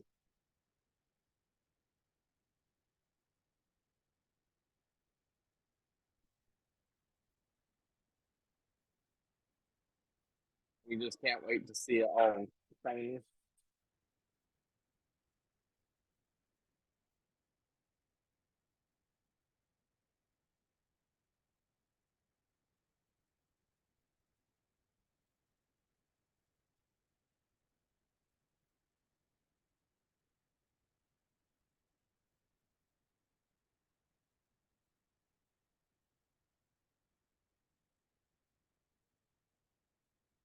And this one, I would actually go back and polish this face again too, because I think that'll be really cool. It's got some aggressive saw marks in it, so we'll do this, but this face when we get the wet belt sander set up. I had to take it apart.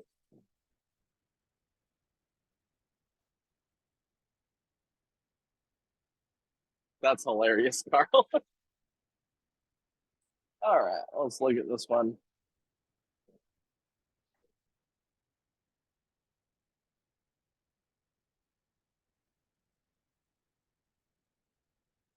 Get it all dried off for you guys.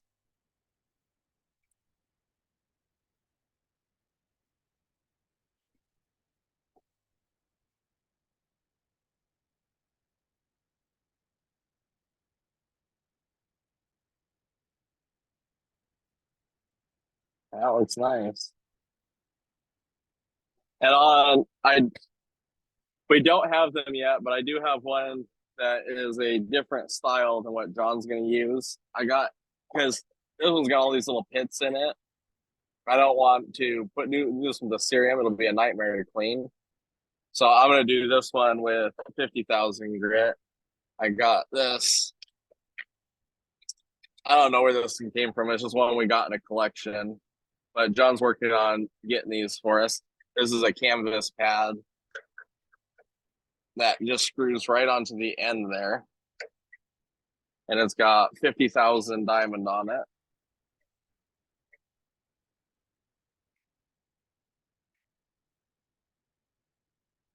Putting the red flaps on, oh gosh. I don't have a really good trick for that. But this got 50,000 diamond on it. We'll take this one and buff it out a little bit. Daniel is asking how much you would sell that piece for. Me personally, I would, if this face was polished and it looks really good, I'd put it out for probably $200.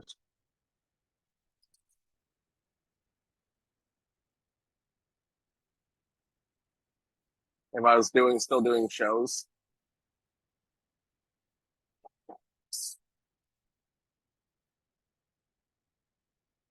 You guys are killing this.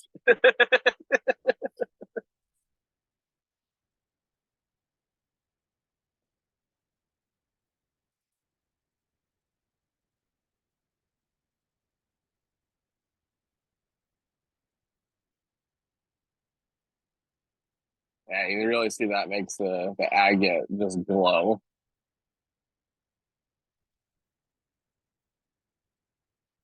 And we'll do that. You can see the difference right there versus right there. We'll do the bottom.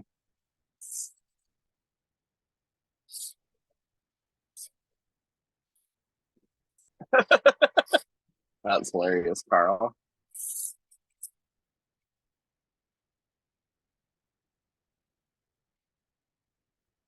That's awesome, Daniel. You'll have to send me some pictures. I don't know if we're friends on Facebook, but you guys can always tag me and stuff too when you post. I always love to see that. I know some people tag me in almost every post they do. I like to see what you guys are making.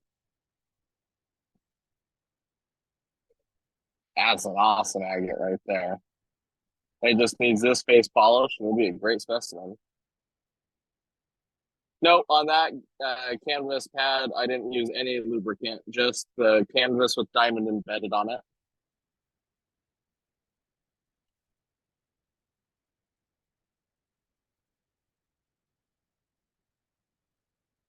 And then I do want to show you guys what I do with the centered wheels. So let me grab a peening hammer and I'll show you what I do with that. I don't know how thrilled John will be with this technique, but we'll find out.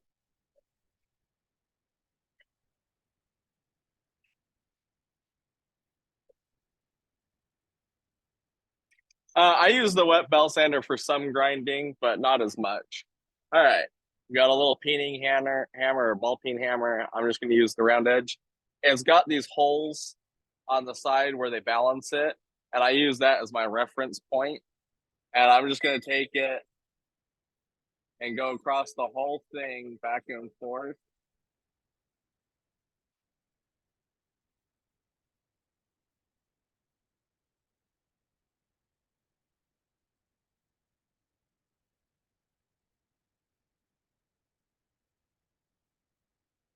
And I'm going to do that all the way around. You can actually see it's more sparkly where I've done it versus where I haven't. But I do this sometimes every day.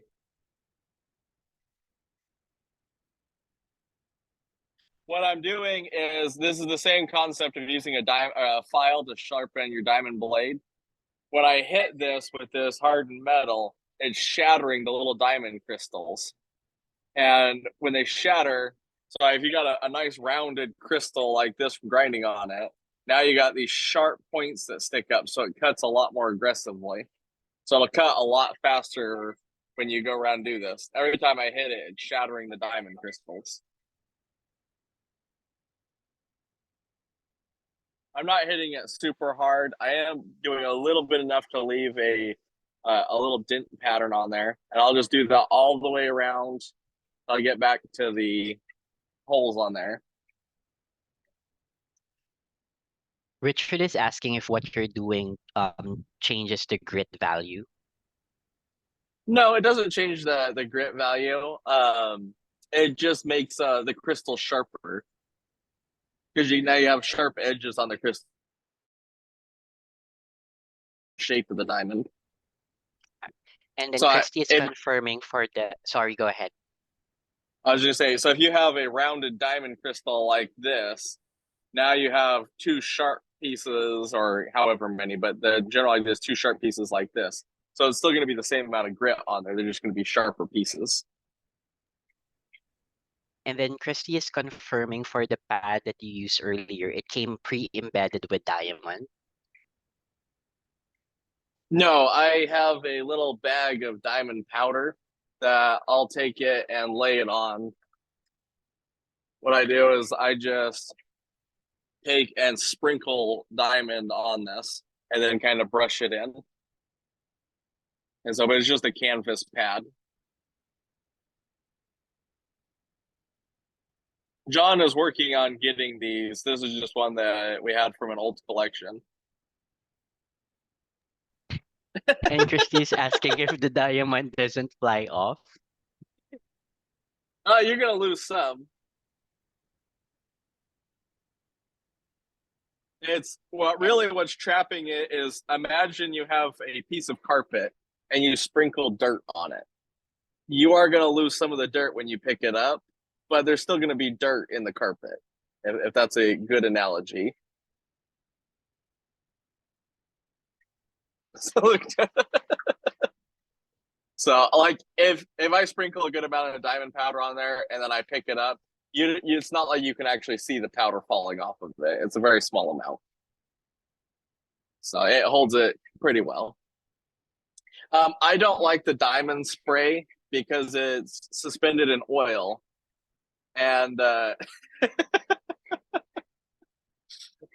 funny, Larry. So happens is you spray it on there and it covers it all in oil, and now your polished piece is all covered in oil.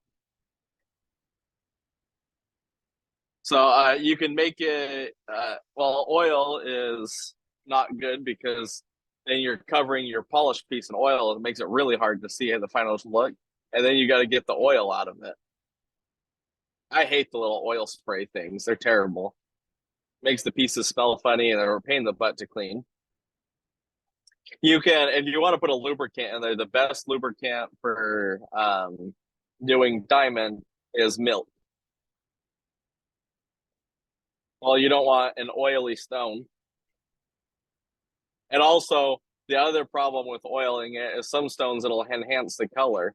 So if you make a beautiful cabochon and it's oiled, you sell it, and in 6 months when the oil dries out, now it's not nearly as pretty.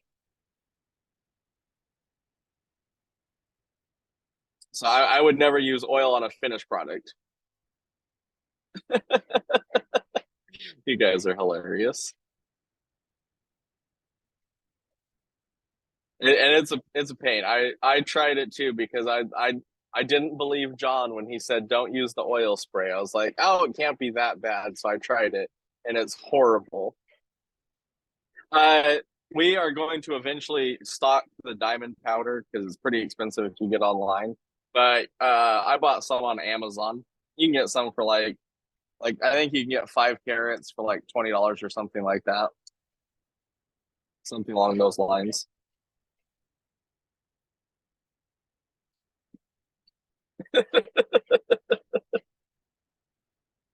Yep, the diamond was 50,000 grit. You have to do the conversion. I think that's 0.5 microns, if I remember correctly. Or maybe it's 2.5. I haven't tried it with evaporated milk. Well, the milk works really well because it's the perfect amount of suspension where you get the diamond powder. You can pin me up so you guys don't have to stare at the wheel while I talk. It's the perfect amount of suspension for the diamond floating in there. And I, you guys are hilarious. I just regular whole milk. Don't mix a lot of it up. That's a mistake that you definitely will only make once if you mix your whole thing of diamond powder into a jug of milk, because you will not use it fast enough. We just mix a little bit at a time when we use it, just enough to do what you're working on, and then toss the rest. You guys are hilarious. I asked John about using alternative milks. He swears by whole milk.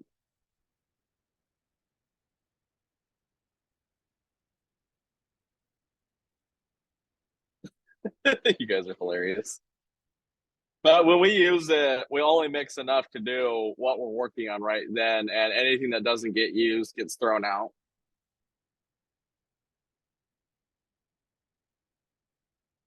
I'd rinse it off.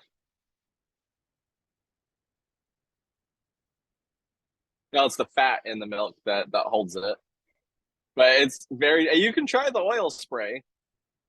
It's terrible stuff. I hate it.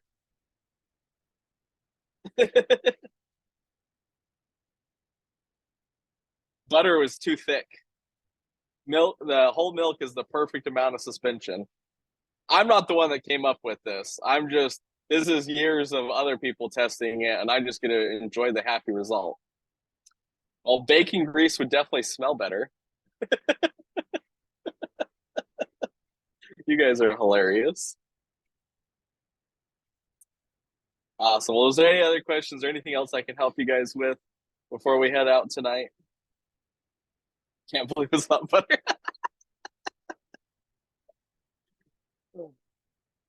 Oh gosh, that's terrible nose grease. I know people that use that to polish amber. They'll rub it on their noses to get the final polish. I personally don't want to touch those pieces, but I know people that do it. I know the other big one was Lay's potato chips. People would eat potato chips while they were polishing amber, and the oil from the potato chips makes it look really good.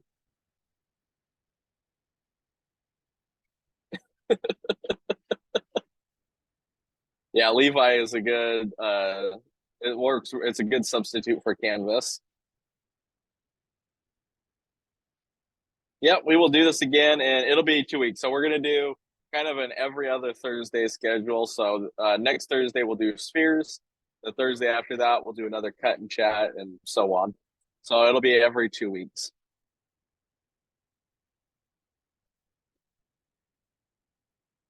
Uh 50 pounds. I think it's closer to 80, but I can pick it up with no problem. So somewhere between the 50 and 80 would be my guess. Maybe 80 is the shipping weight. Well, awesome. Thank you, everybody. And it's always a joy and pleasure to have you here.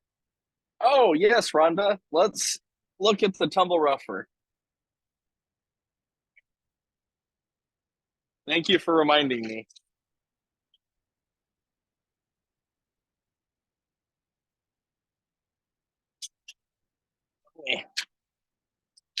Stretch the legs back out on this.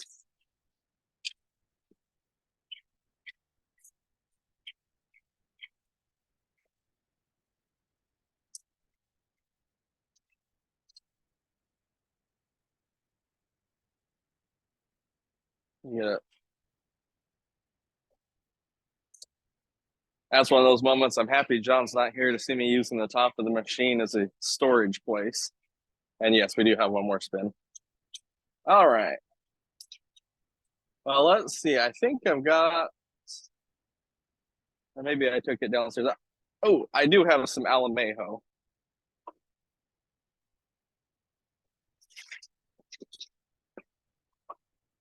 So I can show you guys getting this set up and started if you want to see the whole. Let me grab the water and we'll hook it up.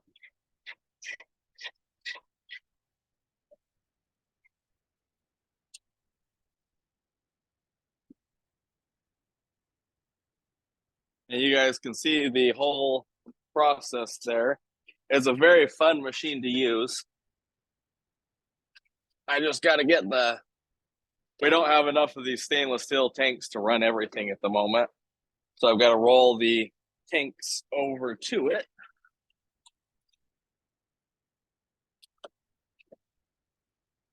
And then electricity. I'll be so happy when we get our new space set up. Well, let's see, we'll get the water plugged in there. Get our drain hose plugged into the other side there.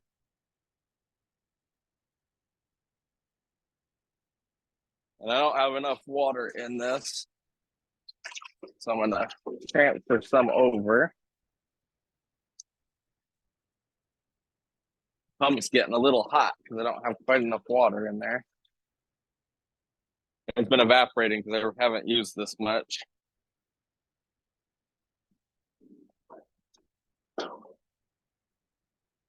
I apologize, I didn't have this set up because I didn't plan on running this tonight. But I am happy to show you guys.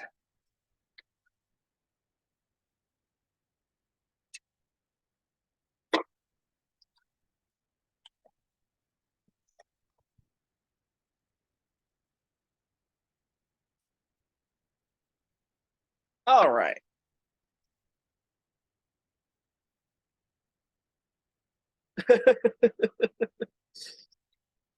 So we got it water hooked up in there. I don't have anything in it right now. The paddles, you don't want to turn them very much. They stay pretty straightforward. That one needs to be tightened. It's a little loose. But when you set this up, you just drop it down so they're touching the plate, and then you raise them up so they're just quite not touching. And that's about perfect. So you can load rock in here to start it. I don't like doing it that way. I much prefer getting it set up and turned on and then feeding rock into it. So I'm going to close the lid there. I'm going to turn it on. Get some water flowing in there. And you don't need a ton, but it's very adjustable. So that's probably plenty right there. A little consistent drip, got it wet in there. And then all I'm gonna do is feed rock into it. Normally I have a scoop for this, but I'll just take it.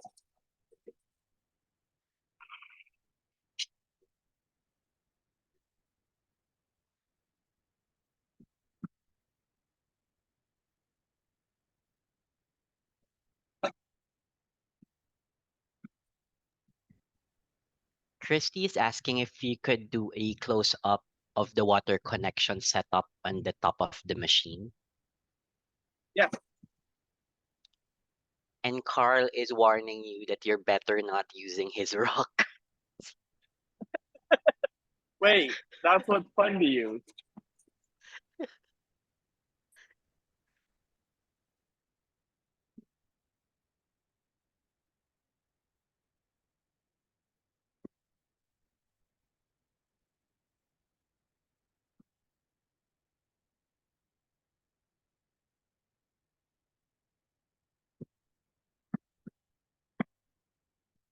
All right, let me grab the phone here. So it's the same. Knock the thing over. It's the same line that's going into the top here. You get one of these, you just bolt it on, and then you can adjust your water feed. Although it helps if I turn it the right way.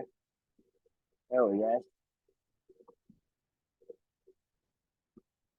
And let me grab a flashlight, and you can actually see down into it.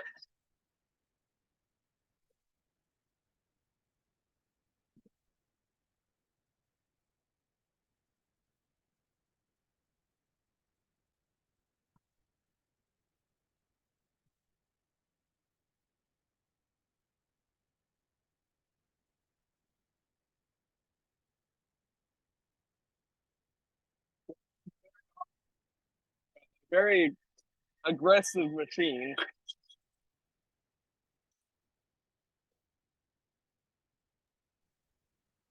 Kate is asking, why do you prefer putting the rocks in through the top? Because if you get it loaded up too much before you turn it on, then it has a hard time starting. And so it's easier to just turn it on and dump rock in. And if you go to like Tractor Supply, there are any animal feed store that you can get an animal feed scoop, like this one, like a stainless steel scoop. And it makes it really easy to just pour rock into the top of it. And you can do about 15 to 20 pounds at a time is what I prefer. And then, I don't know, that was not very long, but I'll show you guys what this looks like after just a short time.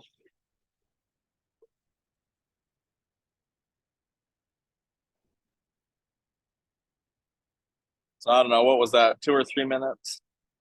If that. On Alamejos like this, normally I'd run them longer. But you can see just that short period of time, it's already grinding them in there.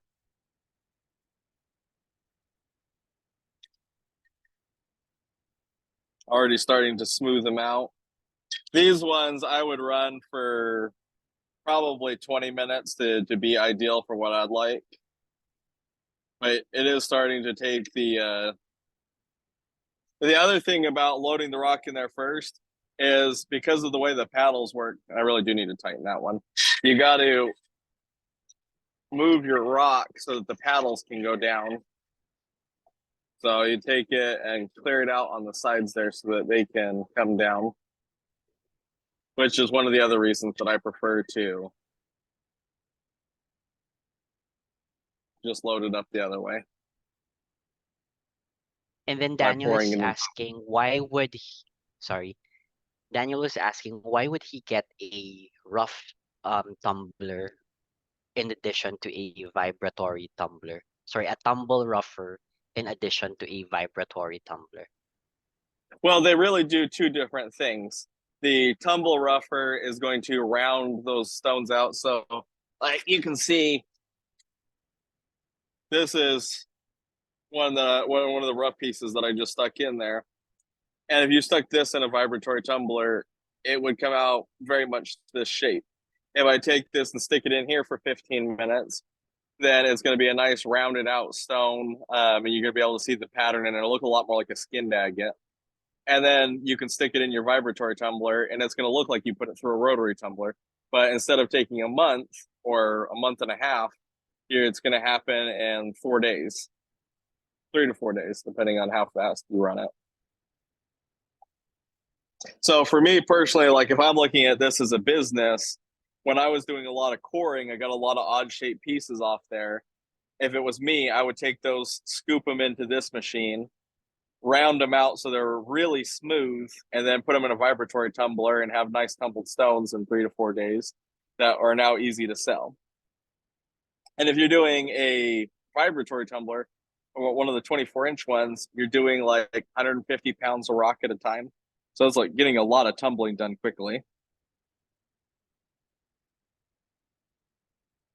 Any other questions on this machine while we're standing here?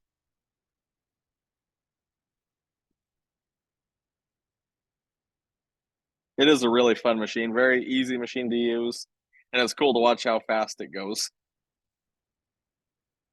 Although, if you are going to stand here and watch it, look down in the hole, I do recommend wearing safety glasses because I have seen some chips come out of there. So, and then on this one, the drain, very easy to set up. You just slide it over the pipe there and use the hose clamp to put it on. But very nice machine.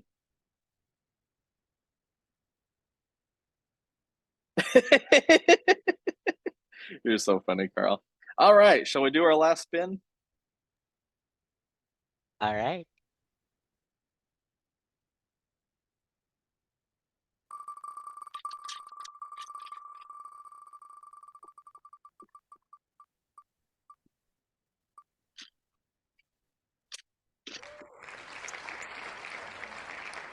Jack. Is Jack still in the room? Yep, Jack is in the room. Awesome. This is lot 4376. Got a piece of this is the nice porcelain white with the big brown dots in it. The polka dot agate. I was trying to remember the name of it. Very cool piece. Look how bright red those dots are. That's cool.